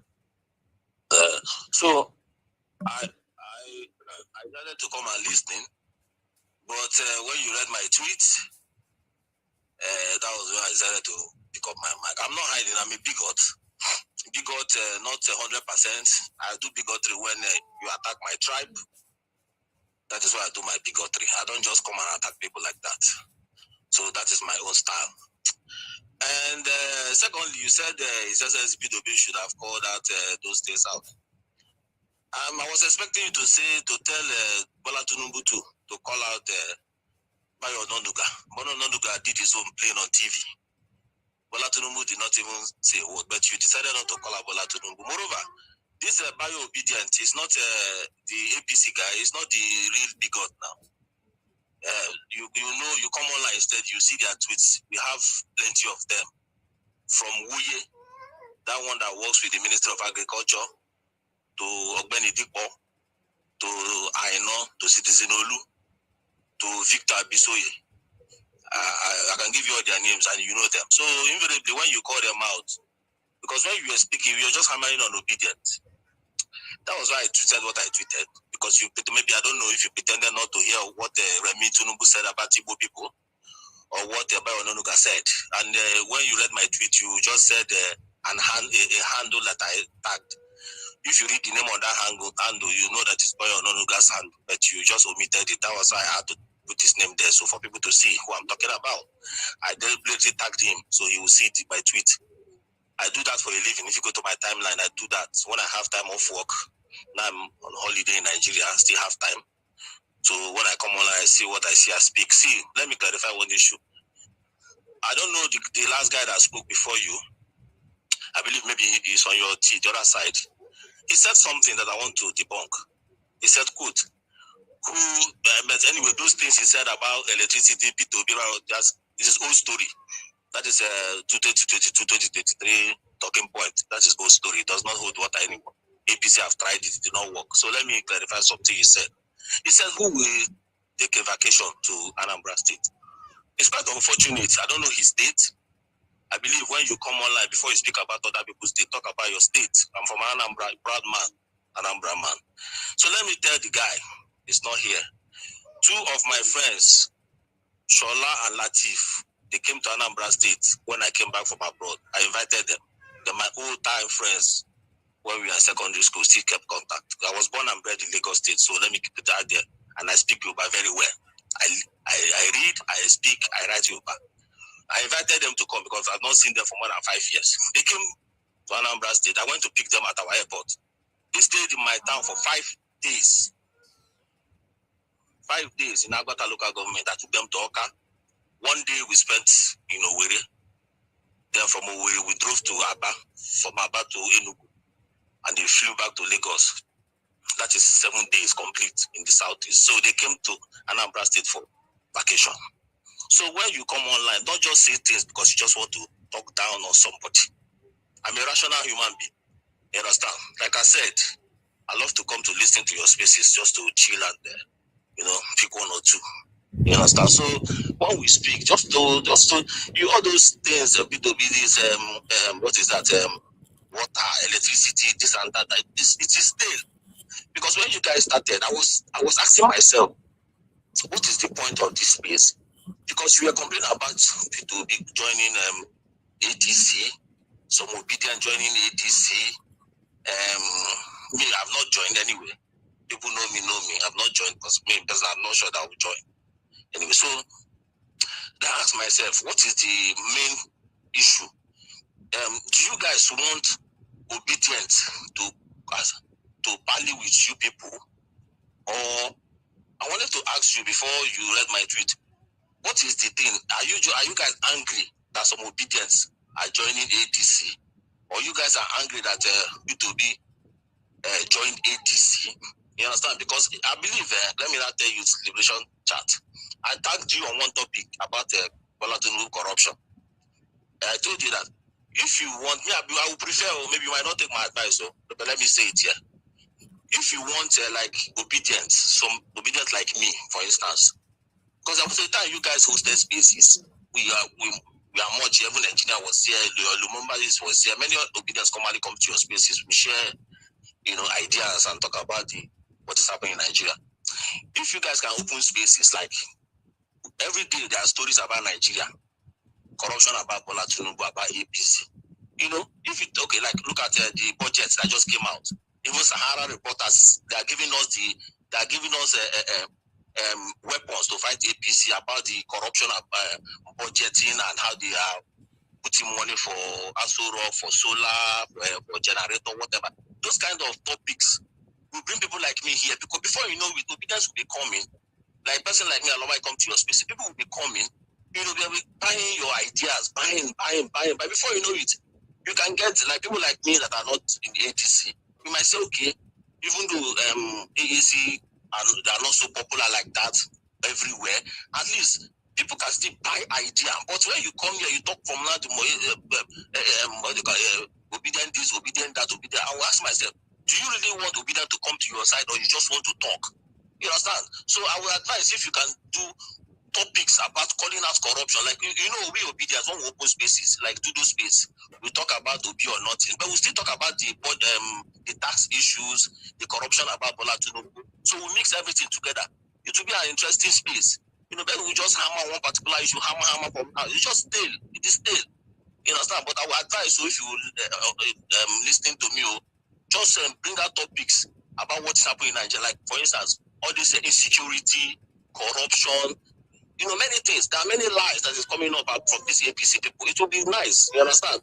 That's all I have to say. But coming about ethnic bigotry, Harry is my guy. Many of us that know Harry here when he started, I'll have a tweet of Harry when he was fighting for Yoruba people, and that is a fact. Most of you have seen that tweet when he was attacking other people for insulting Yoruba people. It was when they started insulting his family. That was when Harry changed to what it is today. So nobody can doubt that. So the truth of the matter is, hate is too much in Nigeria. For me personally, my own opinion, Nigeria can never be won. No matter, Nigeria is not a country. So we'll stop deceiving ourselves. You understand? Nigeria is not. I know when I enjoyed Nigeria when I was younger. I've said it many times. When you can. Let me not go back to those things, because it hurts me so much the way Nigeria is today for some people who are not enjoying Nigeria. Nigeria was not like this. You understand? Most of us, let me just keep it there. So what I'm trying to say in essence that ethnic bigotry will never die in Nigeria, because the people in higher... Okay, let me give you an example. If Tinubu would have... maybe Tinubu called out Bayo Ononuga, I swear to you, this thing would have stopped. That is a fact. But he kept quiet because he favors him. Okay, look at Reno Omokri. Have you seen what Reno Omokri says about Igbo people, Abi? You've read his tweets, Abi? Nobody called him out because he favors him. Now they've given him an ambassador. Because bigotry pays for APC. And we, personally, me as an Igbo man, being an obedient, I have my own voice. That is why when I tweet what I like. You understand? So I have to fight for my own tribe. You know, it is when we kept quiet for so many years. They were just playing with us. Then when Harry started, everyone started crying. Even some people in the obedient movement had to block Harry because they were telling him, what you are doing will make P2B lose votes. And we said, no, let him lose the vote. It's not by force for him to be president. But I cannot come on spaces. I'll be having mental gymnastics. When I see somebody who is a Yoruba Runu, idiot, will be insulting my tribe, I will just keep quiet and take him because I'm an Igbo man. It can never happen again. And it will never happen. That's why I'm giving them back to back. So if you come with peace, we'll give you peace. If you come war, we'll give you war. Me, I'm ever ready. Like I said, me, I'm ready for any war. But I like peace. And I want Nigeria to work. But for me, Nigeria can never work because of the rate of corruption and nepotism that is happening in Nigeria. So let me leave it at that. Liberation Chat. All right. Thank you so much, Fabian. Well, it's good that you were able to come correct or perhaps clarify your position on this issue. But I have disagreements with many of it. And of course, I believe you would also hear me out. And I'm doing this, honestly speaking, without any form of string attached or any sentiment. And number one, from what you said, is the fact that you also admit that Ari, it's an obedience that is very well sanctioned or approved by some of you people, and funny enough, by enlightened minds like yourself. And not only you, in fact, we have also seen. I was shocked when I saw, the validation that, even persons like Dele Farotimi, validated what Ari the Trigot is doing. It's fine. What a time to be alive. And even Dele Farotimi himself can be regarded as an intellectual that is fanning the flame of ethnicity in Nigeria, owing by the fact that he stated it very clearly that the reason why he's giving his support for Mr. Peter Obi is purely ethnical. It's just because, in his view, it is the turn of the Southeast. All right, and that is one. Number two is the fact that, talking about Anambra State, there's difference between you going to a place in Anambra State because you are born there, or perhaps you have an origin there, or perhaps you have an investment there that you just I think, just for instance, I go to Oyo State too. Whenever Oyo State is my state of origin, but I would never say Oyo State is a developed place, or perhaps I am impressed by all the over 4 governors that have been there so far. So there's nothing to be impressed about. And I would never, I may even invite my friend that let's go there together to just go and have fun. I don't want to be alone. That is different from having a commercial tourist attraction there. That the whole world, that you don't even need to invite anybody there. They want to go there. They want to have fun there because a particular government under an administration has put in place things that is just like magnets, attracting people there to come and have fun.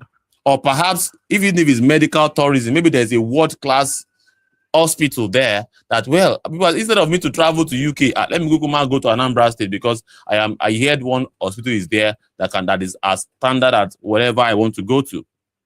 These are two different things. All right. Going to a place is different from everybody knowing that there's a destination there that people can have fun or, get some level of value for their money, or particular service that interests people, that it calls for, it attracts even interstate, cross-border visiting. For instance, like somebody like Lagos now, I said, okay, let me go and treat myself in Anambra State. Or someone that wants to just go and cash fund, let me just go and enjoy. There's a particular resort, government-owned resort, that they will not exploit me because it's government-owned. I'll just go and have fun, and it is under Peter Obi administration that they built the resort, and it's supposed to serve the people. So it's quite different from you just inviting your friend and you going there for your own, for your own fun, or maybe you are obligated to go there every year.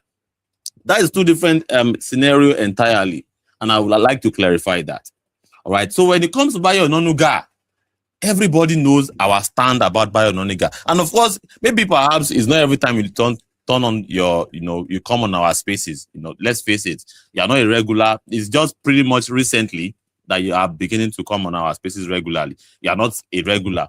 And yesterday we discussed about, in fact, even today, we have highlighted the terrible structure and how, and even if you look at the topic, how did we get here in Nigeria? Chance or design? So you want to paint a scenario that we have been talking about Mr. Peter Obi all day long. We have, based on my analytics here, we have spent over 4 hours, 28 minutes. Yeah. And I can tell you that Mr. Peter Obi does not even constitute 10% of what we have been discussing. We have discussed a whole lot of different demography of issues. All right. So Mr. Peter Obi just featured in one of it and you became triggered, which is fine. All right. It is fine. But we need to just set the record straight that it's not as though we are here to basically discuss Peter Obi. Peter Obi is just one of the, okay, we discussed other coalition members here. I mentioned Atiku too, and how our youths have always been obsessed, because we can talk about the problem from day to tomorrow. We can talk about the tax issue that Tinubu and his codes and his criminal codes has imposed on Nigeria people. We can talk about the taxes. We can talk about the terrible infrastructure in Lagos. It doesn't change jack. If we, the people, if even we say we youths, we are still distracted and we are still obsessed with the so-called His Excellencies, that nothing is excellent about them. Nothing is excellent about these people. So our obsession for these political parasites is a thing of worry. We can discuss about every other national issue from day to tomorrow. If we do not call out the obsession that we have and this whole idea of selling the relevance of these people, that we should have retired all of these people by now. And of course, to also clarify, I'm rounding off now in the next 1 minute. We are not saying that the obedient movement to join us. It's not by force. And of course, we have mapped out the old demography. And on this space, I also reiterated that the critical masses of people that we want are not the ones that are already gone, obsessed with the system already. Those ones are gone. Obedience are gone. Articulates, they are gone. The Baptist people, they are gone. We don't have any business with those ones. We will use them to educate our audience. So as to these 139 people watching us right now, we will use all of this content. That is why we tune in to their space, to listen to them and use their content to educate our audience. But the fact that we say we are expecting them to come, no, we don't even want you to change your orientation. No problem. And we believe that no matter what you do, people that will be obedient to their grave. Even if Mr. Peter Obi decide to work with Tinubu today, those that will be obedient and not stop being obedient will be obedient. It will not be a deal breaker for many people. And I ask, what is indeed the deal breaker with respect to Mr. Peter Obi? They will not give you answer. Me, I get deal breaker for Sowore. If Sowore decided to start working with the establishment politician, that is the very day he loses me. That is my own deal breaker. But do you or any of the obedience have deal breaker? And that is cause for concern. If there are no deal breakers, that you just believe that we have to be loyal to these people forever and ever, no matter what they do, we hail them and we ask them to continue doing whatever, then there is cause for worry. That means we don't really want a better society in the first place. It means what we want is just blind, loyal, cult followership for this establishment entrenched politician. That is what I have to say for now. Please, the African Wala, please, I beg your indulgence. Let's have Fabian reply. Then we'll pass the mic to you immediately, African Wala. Please, Fabian, please continue. Proceed.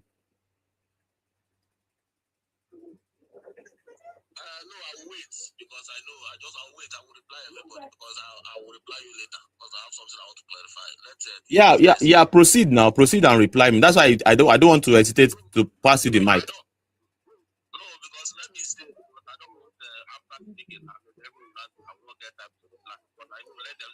You will get a time to reply, but no problem. Let's pass the mic to African Wala then. African Wala, please proceed. Yeah, so Fabian, it was me that you were referring to earlier about that guy that was saying something about going to Anambra for vacation. And you were saying before people like me come and talk about stuff like this, we need to state where we are from first. I'm from Ijebu. I'm from Ogun State.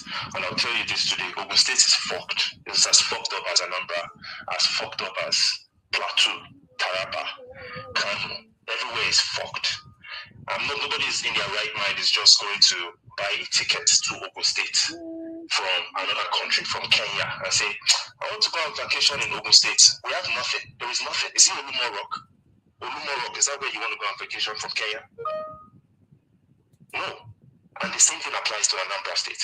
And you can prove me if I'm wrong. Prove me wrong. Please, Fabian, prove me wrong. Can anybody in their right mind from Botswana decide to buy a ticket that they want to go on vacation in Anambra State from Botswana? Please prove me one figure.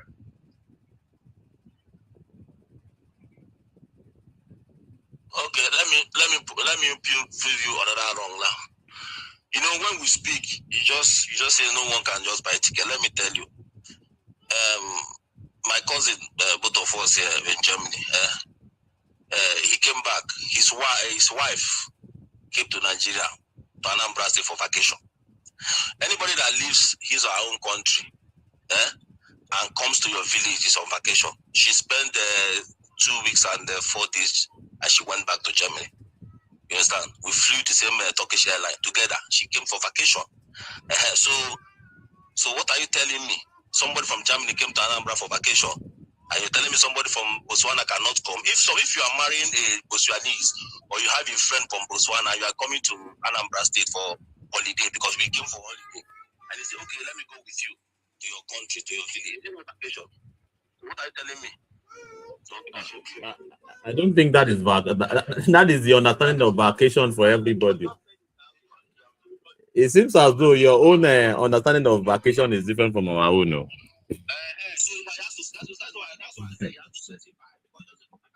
We came back together.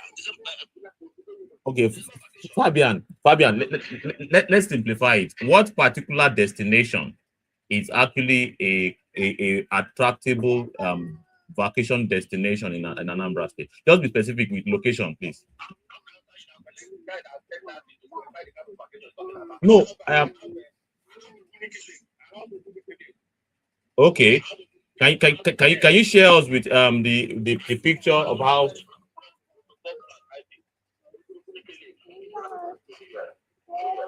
be upset.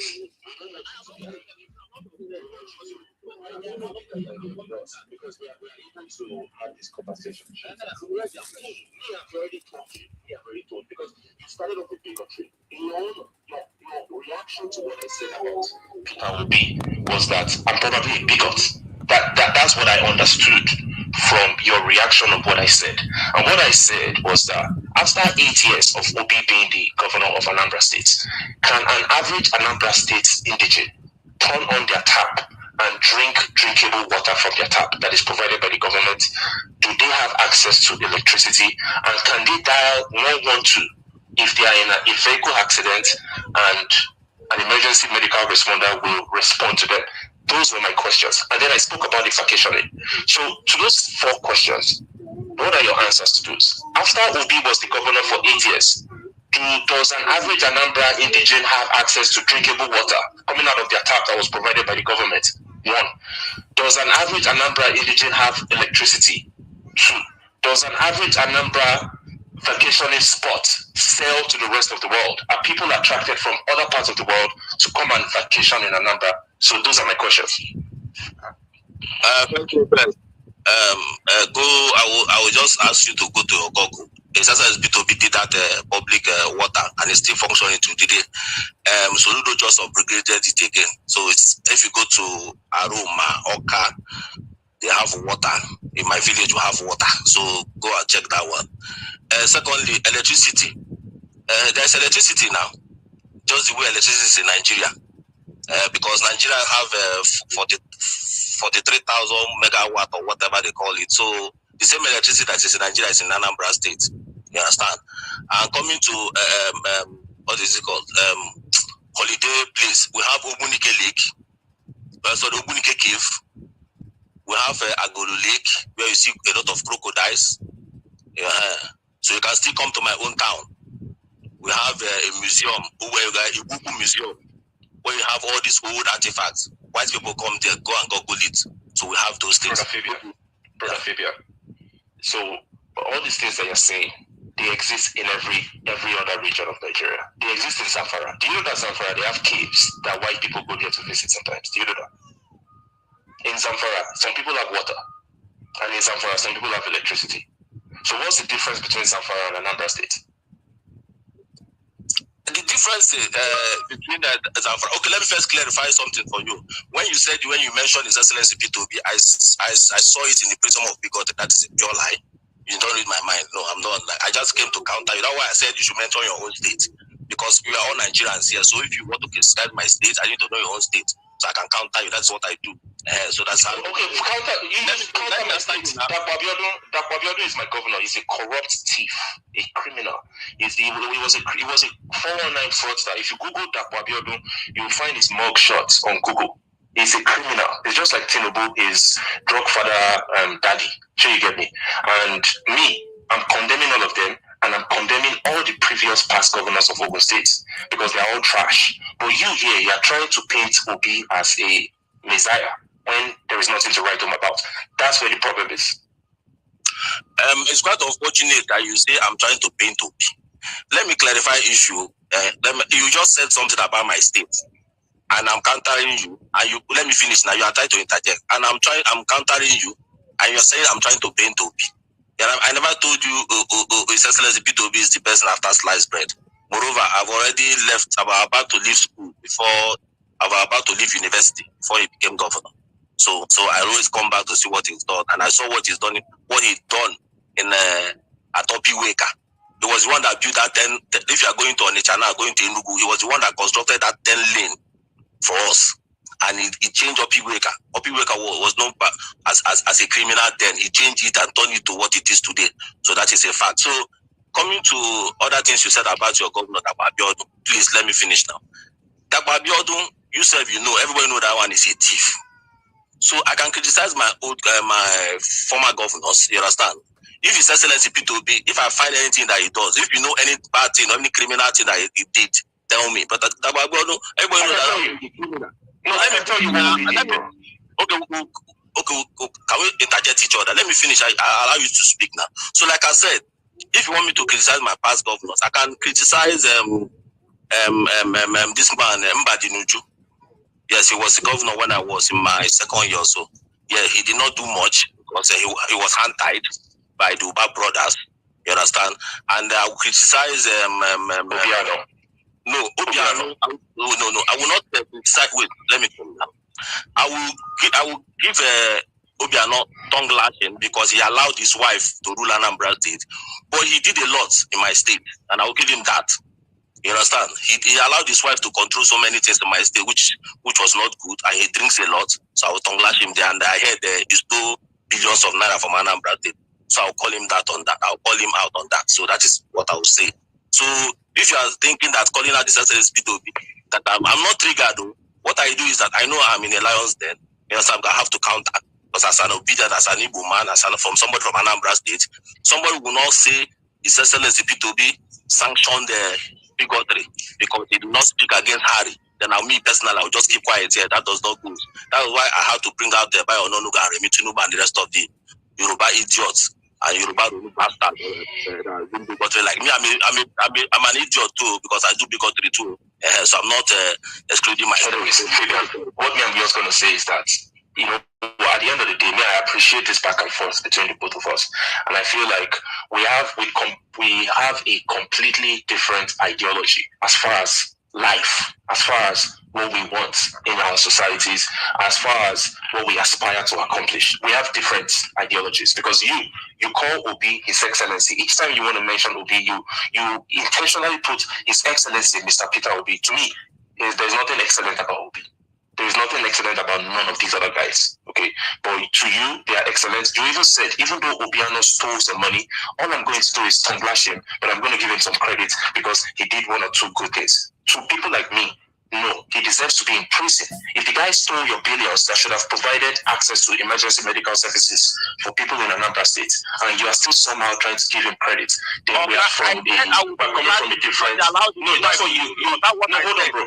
Are you not hearing what I said? Give him some credit. I know you're getting upset. Chill. I understand you're getting frustrated. I understand you're getting agitated. And it's rising your BP, bro. Brother, your blood pressure is rising. At the end of the day, we have different ideologies. My life is different by your life. Excellencies.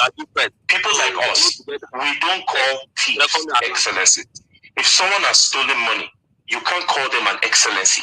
that person is a thief. That's the difference. And that's part of having a revolutionary spirit.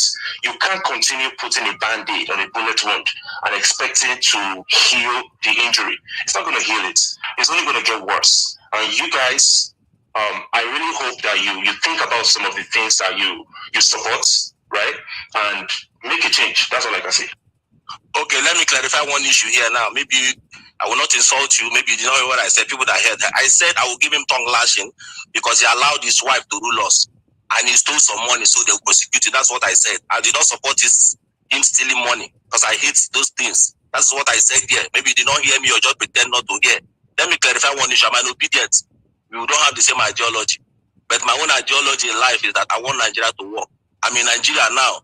I want my the electricity in my town is not okay because of whatever is going on in Nigeria. I have my solar that I use, you understand, and I complain a lot, to the extent I see people throwing refuse on the floor. It triggers me because I don't like that. So I want Nigeria to work the way Germany works, you understand. So if you want Nigeria to work for your own good, or if you be on your own ideology, that's your own. But my main person, let me finish. Please don't interject me. Please, like I said earlier, I hate corruption. You understand? I'm not calling excellence to be excellent. It's my own opinion. It's my right. You can like call me whatever I want to call me. It's my leader, and I respect. It's my former governor, and he did well in my state. So I will continue to give him the recognition that he deserves. So anything you want to say, that is your own business. Thank you very much. Please. Can I come in now, please? Yeah, please proceed. Please proceed. Thank you very much. Vibration chats. May the ancestors continue to bless you. I greet everyone on this place. You see, it's quite unfortunate that Nigerians doesn't, I don't know, but let me just say this. It seems Nigerians doesn't know what good living looks like, even if you travel out. It seems like we intentionally just want it to just be like a village. Because I don't know why. I don't just know why. But it just seems like the way all the whole country, everywhere in the nation is looking like a village is okay for us. It seems like the way everything is rotten. And before I proceed, I'm from Lagos State. I'm not just, they brought me to Lagos. I am from Lagos State. And all of the governors, all of the leaders in Lagos, they are agberos, they are touts, they are thugs, they are bastards, they are drug dealers, they are assassins. Yes, that is what they are. So, I don't know. When we say we want a working system, we want a working Nigeria, and we don't know what a working system looks like, it makes me very confused. Tinubu never did anything in Lagos State. He just went there to constitute nuisance, agbero everywhere. There's nothing working in Lagos. They are just using that place as this packaging that people will package and you feel like there's something. There's no content. No content. It's just packaging. Like every single one of these people that have held office in this nation are supposed to be in jail. None of them is excellent. None. And yes, they are getting the experience that Nigeria wants them to get. The experience of looting, the experience of killing people, the experience of impoverishing us over and over again. That is the experience that Nigerians want them to get, and they are getting it. They are even giving it to their children to come rule over us if we are not wise enough. If we don't want a revolutionary change, if we don't want to overhaul this system for our own good. People don't know what good life looks like. People don't know what good living feels like. Because our brain has been damaged. They didn't let us get quality education, no good road, no light. Insecurity everywhere. Our leaders, they are not leaders. Our rulers are literally the terrorists. They are the ones kidnapping and killing us. It is their policy that is killing us. So I don't know, when you say you want good country and you are still following this same politician that has destroyed our past. They can never guarantee our future. It is impossible. This is blind cult followership, for crying out loud. This is not new. It is just as if we just want the corruption to shift. We just want the corruption to move to our own side because we feel like maybe because we have been shouting and following them, if we move to one of them, they will recognize us and let us eat out of it. It is supposed to be clean water for all, not champagne for few now. What is wrong with Nigerians? And they just mumble everything up. They just turn it into religion. I don't even know how they do that thing. But as far as I am concerned, the only religion and tribe that I know is the religion of the oppressed and the oppressors. And I'm a member of the oppressed class. I'm a member of the religion of the oppressed. I'm a member of the tribe of the oppressed. Not because I am poor. And not because I don't believe in God. But it's because I'm an ordinary Nigerian. I'm a common man. I'm a son of nobody that wants to be something that will change this story, this nation. For over decades, nothing. Just do road trip in this country. From Lagos to Ondo State, everywhere is looking like a village. Look at Morocco. Look at Morocco. Look at Morocco. That is why they never want to associate themselves with Africa. Look at Morocco. Only Lagos State's revenue would finance that country. Look at them. Tired. Sick. It doesn't make sense anymore. It does not make sense anymore. It does not make sense anymore. It does not make sense anymore. Especially for those that they have traveled. You have gone to UK. You have gone to a forward-thinking society, and you still support these bastards that have held one public positions or the other. Anyways, we are resolute. We are not giving up. We are not slowing down. In the African Action Congress, where I am, I'm a member of the Take It Back movement. There is no giving up here. We are just opportune to be part of those that would push this struggle forward. Yeah. There's no giving up. We will continue to organize. Even if we are two, we will continue to organize. Yes, it's very important that we mention those numbers. Because these numbers that they feel like they used to intimidate themselves, not us still. Even if we are one, we will continue to organize because we believe it is an eco-socialist system that will work for the masses. I don't know why. Now, let us give these people head count. These bastards, corrupt establishment, criminal politicians. Let us give them head count. They are not their extended family. They are stupid police. They are stupid soldiers. They are stupid anything that has anything to do about it. Let us give them head count. They are not up to 10 million people. Now, are we saying that the remaining 190 million people, we can't just get like 20 million to chase these people away and jail them and make them pay for what they have done to You're welcome. the older generations, us, and what they are planning to do for the future generations? Can't we just get 15 or 20 million people to just stand their ground and chase these bastards out? It's nice to have. And we just continue to just play, dance to their tune, stay with them. You cannot win them, you join them kind of thing that they are doing. And we just feel like we are living life because we have solar in our house. Radio and we are complaining that there is no light. Thank you so much. Welcome. If it's collectivism, this is not individualism will not do nothing for us. They are not up to 10 million people, but they keep impoverishing us. Over 190 people. Over 190 people. And you say this of intelligentsias, quote and unquote, on this same street of X, going around, You're welcome. open their big mouth to say that it is highest spender that they go with an election day.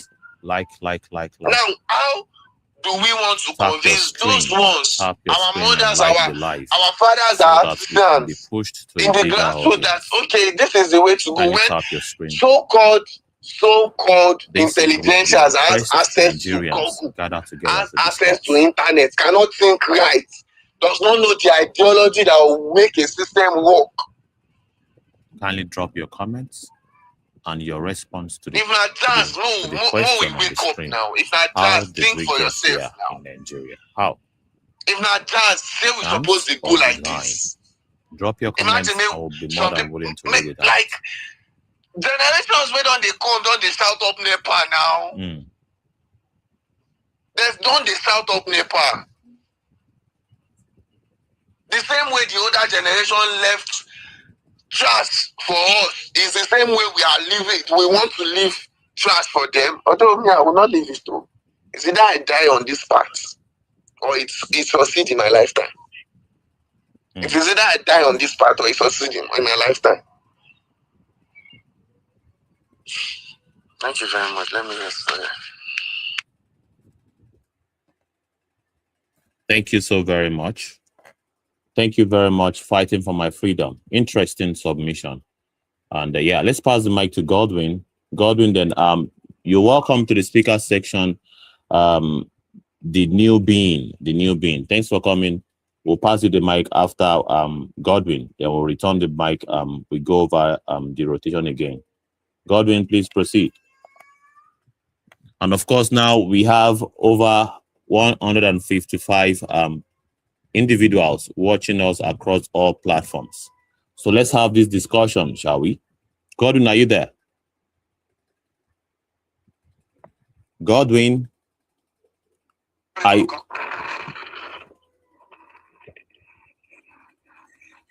Godwin?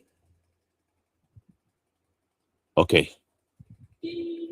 Let's pass the mic to the new being then. The new being, are you there? The new being, are you there? I don't know whether we are still connected. Let me check if it's from my own side here. It is not from my side. Oh, well. So the African Wala, would you like to proceed with your submission or continue, or you're done? No, thank you so much for fighting for my freedom, for that passionate delivery, because at the end of the day, we need to start telling ourselves you're welcome to what the we live. really want as a people. We can't Welcome to continue the doing the live same and thing over and over, tap your screen. and then we expect a different result. No, we're still going to remain messed up. Good question, asking questions about that Morocco. We saw what Morocco looks like in the World Cup. And, you know, a lot of us, unfortunately, as African people, we have low self-esteem right now. You know, our history, our experiences, it has beaten out the confidence in us. So we always expect low from ourselves. We don't Please drop expect your to comments be able to in response to the optimal question. lives How did in we life get of here? decency. Many of us How genuinely, did if you we ask get them here in Nigeria? outwardly, they might Chance pretend or like, no, design? it's a lie, me, I'm confident. Just But if you reply tell with your heart, either these people, chance when they're by or themselves in design. their bedroom, That is all you need laying to down do on the as you are bed, joining thinking by the platform. themselves, they What do you genuinely think is have low responsible self-esteem. for They can't see their where we lives are right now better in than it Nigeria? is. Is it They are by always looking chance for a or by savior. design? And They what would be your genuinely believe that they need solution to someone the to question? come and save them. They need What someone would be your popular, solution to the someone problem? rich, someone wealthy to come Thank and you save so them. much for But joining the us. truth is, we can save ourselves if we organize ourselves in large numbers. We can save ourselves. We don't need to be associated with wealthy people. Yes, it's good. If you have wealth and you want to join our movement, you're absolutely welcome. Please come and support us. We need the finances. But at the same time, if someone is compromised and then the person has money, you can't be putting your trust in such a person. It's going to lead us to the same place that we are in. As a mess at the bottom of the barrel. We are at the bottom of the barrel globally as African people. Nigeria is just one of the branches of the African family. Nigeria is absolutely at the bottom. So many other branches of the African family, they are slowly progressing. They are slowly having a better society. In terms of tourism, you see what they are doing. They are knocking it off in East Africa. Tanzania, as horrible as the government is right now in Tanzania, they still have huge tourism, although it's dwindling. It's dwindling because ever since this lady came in, things are definitely squeezing. But aside that, if you go to other parts of the country, they have security. They have the Zanzibar Islands. They have game reserves. They have tourism. They have tourism in East Africa, Kenya, Rwanda, in Southern Africa, Botswana, Namibia, South Africa. These guys, they have it bad too. But compared to us, we have it extremely horrible, extremely bad. And part of the reasons is our psychology. Thank you for joining A lot of us genuinely believe that we need a savior. We need someone to come and save us. And that mentality has to go. And drop your comments in response to the question, how did we get here in Nigeria? That brought us to this mess. Or Then we're going to remain in this mess for the longest time. Your children are going to be shouting up never, whether you like it or not. In fact, your grandchildren, if your lineage survives, because Nigeria kills people, ends people's lineages. So many lineages have been ended. Nobody's survived in an entire family. If your lineage survives, your children and your grandchildren that will be remaining, they will shout up Nepa as far as we collectively continue to be worshipping people and we expect people to come and save us. We have to save ourselves. We are the ones that would have to save ourselves. So that's just part of my contribution. Hopefully, people will slowly change. Some people are irredeemable, and we understand, especially people that have grown up in an ideology. They have been indoctrinated throughout their lives. They can't see any other thing. Many of them now, they're in their 50s, in their 60s. They can't see outside of their box. In fact, many of us, we have family members that today we fight them because of their ideology. Because they will blatantly tell you that, it's Tinubu that can do it. Bro, you're like 60-something years and you're telling me it's Tinubu that can do it. Me, that ever since I was born in the mid-80s till this day, I've never experienced a good country. And you that were born in the 50s, you're telling me that, no, it's someone that was born in the 40s that can save me. Are you mad, bro? So this is why you, as an individual, you need to start being rebellious. When you see something that is the truth, that is a lie, rebel against it. If it comes from your family members, you have to be rebellious against that lie. If it comes from your family, if it comes from your close associates, your friends, rebel it, reject it. Reject that lie. It's a lie. We are the ones in the world now. We are the ones that are responsible for our future, and we have to do something different. We can't continue doing what the previous generations did, and then we're expecting a different result. It's not going to happen. We're going to remain at the bottom of the barrel if we continue doing this. So thank you so much for that.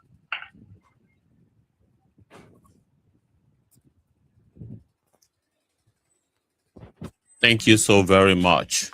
What a submission. Of course, you have really highlighted some talking points that are very, very important. And many people still believe that, well, there is some misunderstanding here. And I believe we are very clear on what we want. What we want in this community that we belong, the conscious community, the community of the very oppressed, because many people call themselves oppressed, but in actual fact, are they really oppressed, or they are just acting victim? They are okay with what is happening, and there's no point crying more than the bereaved. They like how their village is. Of course, even inside a very terrible situation, when you have your friends around you, you enjoy it better, you know. All right, and the fact that, you know, successive governments have come and gone, including Mr. Peter Obi's government, because we are going to grill Mr. Peter Obi because he's the one that is being sold as a performer, you know. And it's just like anybody, you know, trying to sell Tinubu as a performer to me that I'm living in Lagos, that I was born in Lagos. Somebody will now be selling Tinubu as a performer to me.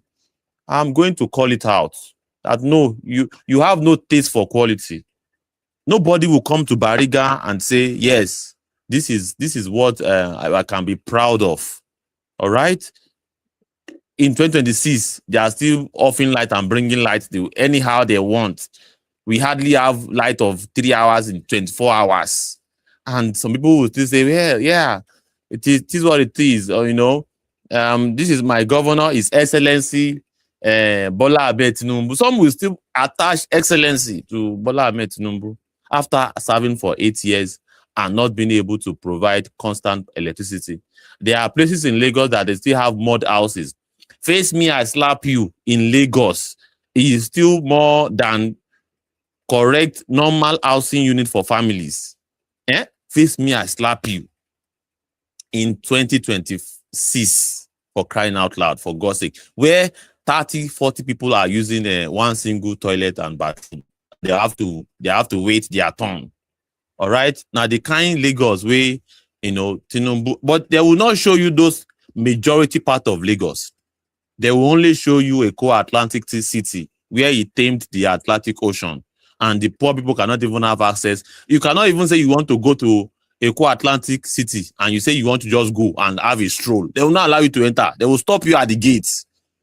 It is only meant for rich people. How can I praise someone that only, did something for the rich and the poor are allowed to, just become useless in the society? Someone that actually officially, legalized agbiroism. He gave them legal backing. All right. They became a revenue collection agency. If you go to our parks now, you will see NWRT guys that are basically collecting money from buses and vehicles. Something that should actually be done by the government. He's the one that legalized it and make them the likes of MC Oluomo what they are today. So I will not be able to call all of this out and say, well, and even by standard, let's just face it. Can you compare Lagos with the little thing that Tinubu has done? Can you even compare with any part of Nigeria? Tinubu is playing a local champion, game that among his colleagues, he's the best.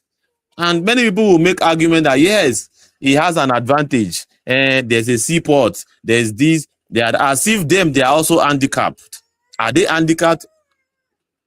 Do they not have anything that they can use to actually put some level of so-called, and that is why Mr. Peter Obi also have what is called edge, because even among his own fellow league of people in the Southeast, he seems to be playing the local champion now.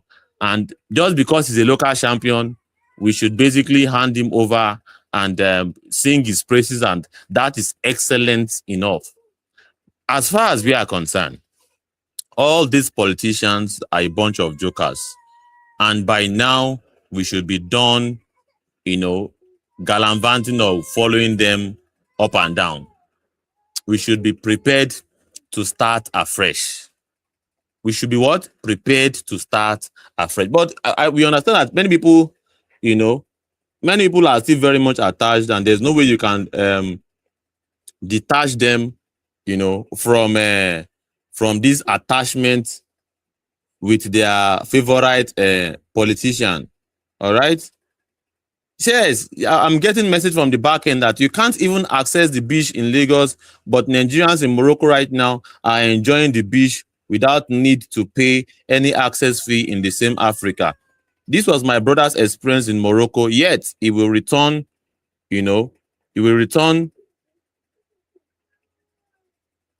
to continue to support APC.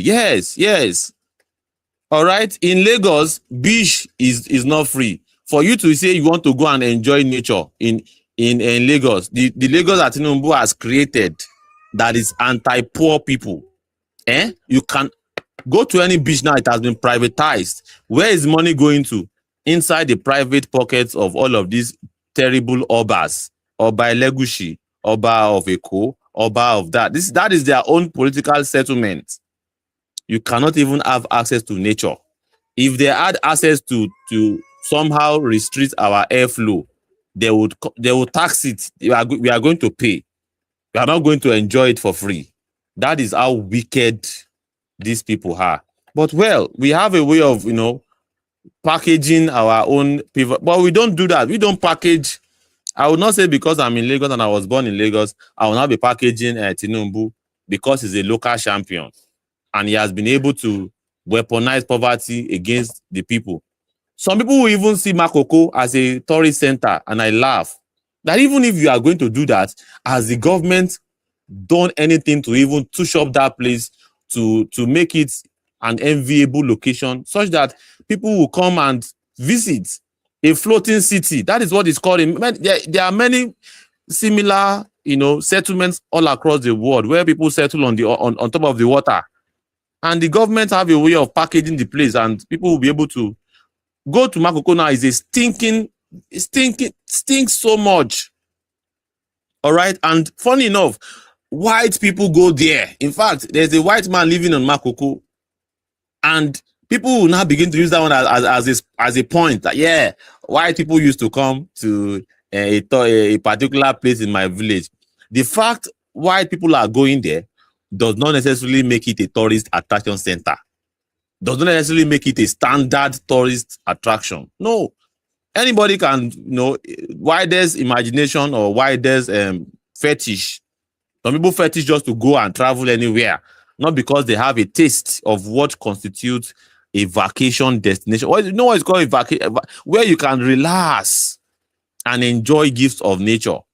Not the type that before you even access the nearest hotel, the bumper of your vehicle is already suffering. All right. So it's crazy, but we have to call all of these things out evenly, not just to rub the heads of one and leave the one, another one, unattended to. That is bias, and we don't do bias here. We treat all politicians equally. Yeah, they have a bunch of failure, and any politician that talks about projects without talking about the standard of living of his people is a wicked government. You have to talk about the HDI, and by statistics, the number of people that went poor, that became poor under Mr. Peter Obi was very, very high. Very, very high. The same thing in Lagos. But they will not want us to talk about it because, well, they have soft spot. But we would not stop it. Not because we want people to change their minds, but because the truth have to be said. The truth must be said unequivocally. I can see your hand, Fabian. Please proceed. Thank you very much again. I want to ask you a question. Do you believe that Sowore can save Nigeria?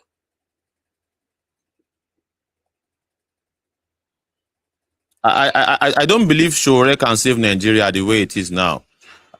Even if Sowore magically becomes the president of Nigeria, these current Nigerian people, they are messed up. They are, in fact, it will take a very conscious people to save Nigeria. That's just it.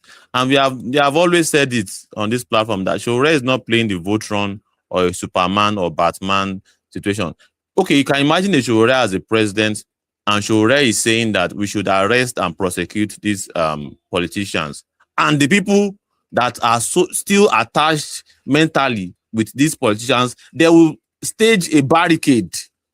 They are going to be the human shield for this corrupt politician. And Sowore will have that as a problem to deal with, because what is the point? These are the people that are holding Nigeria's jugular economically and politically. If you are not able to take their hands away from the system, then what is the point? And I know a Sowore, I can tell you very well for a fact, Sowore doesn't fancy or cherish or fetish presidency. If that is the case, Sowore is going to resign immediately and said, "There's no what do you want me to do? What is the whole essence of being in the government? And you don't want me to really actualize my agenda to cleanse and wash this government clean. This system is rigged and rotten, and not be ghosts dead here. Now individuals not in dead here." I'll pass you the mic. Wait your turn. Thank you so much. So, okay.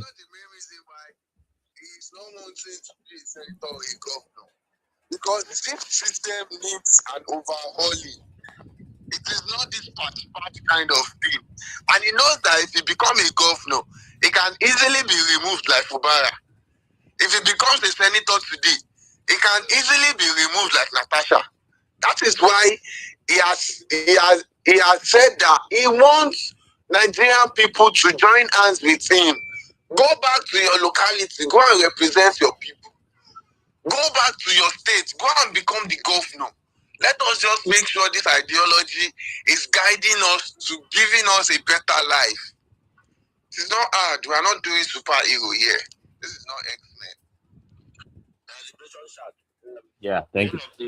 There's one video when Sowore went, I believe this year, was it INEC meeting or this year rubbish peace, peace deal or something like that. When it was peace committee, something like that. When Abu Salam Abubakar said if Sowore becomes president, they will run away from Nigeria. Most of you, and I don't know you, most of your members supported him, even quoted and said that Sowore will arrest all those corrupt politicians. But you are now saying here now that if Sowore becomes president, he will not be able to prosecute these corrupt people because the supporters of those corrupt people will put on barricade and they will hinder Sowore's attempts to prosecute them. But I don't understand you, because if Sowore becomes the president of Nigeria, he will become the commander-in-chief. He will be in charge. He will be in charge of EFCC, everything. So, Yes, I know where you are going to. That's why I said, see, I need to clarify some things there. For instance, for Sowore to even become the president itself, it has to be, people have to vote him into office, Abi. He has to have legitimacy. He's not going to go there on a just post type. There have to be some level of support from a section of the society.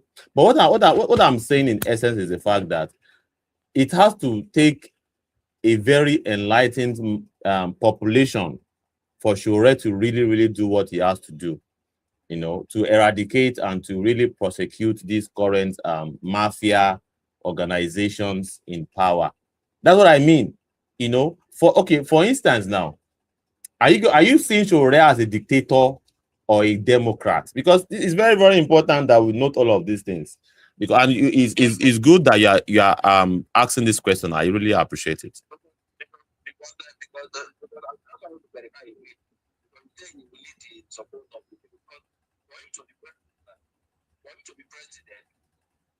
He has already gotten to be president. So I'm still hammering on that particular politician, because when you say that the people that are supposing corruption will now put on barricade to protect their corruption, because for me personally, it does not make any sense.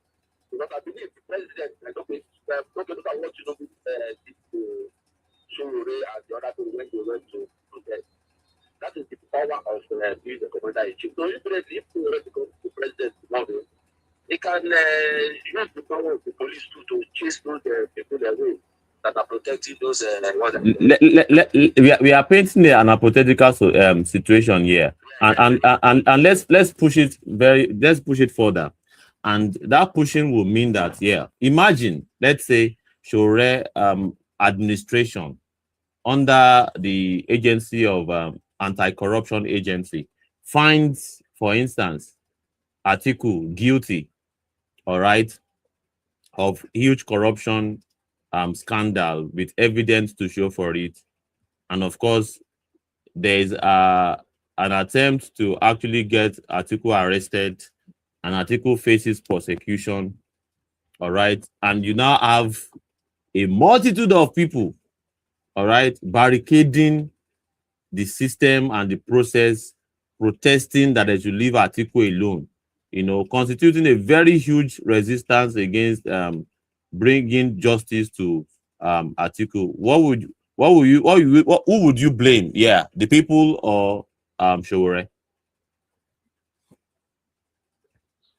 Or perhaps is it say it well, Abi? Your question was not even I don't even understand the question. But let me tell you, you cannot blame Sowore now, because if they are prosecuting, okay, let me give an answer. This Malami guy now, I don't like the guy. He's a corrupt guy. No matter he's in their ADC, So, okay, let me use again this particular person, Yaya Bello. Yeah, when they wanted to arrest him, he ran to Abuja, to that Ododo's house. When the EFCC came, the DSS and the other people had face-to-face. Do you know why that happened? Because Bola Tinubu is the president, and is a member of APC, and is corrupt. And Ododo is corrupt. Yaya Bello is corrupt. But if Sowore, your leader becomes president tomorrow, those DSS those DSS that was guiding Ododo and whatever, they will not be there, because he will give command order to all the DSS vacate that area immediately, and they will vacate. That is the power of the commander in chief. That's what I'm telling you, that if you want to prosecute somebody, even though the 1,000 people barricade that particular place, they will leave by force. When you spray this shit water, tear gas, everybody will run away. Then you arrest one to arrest. So the problem of the matter is that if you are a president, you are the commander in chief of the armed forces. So no matter anything that happens, if someone will prosecute a corrupt leader, he will prosecute corrupt. He even said it. He said it. Koro, that he will prosecute them. And when he says such things, you guys hear him, but I don't know why you are trying to say he cannot do it because of somebody who barricade or what. There's a miscommunication here. And I'm not saying that he cannot do it. What I'm saying, in essence, is the fact that we need a conscious people, such that whenever there's even some of these counter protests that would eventually happen, because let's face it, some of these people have become entrenched in the system and they have cornered so much cult followership. There's got to be a resistance from even the people, to already even become the president. We must have had so much street credibility that whenever such issues want to happen, there will be so much resistance that it will be a enlightened people versus the ignorant ones. And of course, what will take precedence is not necessarily the exercising of power of the president to command. So it will be a people that are very, very committed to cleanse their system or to eradicate criminal minds, and but with the level of psychopathy that we have noticed on X here, that resistance, in fact, that is why we concentrate our efforts on the so-called enlightened minds, because we believe that once we are able to conscientize and giving people some level of orientation, especially those that should know better, all right, there would not be the ones that will be the blockade for progress when the time comes to actually do the real job of cleansing a system. Do you know what it means to you? That's why we call it a revolution. There's got to be a cultural revolution. There's got to be a political revolution that will cleanse and remove the hands of all of these guys into oblivion. And it will not be an emotion-attached situation. Once you are guilty or your hands is caught in the cookie jar of the collective resources of the people, you face the music. You face the music. And any resistance that comes with it will be met with counter resistance. That no, you won't do this. This is what we want. And it will not be a matter of whether or not the forces of good will overcome the forces of evil in Nigeria. So, but by and large, we still have to cross a particular bridge, and that bridge is even recognizing the fact that Sowore constitutes a different alternative compared to these entrenched behemoths that have been running and deceiving our people for how many years now. And of course, many of our people still call them as excellencies and they refer them. They still see that, this is still the people that we have to roll with for us to have a new Nigeria. And I'm wondering, how can you say you want to have a new Nigeria working with the very same people that actually designed this system of things? Now, them design them like this. It is not by chance that Nigerians don't have stable power supply, because it is designed to be like that, so that some people will maintain dominance in the power sector. They will be able to sell their generator. There are companies in Nigeria, multi-billion-dollar companies, that all they do is to import generators into this country, and their business will be threatened, or their business is threatened just because if there is stable power supply, their business is threatened. That is just it. That is just the truth of the matter. And until we remove such influences from our, from our politics, we are wasting our time. And it has to take a conscious population to allow a revolutionary leadership to really do their job effectively. All right, that is just what I want to say. Because I don't want to see a situation whereby, as you know, we are not even there yet. Because I'm not even find it difficult to paint that picture, because already people are resisting and rejecting the whole idea of a political revolution, where we have to render all of these guys to political oblivion. So, and people will never pass that stage.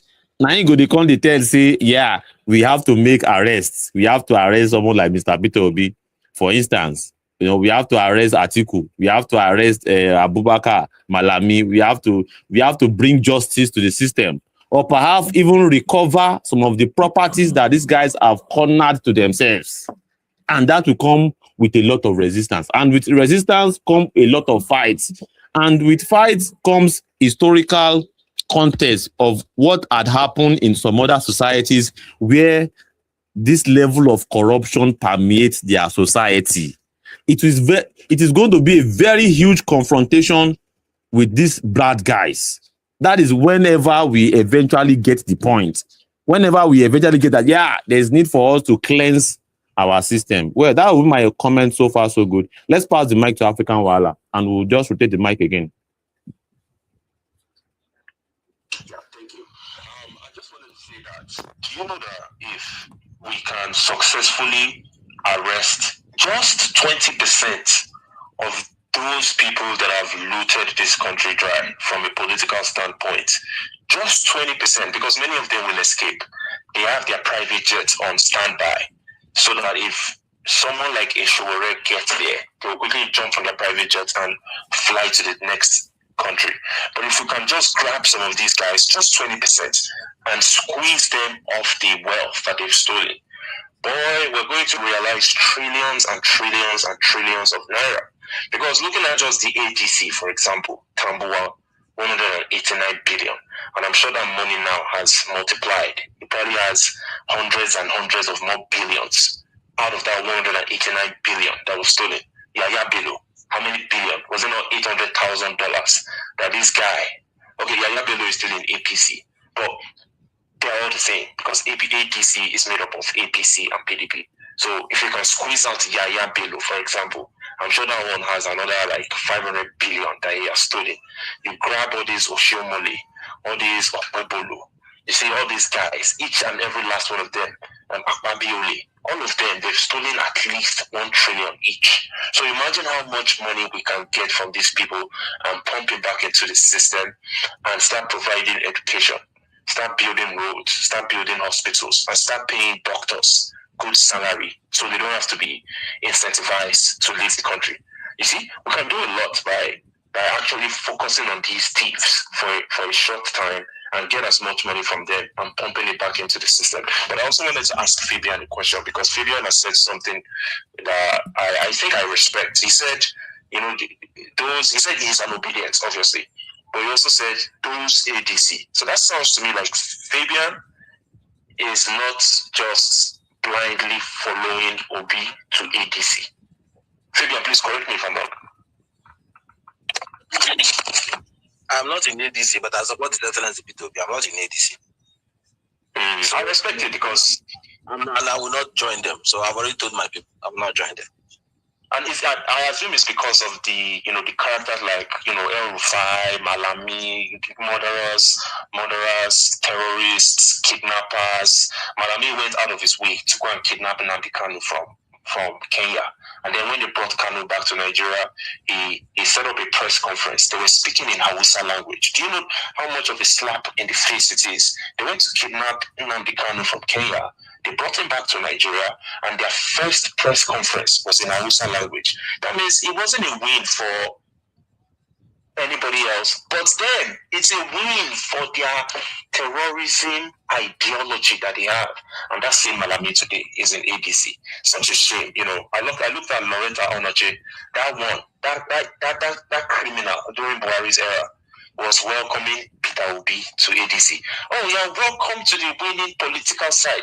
I feel like it's such a slap in the faces of an obedience that a Loretta Onoche can open her mouth to be welcoming Obi to ADC. And for that reason, anybody that is unobedient should be angry at ADC. You should be completely against anything ADC, because ADC is the same people. It's made up of PDP criminals, APC criminals, and somehow Obi decides to associate himself with them. But even before he associated himself with them, people like me, we can't give him any credit, because we saw that he was a governor for 8 years, and the place that he was a governor of is not better than where we are from. Where we are from is also not better than where he was a governor of. They are both messed up places, and we are trying to reject people that have been in control of these messed up places. And that's my contribution. Thank you.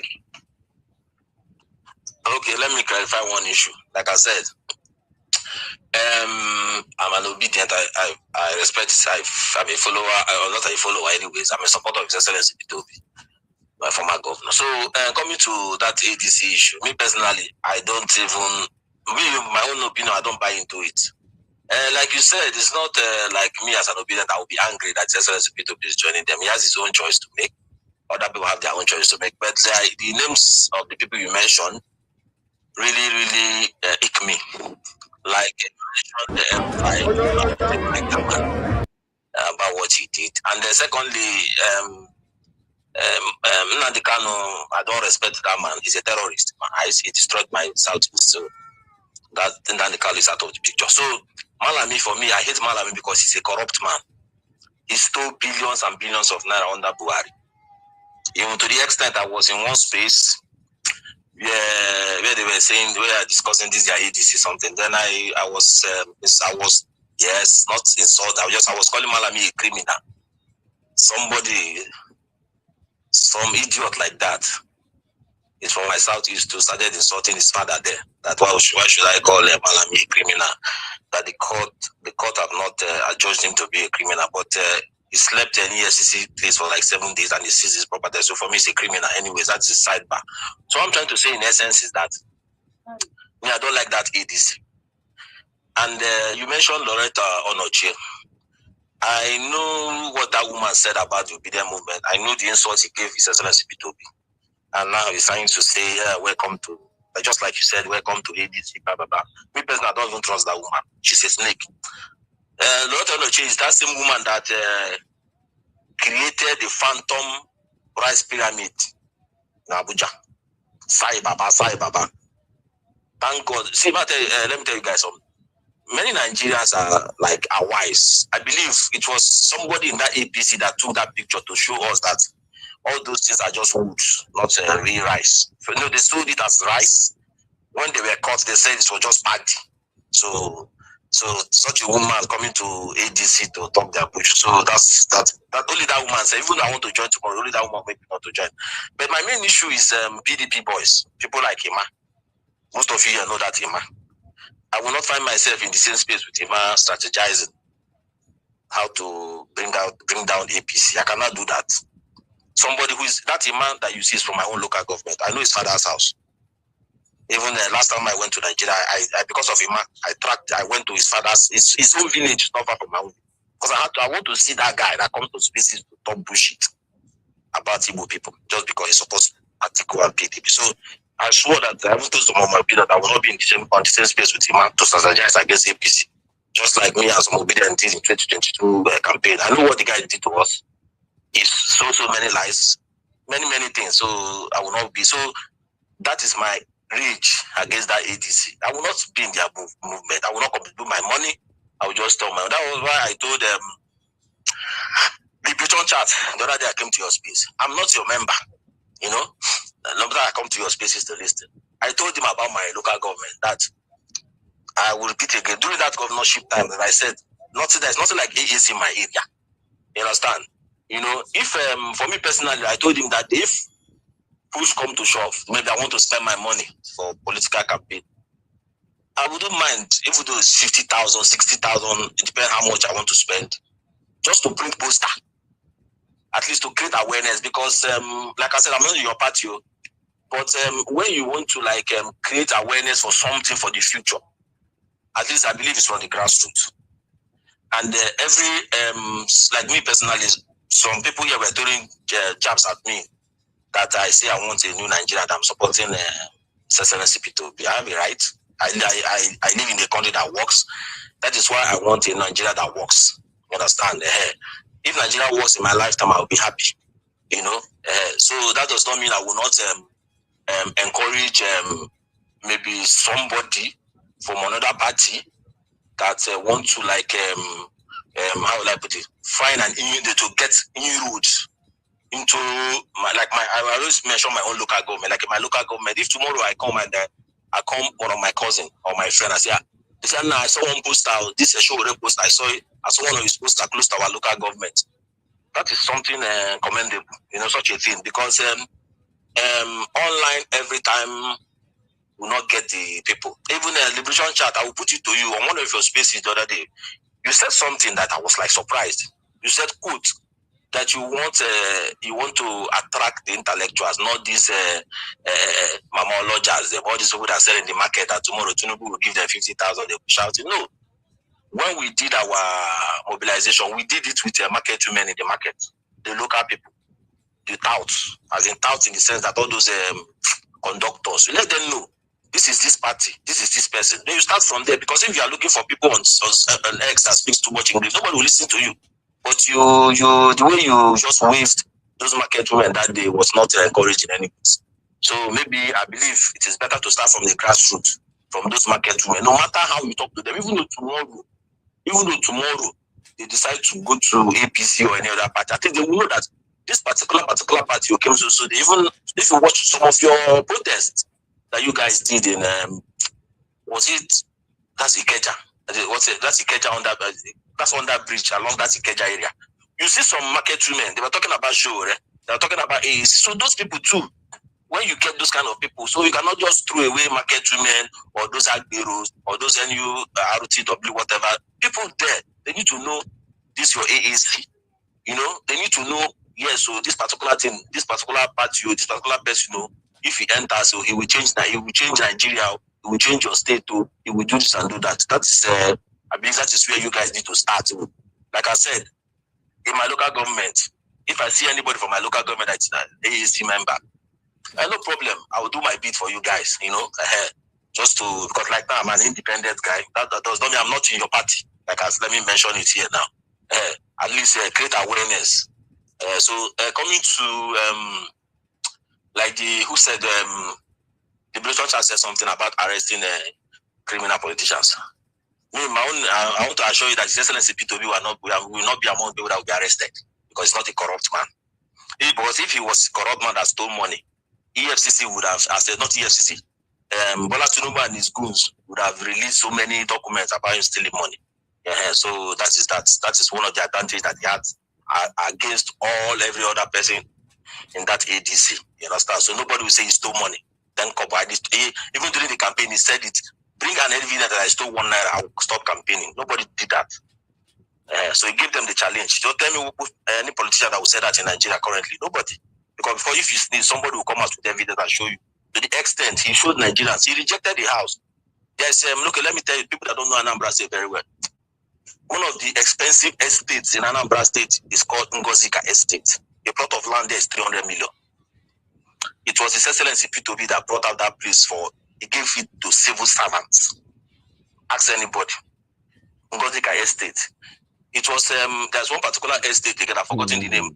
That place was a jungle. It's a forest anyway. Federal government forest was a jungle for criminals and the kidnappers. He took permission from the federal government. He went there and leveled and killed all those criminals and turned that particular forest to an estate. That estate, a land there now is 150 million. You understand? So what I'm trying to let you know is that he tried his best for the people of Anambra State. That is why they call him Okute up to today. Yeah, so if it's about corruption, just roll that man out. And I'm sure you know that even though he becomes president tomorrow, he cannot even arrest His Excellency P2B because there's no evidence. And you know Nigeria is a mafia country. If they have your dossier, you cannot do it. Okay, look at Ngige, one of my good governors. Look at the way they shook that man of 2 billion naira. Look at the way they disgraced him. You know, so it's just like that. So let me just leave it at that. Thank you very much. All right. It's interesting that you said somewhat, Mr. Peter Obi, actually, make or facilitated an estate for civil servants, and a plot of it is 150 million. I'm wondering what civil servants can afford that kind of a piece of land. And okay, clarify.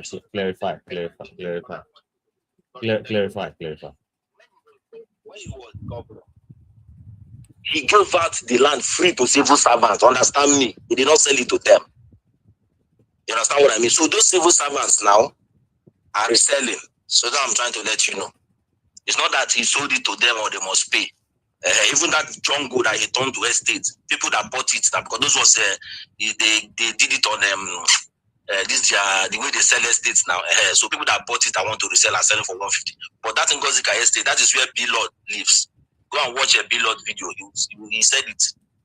Even he said it was his SSB2B that created this place for civil servants. You understand? I mean, I already know because I was there when those things happened.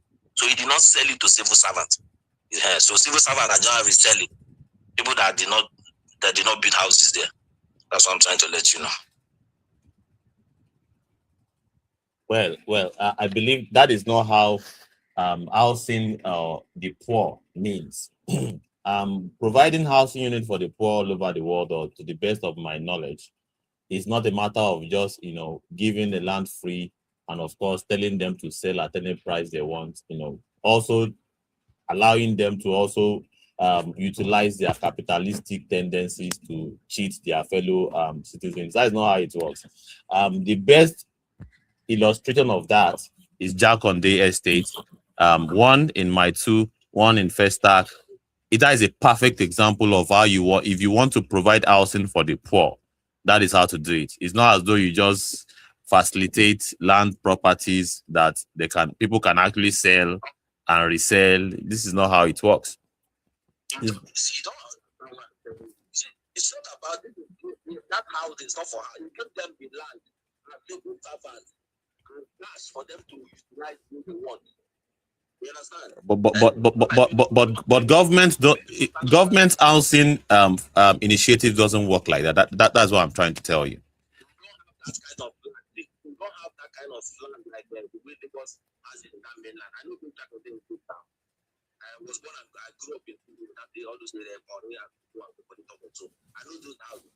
We don't have such lands in America. Most of you that you have not been there, if you go there, you see. Number two is not compacted. Just like Imo State, because we have a federal highway that demarcates that our particular area. You understand? So there's some places now there's a place they call Okuno area now, and Isu and Ocha. These are villages, even bordering some parts of some part of Kogi. You understand?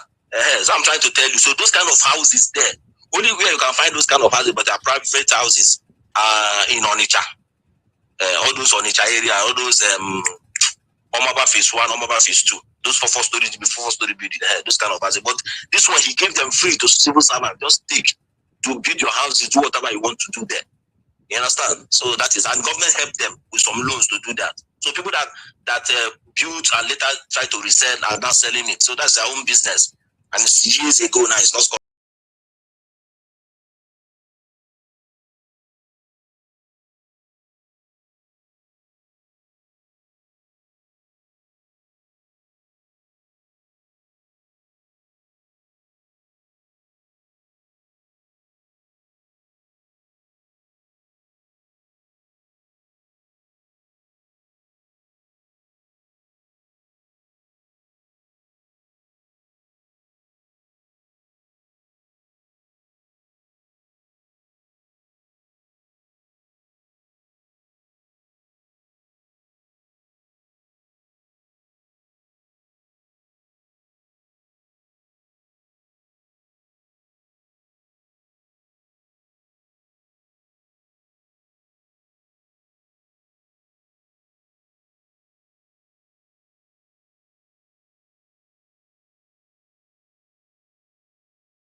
what I would like to say, generally, it is this. Well, we all have our choices, and that choices, it will stand the test of time, whether or not, for instance, Atiku has never been invited by EFCC. Does that mean Atiku is corrupt free? And I can mention many other names. Even Obasanjo himself. Obasanjo, can you say Obasanjo is not a corrupt person or a corrupt politician? Tinubu, all right, have not been invited, neither is he being prosecuted by EFCC. Can we say that necessarily mean that he is corrupt free?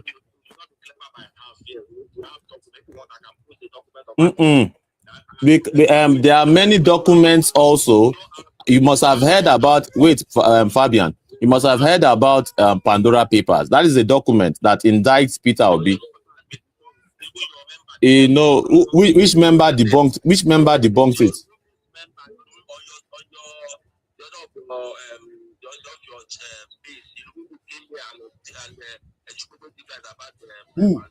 Who is that?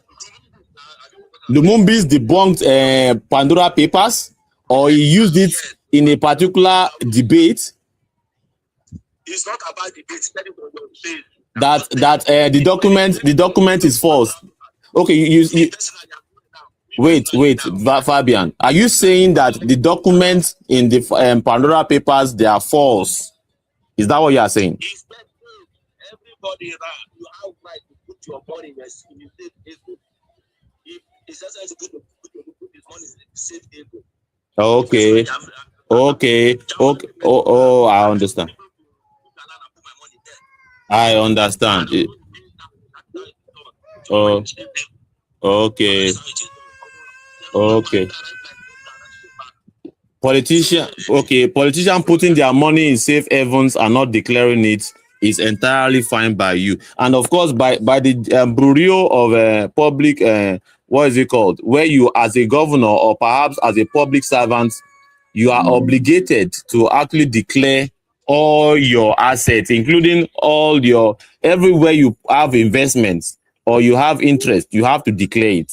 And if you have failed to do that, is a violation of that Public Declaration Bureau, and you are serving as a public servant. As a chairman and in Nigeria, if I want to, all my money that I have here with this country, it's in my account right now. If I want to vie for any position in Nigeria, it's not a month for me to tell them I have an account in Germany or I have an account in Switzerland. It's not a month. That is a requirement. That is a requirement of the law. In Nigeria, you have to declare it. Yes, in Nigeria, that is a requirement. And if you violate that, 100,000 euros in the Swiss account or in German account. Yes, you have to declare it. Yes. That is how it works. I have a right to put my money in the that is not it is. There's a difference between Fabian. There's a difference between you having the right to put your money in safe havens, and there's a law by declaration. You have to declare by law. If you want to serve in public office, you have to declare it. Everything. That is how it works. You have the right to put your money in safe havens. But if you want to serve in the public, if you want to be a public servant, as a matter of law, you have to declare it.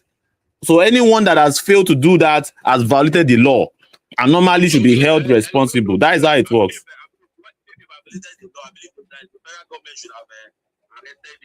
That is why we say it's part of the reason why. Well, no problem. I think the fact is very, very clear that if you have violated the law, and that is one of the reasons why we have been saying it's a rigged system. And if it is not a rigged system, you would have consequences for bad actions. But such a thing does not exist now. And this is the reason why we are setting a very terrible precedent, for ourselves, and setting a terrible precedent for recklessness in office. And of course, you would not say you know more than over 100 investigative journalists that list Mr. Peter Obi alongside many other politicians in Nigeria in the Pandora Papers with shady deals, such as putting money in safe havens like that. Well, whether or not this is the kind of politician that you want to lead your people is a different ball game entirely, and you have the right for that. All right, let's pass the mic. Knight, please proceed. I can see your hands up.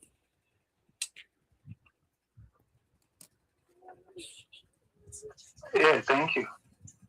Interesting conversation so far. Well, before I actually came on to ask Fabian a question, well, maybe I got off. If I discuss something I would like to ask. Regarding Atiku, I heard Fabian saying we have a lot of documents in Atiku. Well, maybe it needs to come to your knowledge that in the history of Nigeria, Peter Obi is the only politician alive who defended Atiku corruption on national TV. So I don't know which documents you want to come up with. If the principal is the only tell me what he defended. Who defended Atiku on national TV? What did he defend? Tell us, please. Well, I'll take my time and find the video. I'll play it for you so you can listen to it. And also, I also heard you saying that you gave them land, you gave them land, you gave them land.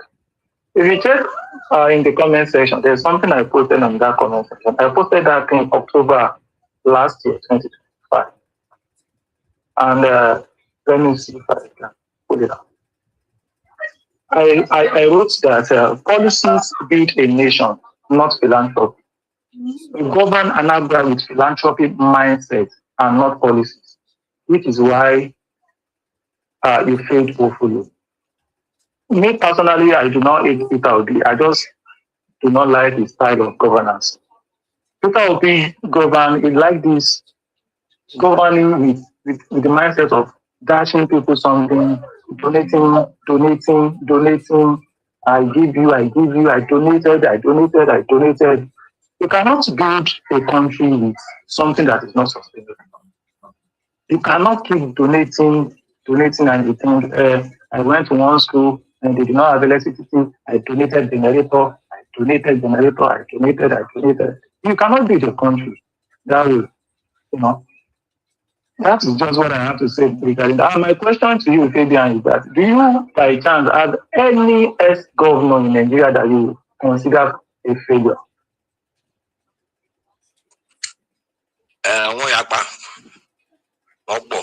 Can you mention like let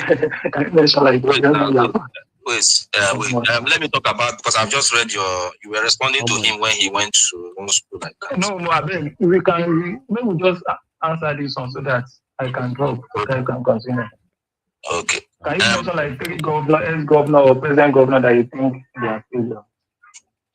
They are failures? Yeah, that you consider failure. Let me just pick from this thing. I'll first call Yaya Bello first. That one. Then I'll call my ex-governor Mbadinuju. But that one I have an excuse for that one, but it was a failure. And I have wait, this guy Ben Ayade. I'm trying to pick because I have reasons why I picked this particular three people. Ben Ayade of Cross River. Okay, let's take it this way. All these three people you mentioned, can you mention one thing that Peter Obi did in Anambra that people must of your state? It's easy now. Let me start on what is the main thing for human in life is education. Yeah, he did a lot. One today, tomorrow, and he people that give scholarships recognize him a lot. Even the last time he went to Canada during our campaign, people that he did not even know because he doesn't keep tabs. The guy that was among the organizers even came to the stage to introduce himself to him. That he was among the people that he gave scholarship. People was surprised. So in education, it's 100% number one, and that is a fact. Nobody can and counter that.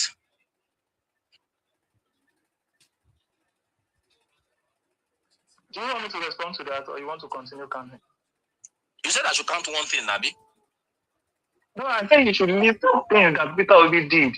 Okay, okay. Against these the three people that I mentioned, education, because like I told you, I have to pick. I pick these three people specifically for different reasons. You understand? Then let me pick because I don't really know what this guy did in industry. Okay, let me use industry, but I will not judge them because I don't know what they really did. But I have why I picked those three. In industry, His Excellency B2B industrialized Onitsha. There's a particular place they call Obo Road. If anybody that knows Onitsha very well, if you are coming down from the head bridge, you are going to Opiweka. At the right, just sharp right there. How it is, sir? Fine, sir. That's an industrial complex that he constructed for all the whole companies in Anambra State. So he did that for them. He industrialized Onitsha, that area. And another thing he did is he incentivized manufacturing in Anambra State. Most of you know Innocent, Ibeto, and the rest of them. He gave them loan, gave them money for their business. You understand? Even Innocent, maybe most of you might not know, maybe you know, pretend not to care. When he was a governor, he bought Innocent cars. You understand? Innocent was just starting up. He ordered over 500 or so cars for civil servants and every other person there. He gave Innocent 4 billion naira for Innocent to start. Because Innocent does not have the cash. He gave him 4 billion naira. So what else? What else do they want? I hope you can hear me because I'm getting a call. Yes, we can hear you.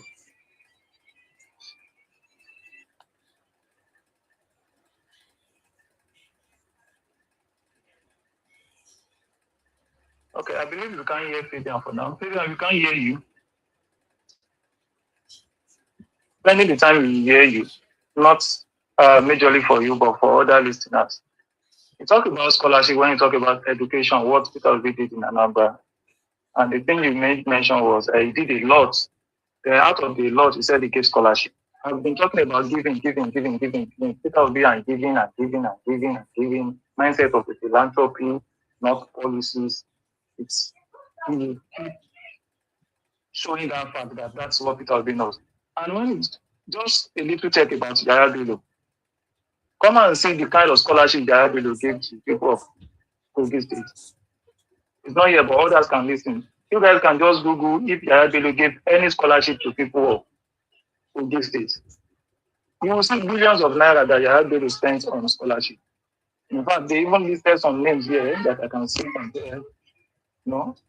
Fatima Bomba Sonny in 2018, Yaya Bello granted a personal scholarship to the graduating students of Nigerian law students artist Mayowa in 2022. He gifted a lifetime scholarship to the students, as many as possible like that. So anything they are telling you that Peter Obi did, ask them if they should mention any governor in Nigeria that they think is a failure. Most of the things all these governors are doing is the same thing all across Nigeria. They patch road, they paint building, they dig borehole for schools, they give laptop to some people. Same thing. I can even say it categorically that when Tinubu was a governor in Lagos, I mean when Tinubu started a borehole in Lagos and that thing stopped. Yes, I got to the second street before my street. I knew it. I also knew that Tinubu paid for NECO payment for almost all the people that wanted to do their WAEC and NECO doing that. He paid their NECO. He gave some scholarships also. This same thing, they are doing the same thing. There's none of them that is spectacular. And it's so simple. I don't know why Nigerians find it hard to understand that these guys, I don't know. But guys, I just want to put a spotlight on that. Peter Obi is this. There's nothing that Peter Obi did that you exclude other governors from doing. They did practically the same thing. Practically the same thing. And for the record, the poverty rate in Anambra even increased while Peter Obi was the governor. None of them will talk about that. And even Peter Obi will say you have to fight poverty. But poverty rate increased while you are a governor in Anambra. We are talking about education. Was it affordable for the people of for the Anambra while he was a governor? No. He even made it more difficult for people to even have. You made it difficult. The school fees skyrocket like mad. Education 100%. How? Because you got like 2-3 people that had A's. There are billion children everywhere in Nigeria. You can bring anybody, you can bring a child from Kogi State and he will beat all the students in Lagos State, in Anambra, in Abuja. You can have billion children everywhere. It doesn't mean that because that billion child is in your state for that period, okay, he has AIDS, so that means the governor is doing well. Anyways, that's just my contribution. There's nothing Peter Obi did that will exclude other governors from doing. There's nothing spectacular about those guys. All the ex-governors in Nigeria and the present one, they are all failures.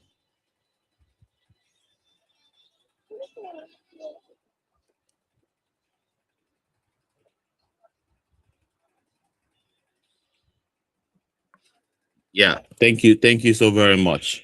Thank you, Knight. Well, it is important that we highlight all of these things, that nothing is quite special about this current system of these current politicians parading themselves as excellencies. And whether we like it or not, no matter what we say, no matter what we do, even if we bring out all of the points from heaven and heart, people that will still not believe will not believe. People that will still be adamant will still be adamant. And of course, that is why they would say everything that needs to be said to, advise us. This is what they want us to do. This is how you should do it. This is how you should do it. AAC is not in my village, but you are in the village. But you say AAC is not in the village. How the kind of irony, it's make me very, very it cracks me up every single time whenever stuff like this is being said. But well, let's just keep up with the willful deflection. We deflect a lot. Politically, we deflect, and we want to make progress. We are not going to make any progress. And of course, Knight, you have said something wonderful. You have been able to prove something very wonderful. That really, what is special that Mr. Peter Obi did that we can say every other failed governors that we call failed governors that have not been able to do, even all of those that he itemized, and you have been able to prove that beyond every reasonable doubt, that these guys also are also into philanthropy work. They also give out stuff. They also give out land. There are individuals in Kogi State, individuals that would never forget Yaya Bello forever, because he made them millionaires and even perhaps billionaires by his own intervention. All right, so that doesn't necessarily mean that this is a governor that we should actually recommend for the people. And there's difference between performance and service. And performance that doesn't serve the welfare interest of the people is not performance at all. It is just theatrics. Theatrics. You are ruling as a governor and your people are hungry and you are building roads. What are you there for in office? You said you are fixing schools, but your people cannot really afford to go to the school. You have increased the school fees. Then what is the whole essence? Are you there to basically, increase the hardship of the people or to reduce it? Are you there to increase the hardship or to reduce it? That is the question to ask. And whenever we are asking that, how about government treated pipe bomb water? Fabian was saying that there's water in his village. The question is it a borehole water or a treated water that is in your village? Or perhaps everybody can turn up. There's a tap that that is coming straight from the government, treated water. All right, that they can actually turn off the tap like you did, like you used to do in Germany. Don't be saying you could just go buy a reservoir, go build go dig bore and put reservoir there and say you have water. Or perhaps you go and do solar and you say you have light. What kind of deflection is that? But well, we know what we are doing. And of course, if people like this are still not getting the point, they want to gaslight us that it is the market women on the street that will get the point. When we they engage market women, normal for streets, we they engage market women. And we know at the end of the day, after engaging them, they still go back to, and I can tell you for a fact that if there's any market woman that voted for LP, and this is also bring me to the fact that, is there any LP office in your area, Fabian?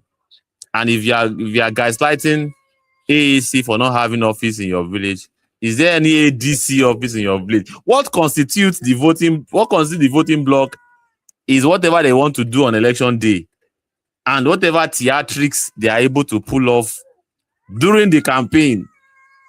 That is what really matters.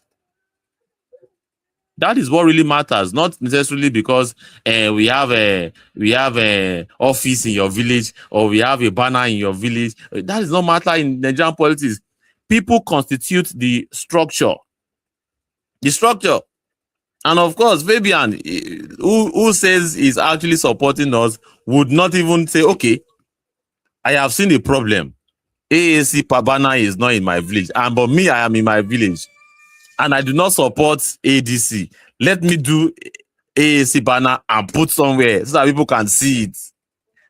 But that is why people talk about the problems and not the solution, or becoming the solution. We talk about bad governance, terrible governance, and we are not seeing that we can literally become the good government that we want. But we want to outsource it to the politicians. We want to outsource it to some Votron that will come and snap his finger and everything will begin to work out. Now we, in collaboration with a good,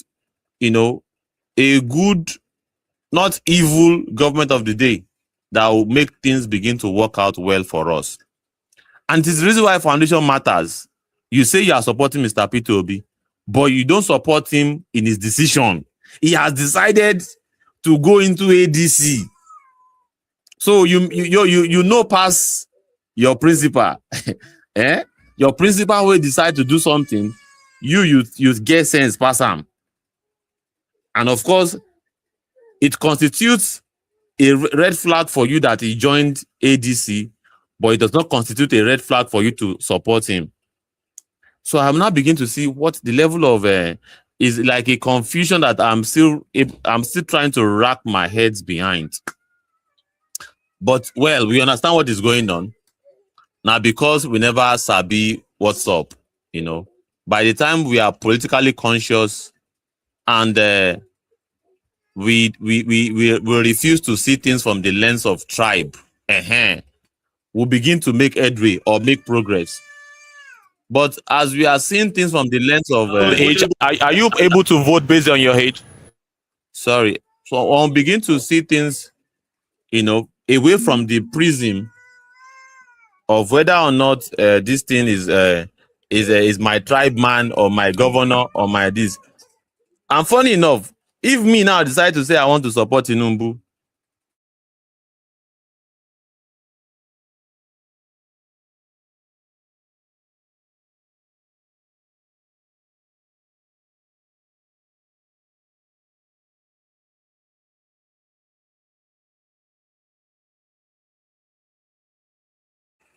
If I say I want to support Tinubu because Tinubu actually paid for my WAEC, and that is true.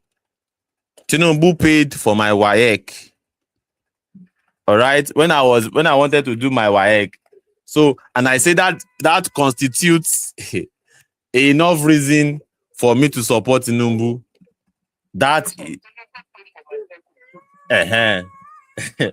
so that is the reason they're not begin to say me. I'm that is not. See, we have to stop being an hypocrite. You know, hypocrisy is a very big deal in our country, and of course, until we uproot it, we will not have any headway.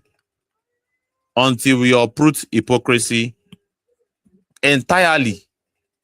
All right, and we have to see all these politicians from the same prism.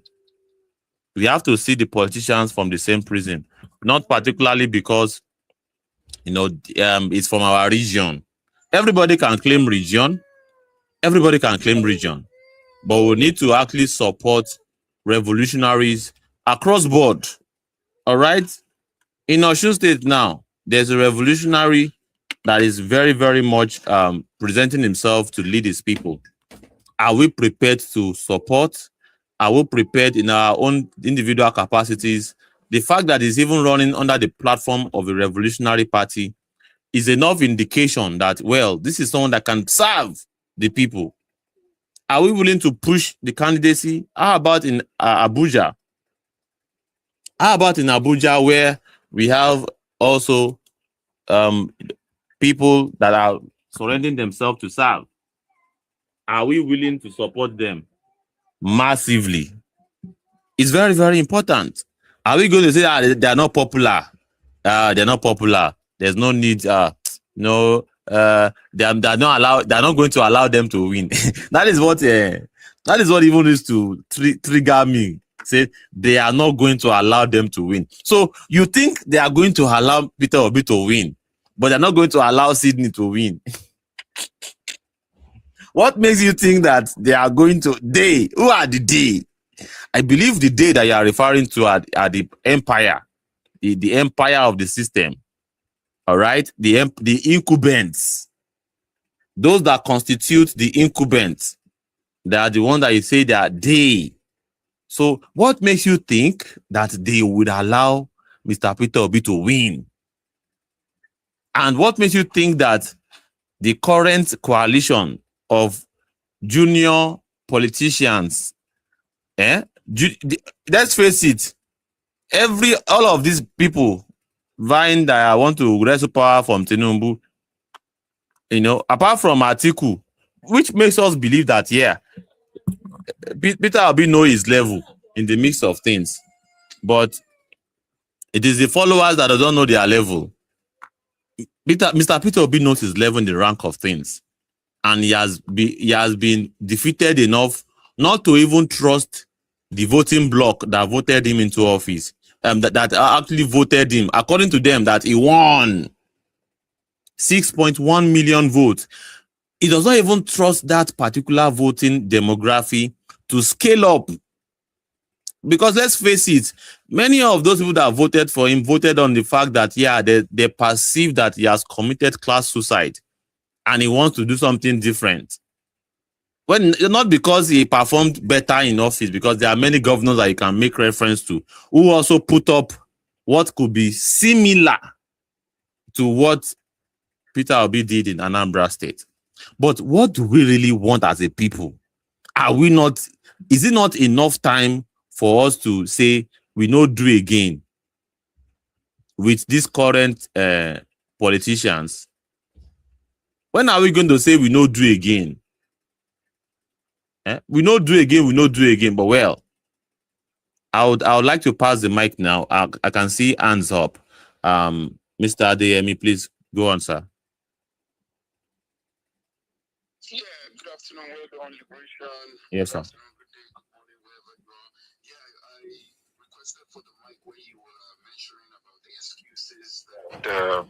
The electorate usually come up with, and I think is very, I don't know why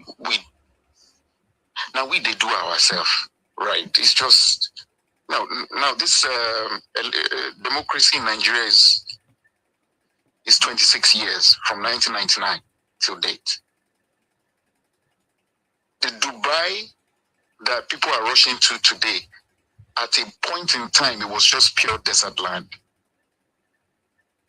It took them only after 10 years, Dubai came to fusion. And guess what? They are not stopping. They are still building. It just took them 10 years. We are 26 years. 26 years. The common man is not seeing the benefit of democracy. So the question to the electorate is, why are you giving excuse that, hey, why is he not local government chairman? He has never done any election before. Why should we vote for him? And I ask, the ones that you've been voting for since, what have you benefited? Do you have good schools? Do you have good health care? Do you have security? Do you have jobs? Are you feeling the impact of government? All the answers to this is no. After 26 years, and you still want to collect Indomie noodle, T-shirt, and maybe 10,000 naira, or you want to collect this money and feel that, oh, let me collect my own now. They will not do anything for me. It's a very wrong way of thinking. And the country, the people for it. The funny thing is, even if we have a revolution now in government, it's not going to be an easy thing to do good by the people. Because in Nigeria, when you want to do good thing for the people, they will even fight you. It's only when they see the result of the good thing that their eyes will now open that, this is what he's trying to do. Thank you. I did not know. They will be fighting the person that wants to do good for them. That's how bad it has gotten to. It's called Stockholm Syndrome.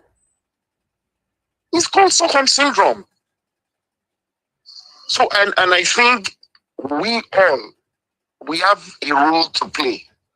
Every single one of us have the role to play to educate others and share the news that, look, there's an alternative. There has always been an alternative. It's just that the people of Nigeria stick to is either this one or this one. We know, and the funny thing, I've heard it before. I don't know if you have to Liberation. You say, we know that the two of them are thieves. We are just choosing the better thief. Why must we choose a thief? Why can't we just go for somebody neutral? Let's even try somebody fresh. An ideology that's different from whatever you've seen before. And I'm very confident by the time we start seeing new breed of politicians and they start doing things differently, I think the people will start gradually leaning towards them. I yield the mic.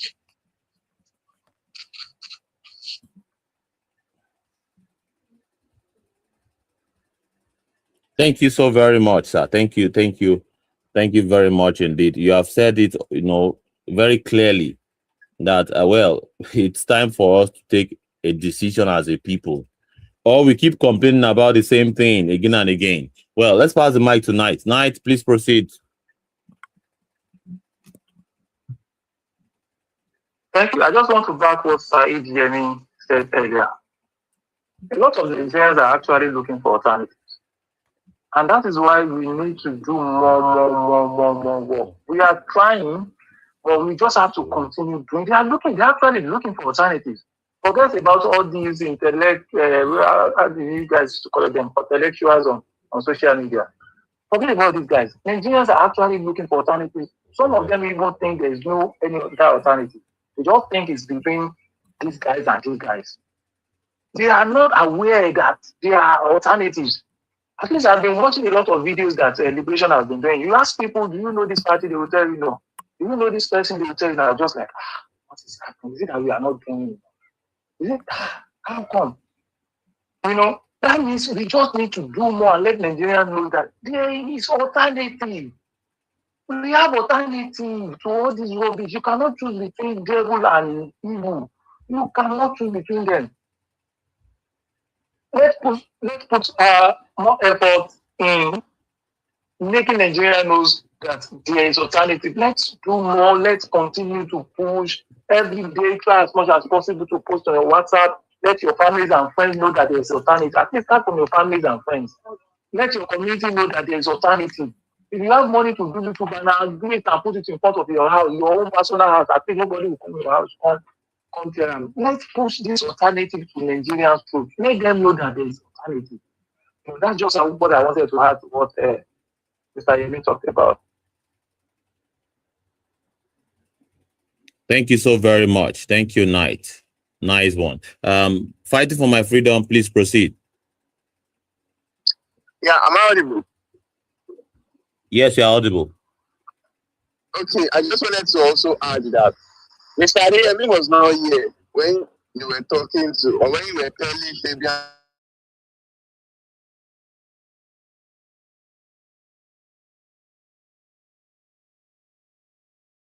to, before we can now know that, okay, it's a government that Shirore is leading and actually imprisoning these people.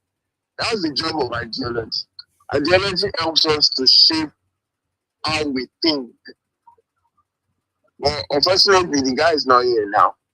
He just said it, Mr. Adeyemi just said it. Because these people, if they are not conscious, they will still fight you. You that you want to jail all these criminals, they will still let you know that you cannot jail them. Because they are not conscious, because they don't have sense. In plain terms. So that's just what I wanted to add. Thank you.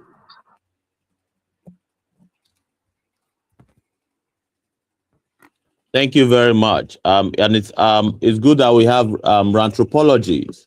Ranthropologists, you're welcome to the speaker section. What's your take on this whole discussion?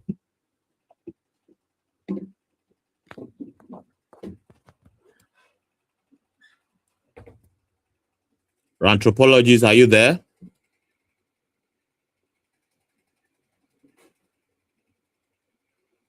Ranthropologist? Well, he will be the one that will have to unmute himself. I wish I can do it from here. Ranthropologists. Maybe he has some technical glitch going on there. Okay, perhaps. So talking about politics, we don't usually miss. We would not miss the opportunity at every point in time to really highlight and give people, the kind of orientation needed. All right, that when they complain about what politics have created, the problem that politics has created, all right, how about them looking at what politics can solve if they can actually put efforts necessary to solve it politically? In big grammar, they will say politicizing our struggle, in essence. And that is why we have always said, okay, if we are going to politicize our struggle, or we want to, look away from the danger of continuing doing the political business with these current criminals, or perhaps we want to, are we going to keep complaining, or we are going to say, okay, let us set up political platform that we can see as alternative. And even those that are complaining about problems upon problems, when you tell them about, alternative deal, they will say they don't want the alternative. Now the ones we go, and you now begin to wonder why they are complaining in the first place. But of course, to the concerned Nigerians, truly concerned Nigerians, who are fed up of the grip of APC, PDP, and of course now the new bloc in town, the ADC, where it is pretty much the same politicians spread across board, we are presenting to you AAC as a solution. And of course, a Guba election will take place this year, sometimes in August, in Osun State. We say it loud and clear. Why do you want to complain when you can actually, be the solution by rallying around fellow Nigerians, ordinary Nigerians that want to actually, and they are qualified to do the job. What is the job? To carry the interest of the ordinary man on the street, not just the interest of the rich and big men. Nigerians that can serve, provide services, not performance of mediocrity.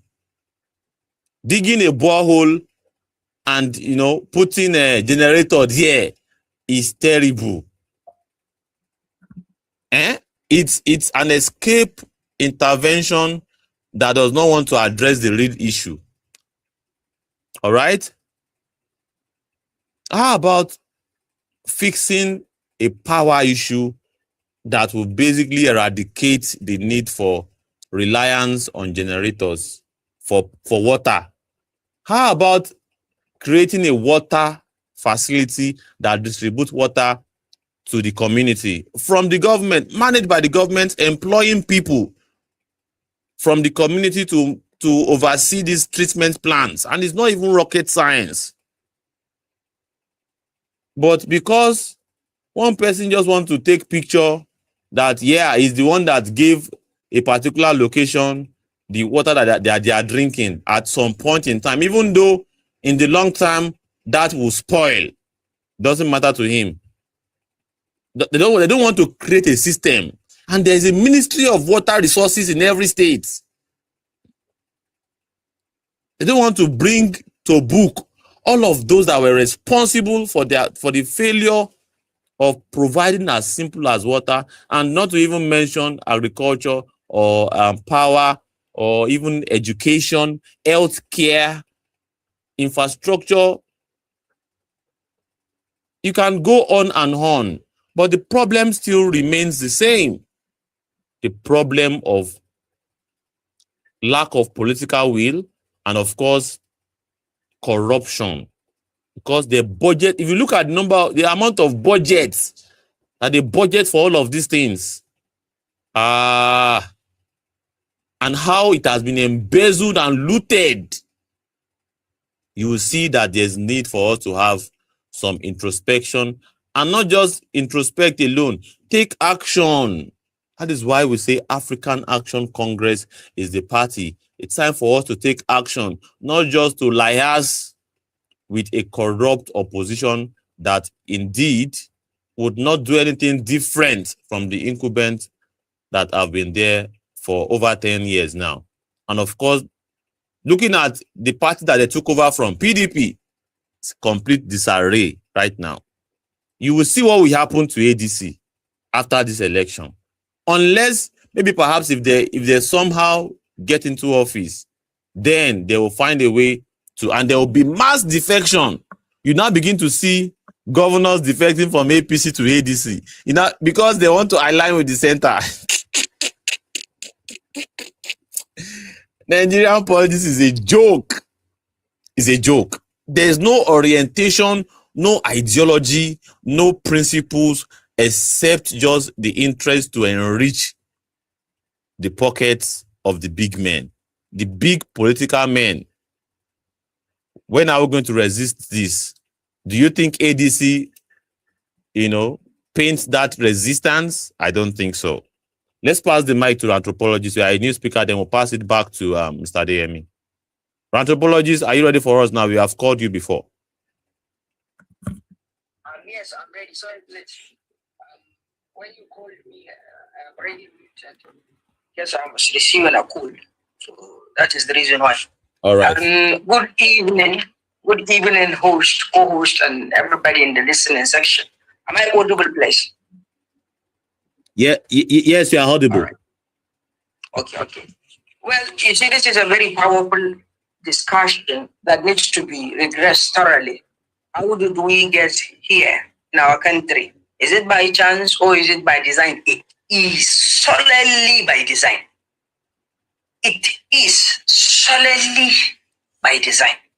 Just take a simple appraisal post-colonial independence and pre-colonial exploration by people like Mongo Park, they used to say in native Hausa, Miha Orang ABCD, the persona with the things of ABCD.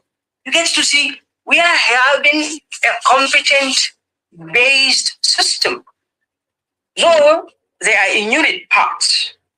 Then come in the right for so-called independence.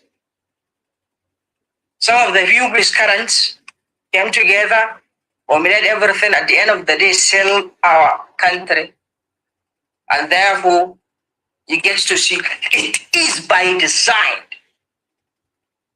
And if you are still in doubt or in shock, if you remember, if we take the structural adjustment program, it will also tell you that we are been systematically set on a trajectory that will ensure loyalty unconditional is what we must give in order to have something from the system. Deliberately. And if you remember back then, even the university education comes with so much privileges, so much effective utilization of Nigeria's productive population, conducive environment, pocket money. Your clothes will you just have to take them outside your hostel room. Somebody will come and pick up, iron, hot water in the kitchen, hot water in the bathroom, free meal in the cafeteria. Nigeria was working. But when they come, those few of them that benefited from Nigeria, give them all its best. It produces them so as to have a trickle multiplier impact all over our geopolitical locations. Even at such time, you can't even, somebody will tell you that and what have you. But they just fold on their hands and say, no, we want to remain in this thing. How are we going to do it? Weaponize education, destroy public education, frustrate us. Do not do that. Do not do that. And so today, you get to have a sitting governor or a state government or federal government sponsor student abroad to further their studies, will come back and be boasting about it, saying that, no, we sponsored more than 266 students to India. Now they are having PhD, 260 professors. Well, that is very commendable. Had it been one as far as Mark Zuckerberg or Elon Musk. But you are a sitting governor in a democratic leadership with people's money, resources, not your fathers, not your ancestors, not for anybody but people wealth. And you deliver a mediocre performance that psychologically disorient our playboard. If we stay in our country, we are not going to have a sound and qualitative education that will put us to bar globally with our affairs when it comes to assessment of such kind of capacity. Yes. Because how on earth state governments, especially my state, keep sending students, by the way, I'm from Kano, to India. And if you rank the university that the government signed a memorandum of understanding, you get to see Bayero University, Kano, far outweighed such universities ranking. But today, this is what we are seeing. By that, the weaponization to break away from mental slavery has been disintegrated and replaced with unconditional blind loyalty and disregards for Nigeria's education and disregards for so many things. Is it today that we just wake up and you just had over 180 million Nigerians are living in multi-dimensional poverty? Is it the first time that you get to see there are so much deficit and burden when it comes to administrational accountability? You tell me it's by chance? Not. We must remember that the previous administration of late Muhammad Buhari, it was said that his signature was forged to embezzle Nigeria's money. Are you telling me it is by design? No, sorry, are you telling me it is by chance? And it remains unpunished. We get to have a propaganda Ponzi scheme. Nigerian aviation is coming. Welcome back, Nigerian Airways. And these very people are those now that are coming to tell you that we need to work together in order to change the perspective of issues on the ground.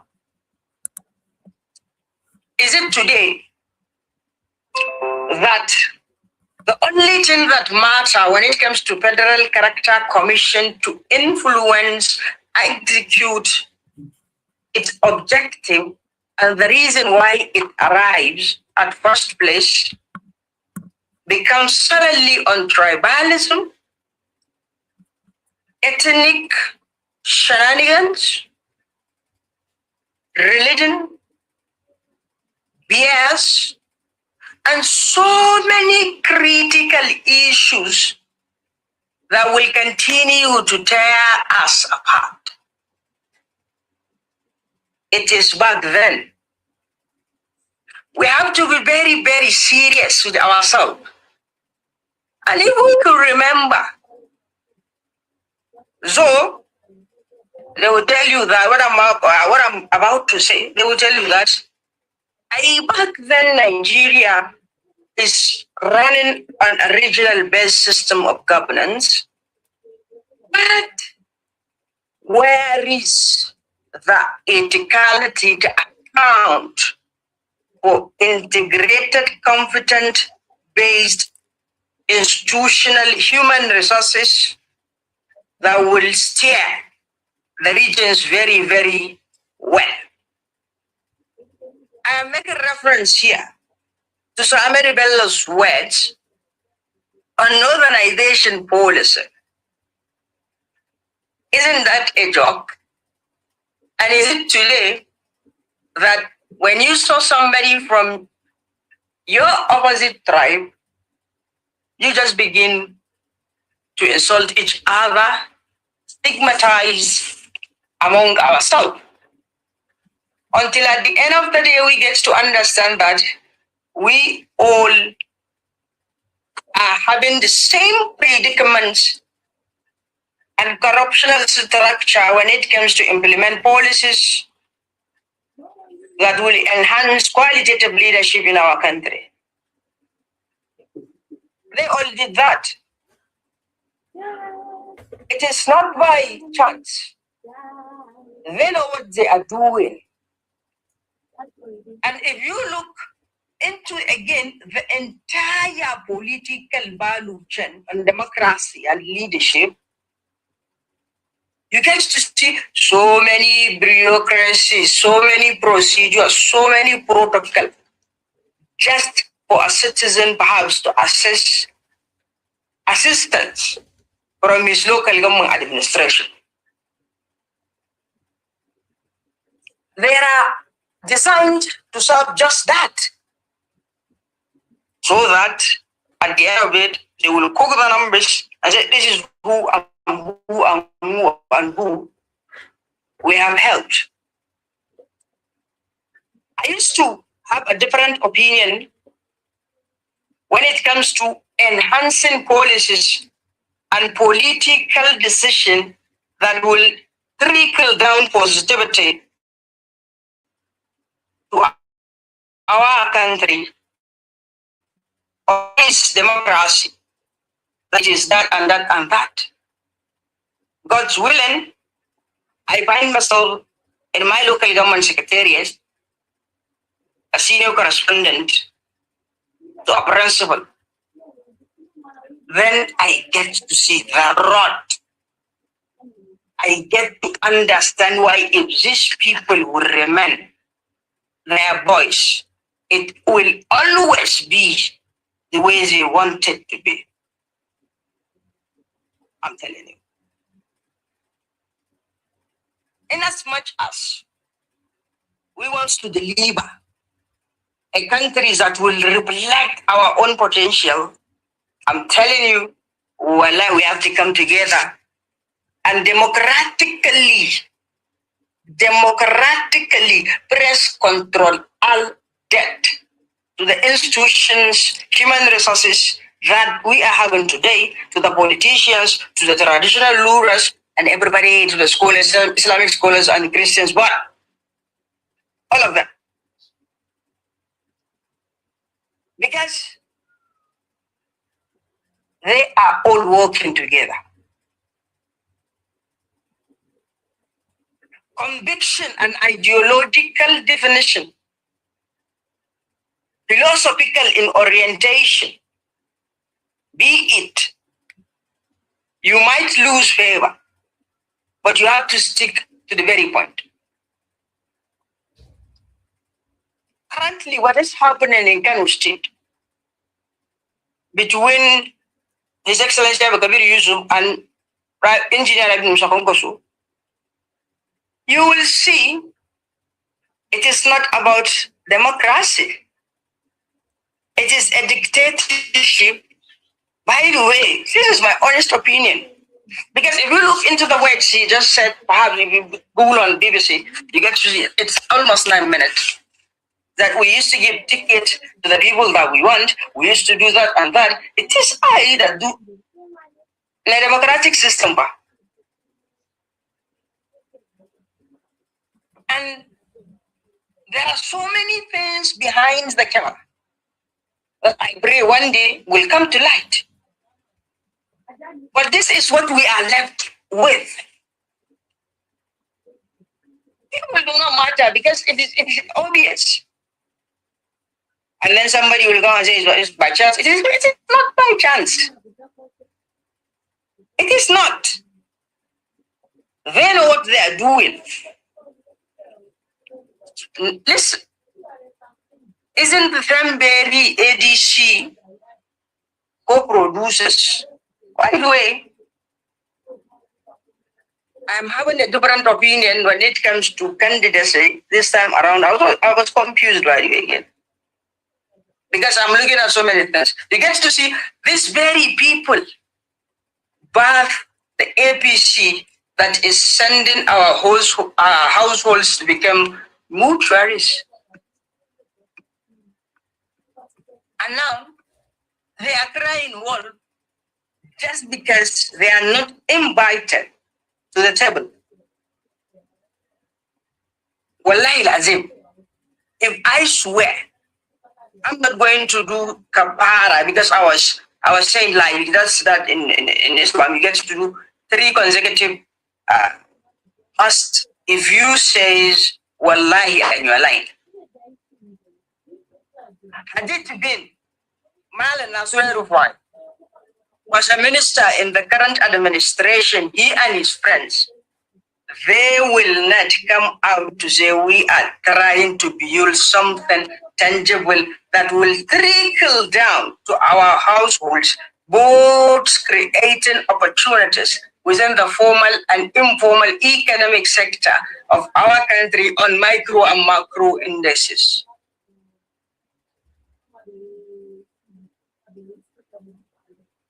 These are the people. It is very tough. And the design nowadays have already made it so complicated that even hope itself, the people do not have what it takes to purchase it. The hope that is left for the people, whenever we demand accountability, and then be patient. So that hope today is selling at almost $1 million United States dollars. There is no hope. Very unfortunate. We have already surrendered for quite good 26 years. We do not have stable pipe-borne water. Is it by chance? I used to argue this to say, you know the shenanigans they usually cooked when it comes to saying the Nigeria's quest to deliver a sound, sustainable energy that is going to be uninterrupted throughout and boost industrial ground. It's been sabotaged. It's been sabotaged by the white people because they know that we haven't wanted to do that and that and that and that. All right. Let's assume this stands. But pipe, when running water, who is sabotaging the entire process? Who is making sure that we do not have water running to our households? 26 years of democracy. 26 years of democracy. A simple cost-benefit analysis will prove that it can be done. But you see, I believe the current set of leaders in this country, I'm not being arrogant, God knows. Wallahi, they do not know what they are doing, and their IQ level even evolves outthink it. Because if they know, they will implement that because they want to stay on the power. They will do what it takes for the people to keep giving them their votes. Because we are the most reasonable humans on earth. We, the citizens of Nigeria. Well, this is my belief. And if judging by what happens, before Boko Haram with the people, there is money, there is food, there is everything. Nobody cares about what the government is trying to do. Nobody.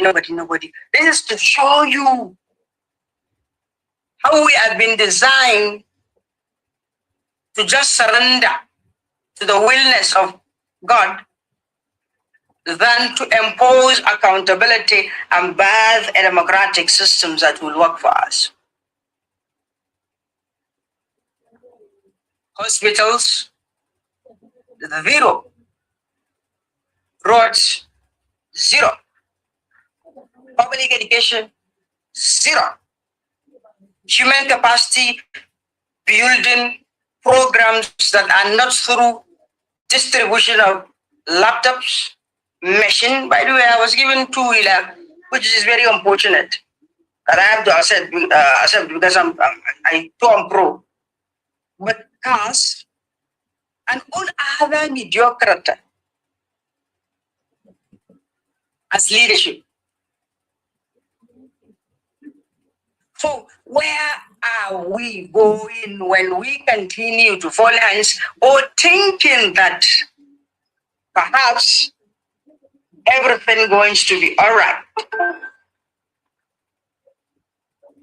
It is very unfortunate. And beyond that, and I'm not mentioning this because I am with my ANC brothers. No, I'm not saying this for that. But it is an insult to the entire administration in our own country that Mr. Sowore, comrade, up till today, he is protesting for better life. From university unionism, he protested. And now graduated, protesting. Protesting for what? For simple Marx law hierarchy. Food, security, shelter, psychological needs. And then somebody will tell you it is utopian. Oh, it's not serious. You just to protest. Well, it is an insult. And each and every other freedom, economic freedom out there, it is an insult to us, to them. And it is on the administration to know they have already felt woefully. We were once the true giants of Africa. We gave Malaysia the palm oil seed. With that, they built their economy. They did what they did, becoming the largest exporters and producers of such a cash-oriented crop.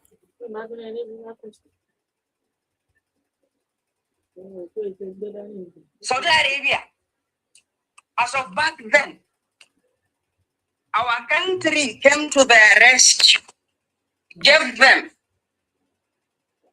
an aeroplane that they will enhance when it comes to traveling and what have you commercially.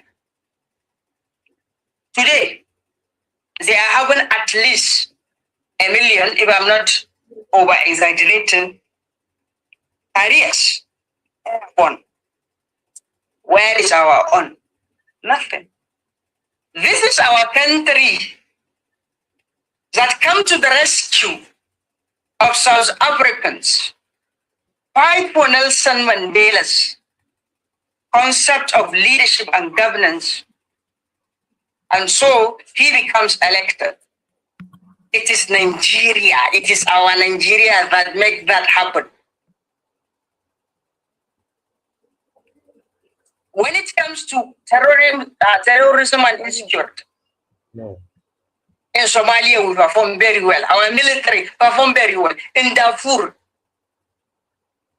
we are productive. We are protected, patriotic citizens that gave their life for the country to build something worthy of our generation to come, or those within that generation that are blessed to age at least 100 will have it better, softer, and softer and softer. So what happens? Is it by chance? Just by chance, coincidentally, what we are seeing come? It is by design.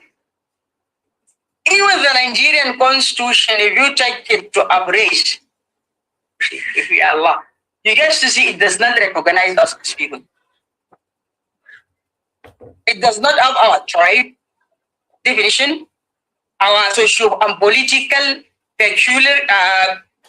peculiarities, on socio-economic and political stance to run a system of government. And it is my opinion that this is among the reasons why we are how we are today.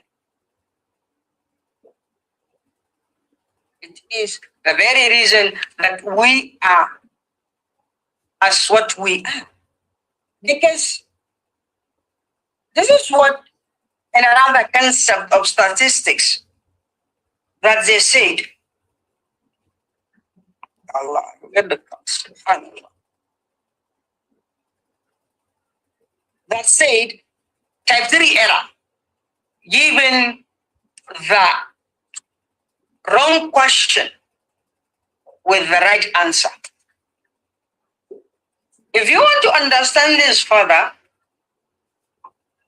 all you need to do is look at the blueprint, recent ones, from all the presidential candidates and see. As they were saying, we will build that economically, this, and that. But with what institution does it? With what institution? They are giving the right answer to the right question. We have to first start from the beginning. Well, like we have to go back square zero and build from there. We must do that. It is very insulting, quite again. It is not by chance. The Nigerian administration couldn't, ya Allah, protect its citizens. We all know the current rhetoric on Christian genocide in our country, which, to be fair, I am having a different perspective. But even today, you get to see Trump come out to say even Muslims are being targeted in Nigeria. But he forgets that in his street, if you sum the average of United States citizens that became victims of gun violence, last time I checked, the number far outweighed the damage Boko Haram did. But this is the person that is coming, he's going to rescue us. Our government couldn't do that. At the end of the day, they bent the knee for somebody that even his senator who's in his party, I forget her name, that says he's an alcoholic. Each and every single time he's an alcoholic. It is not going to be easy. We have to understand this. When it comes to economic freedom, when it comes down to having a Nigeria that works, well, we must sacrifice more than what we think. And sometimes for the goals to be achieved, we just have to jump in front of the bullet to catch it and perish, so that others will start to come to build that ideological belief that at the end of the day, we will become who we will be.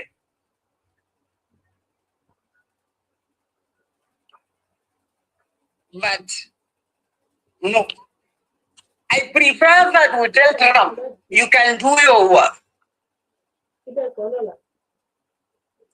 Nigeria is a country just like the United States.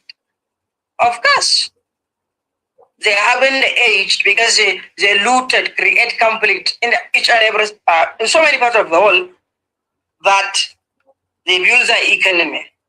Having more assets and power, so that's just it. But we are the same as them.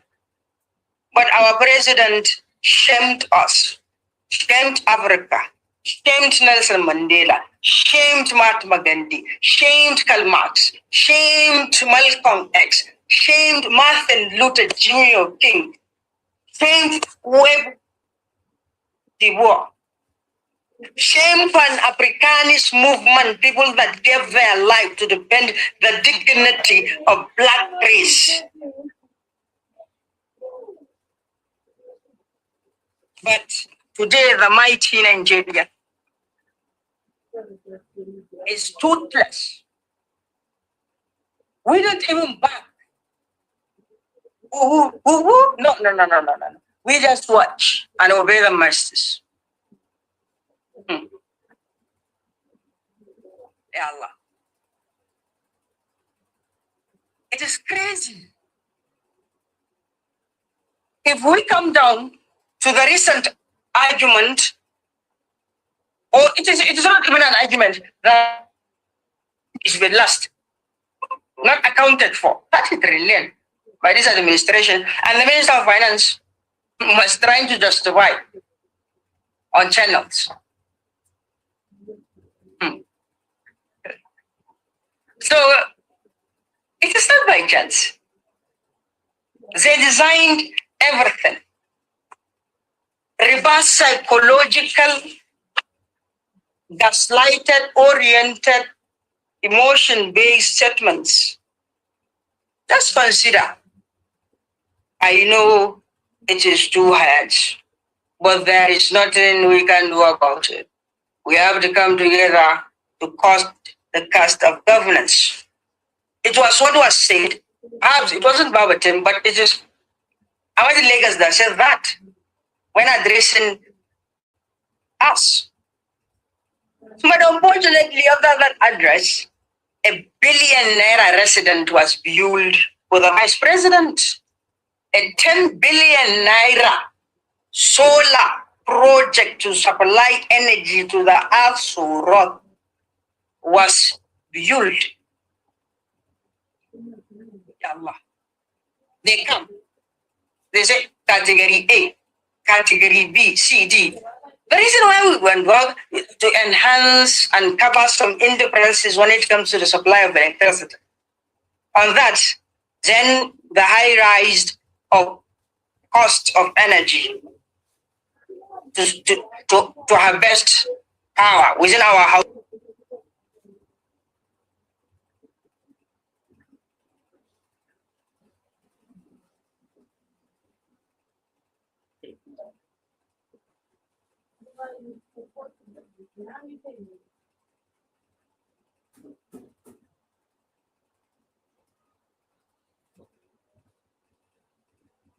Are you still there, anthropologist, or is it just me?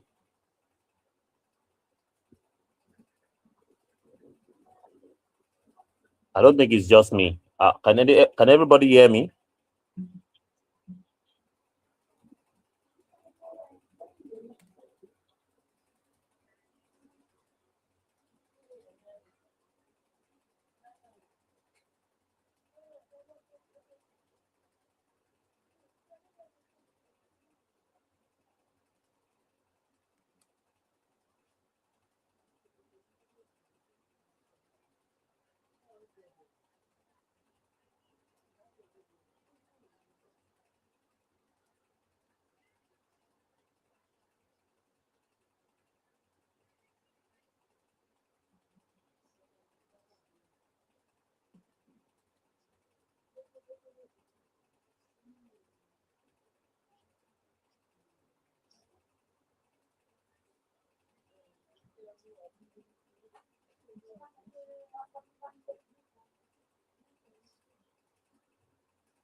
To join APC, another faction wants to go alone.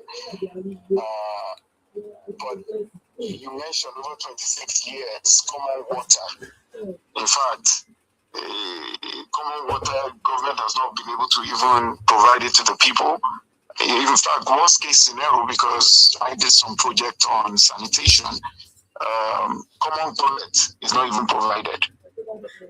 Right, besides Nigeria has the worst sanitation index, one of the worst, I think top 10, if not top 5, worst sanitation index globally. I worked on a project over 10 years.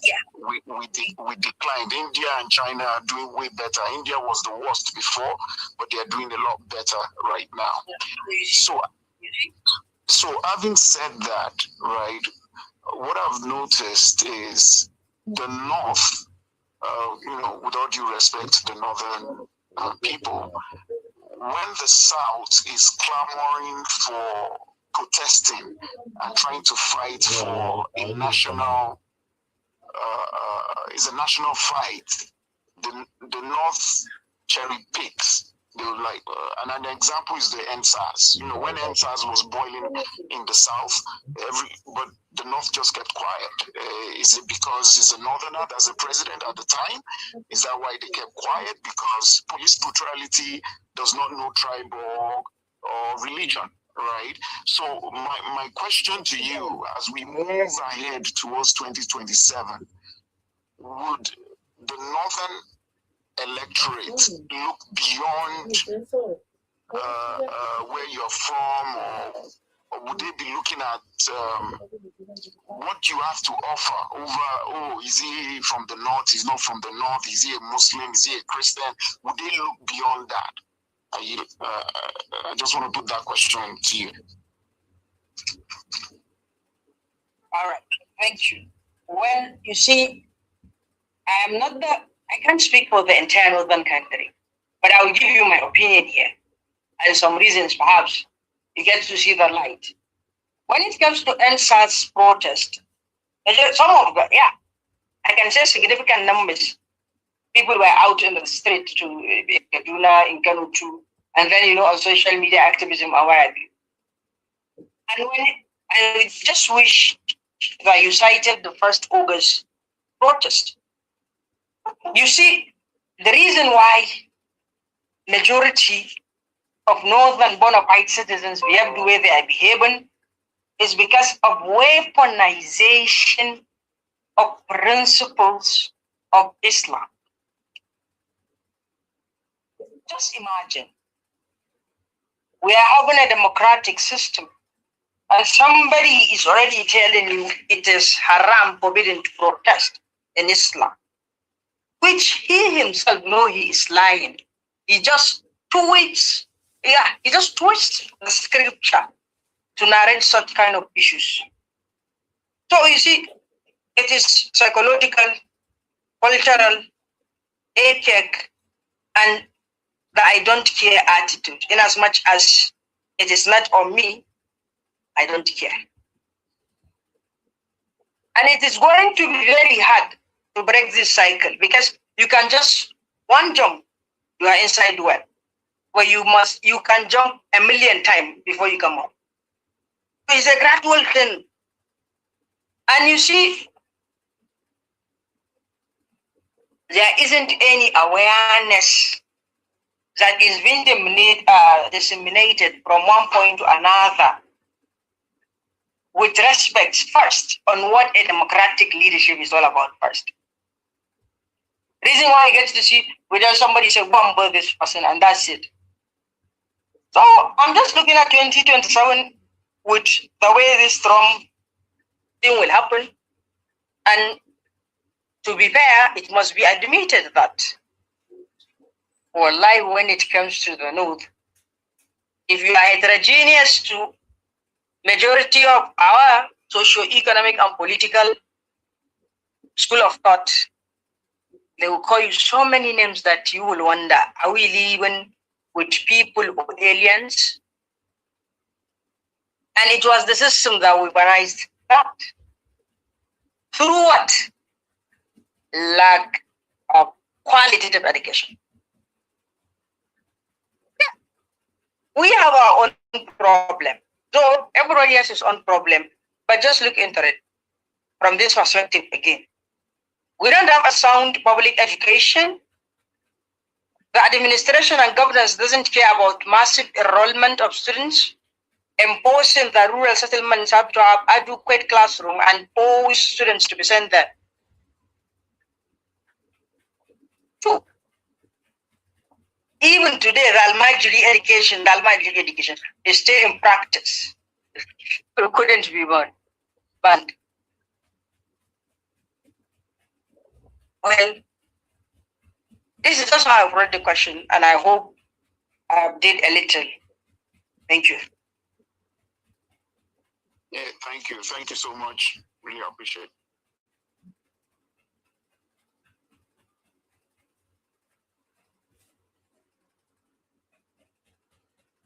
Thank you so very much. Am I audible, please? Yes, you are. Thank you so very much, anthropologist. That was quite a very enlightening revelations, and of course, a very powerful submission that revolves around involving the people, and of course, demanding for good governance from the people, from the organic people, across board. And of course, yeah, it's what we have to do going forward. And I can see your request, Mr. Two Rods. Are you up already? Mr. Two Rods, are you there? Mr. Two Rods? Okay. So, yeah. Does any of the speakers also want to say a thing or two as we wrap up the part one, the day show, preparing for the night show that would happen starting from 11 p.m. So the day's show, we have been up and running for the past 7 hours. 7 hours. All right. We started around after 1 p.m. and now it's 10 minutes gone past the hour of 8 p.m. So that is the day's show. And we'll take a recess and we'll come back by 11 p.m. That is in 3 hours time. We'll be back for the night show that will run for 6 hours. So please join us again, and we'll be here to have this conversation. Yeah, just to add to it, I would like everybody to, call, tell their friends and families against 9 p.m. We want a big turnout later this evening, across the board, from across the country. It's very important that we keep on talking, we keep on engaging, preaching the gospel of a revolutionary alternative. Liberation, I want to really commend you for what you're doing. Thank you. I know it's not easy, but keep it up. thank you so very much, and thank everybody for being part of this the day's broadcast. Let's meet again in 3 hours time, and if possible, because depending on time zone, because you recognize the fact that this our opposition, they are also very committed to serve audiences based on time zones, and we also want to really get involved in that. So yeah, thank you so much, everybody.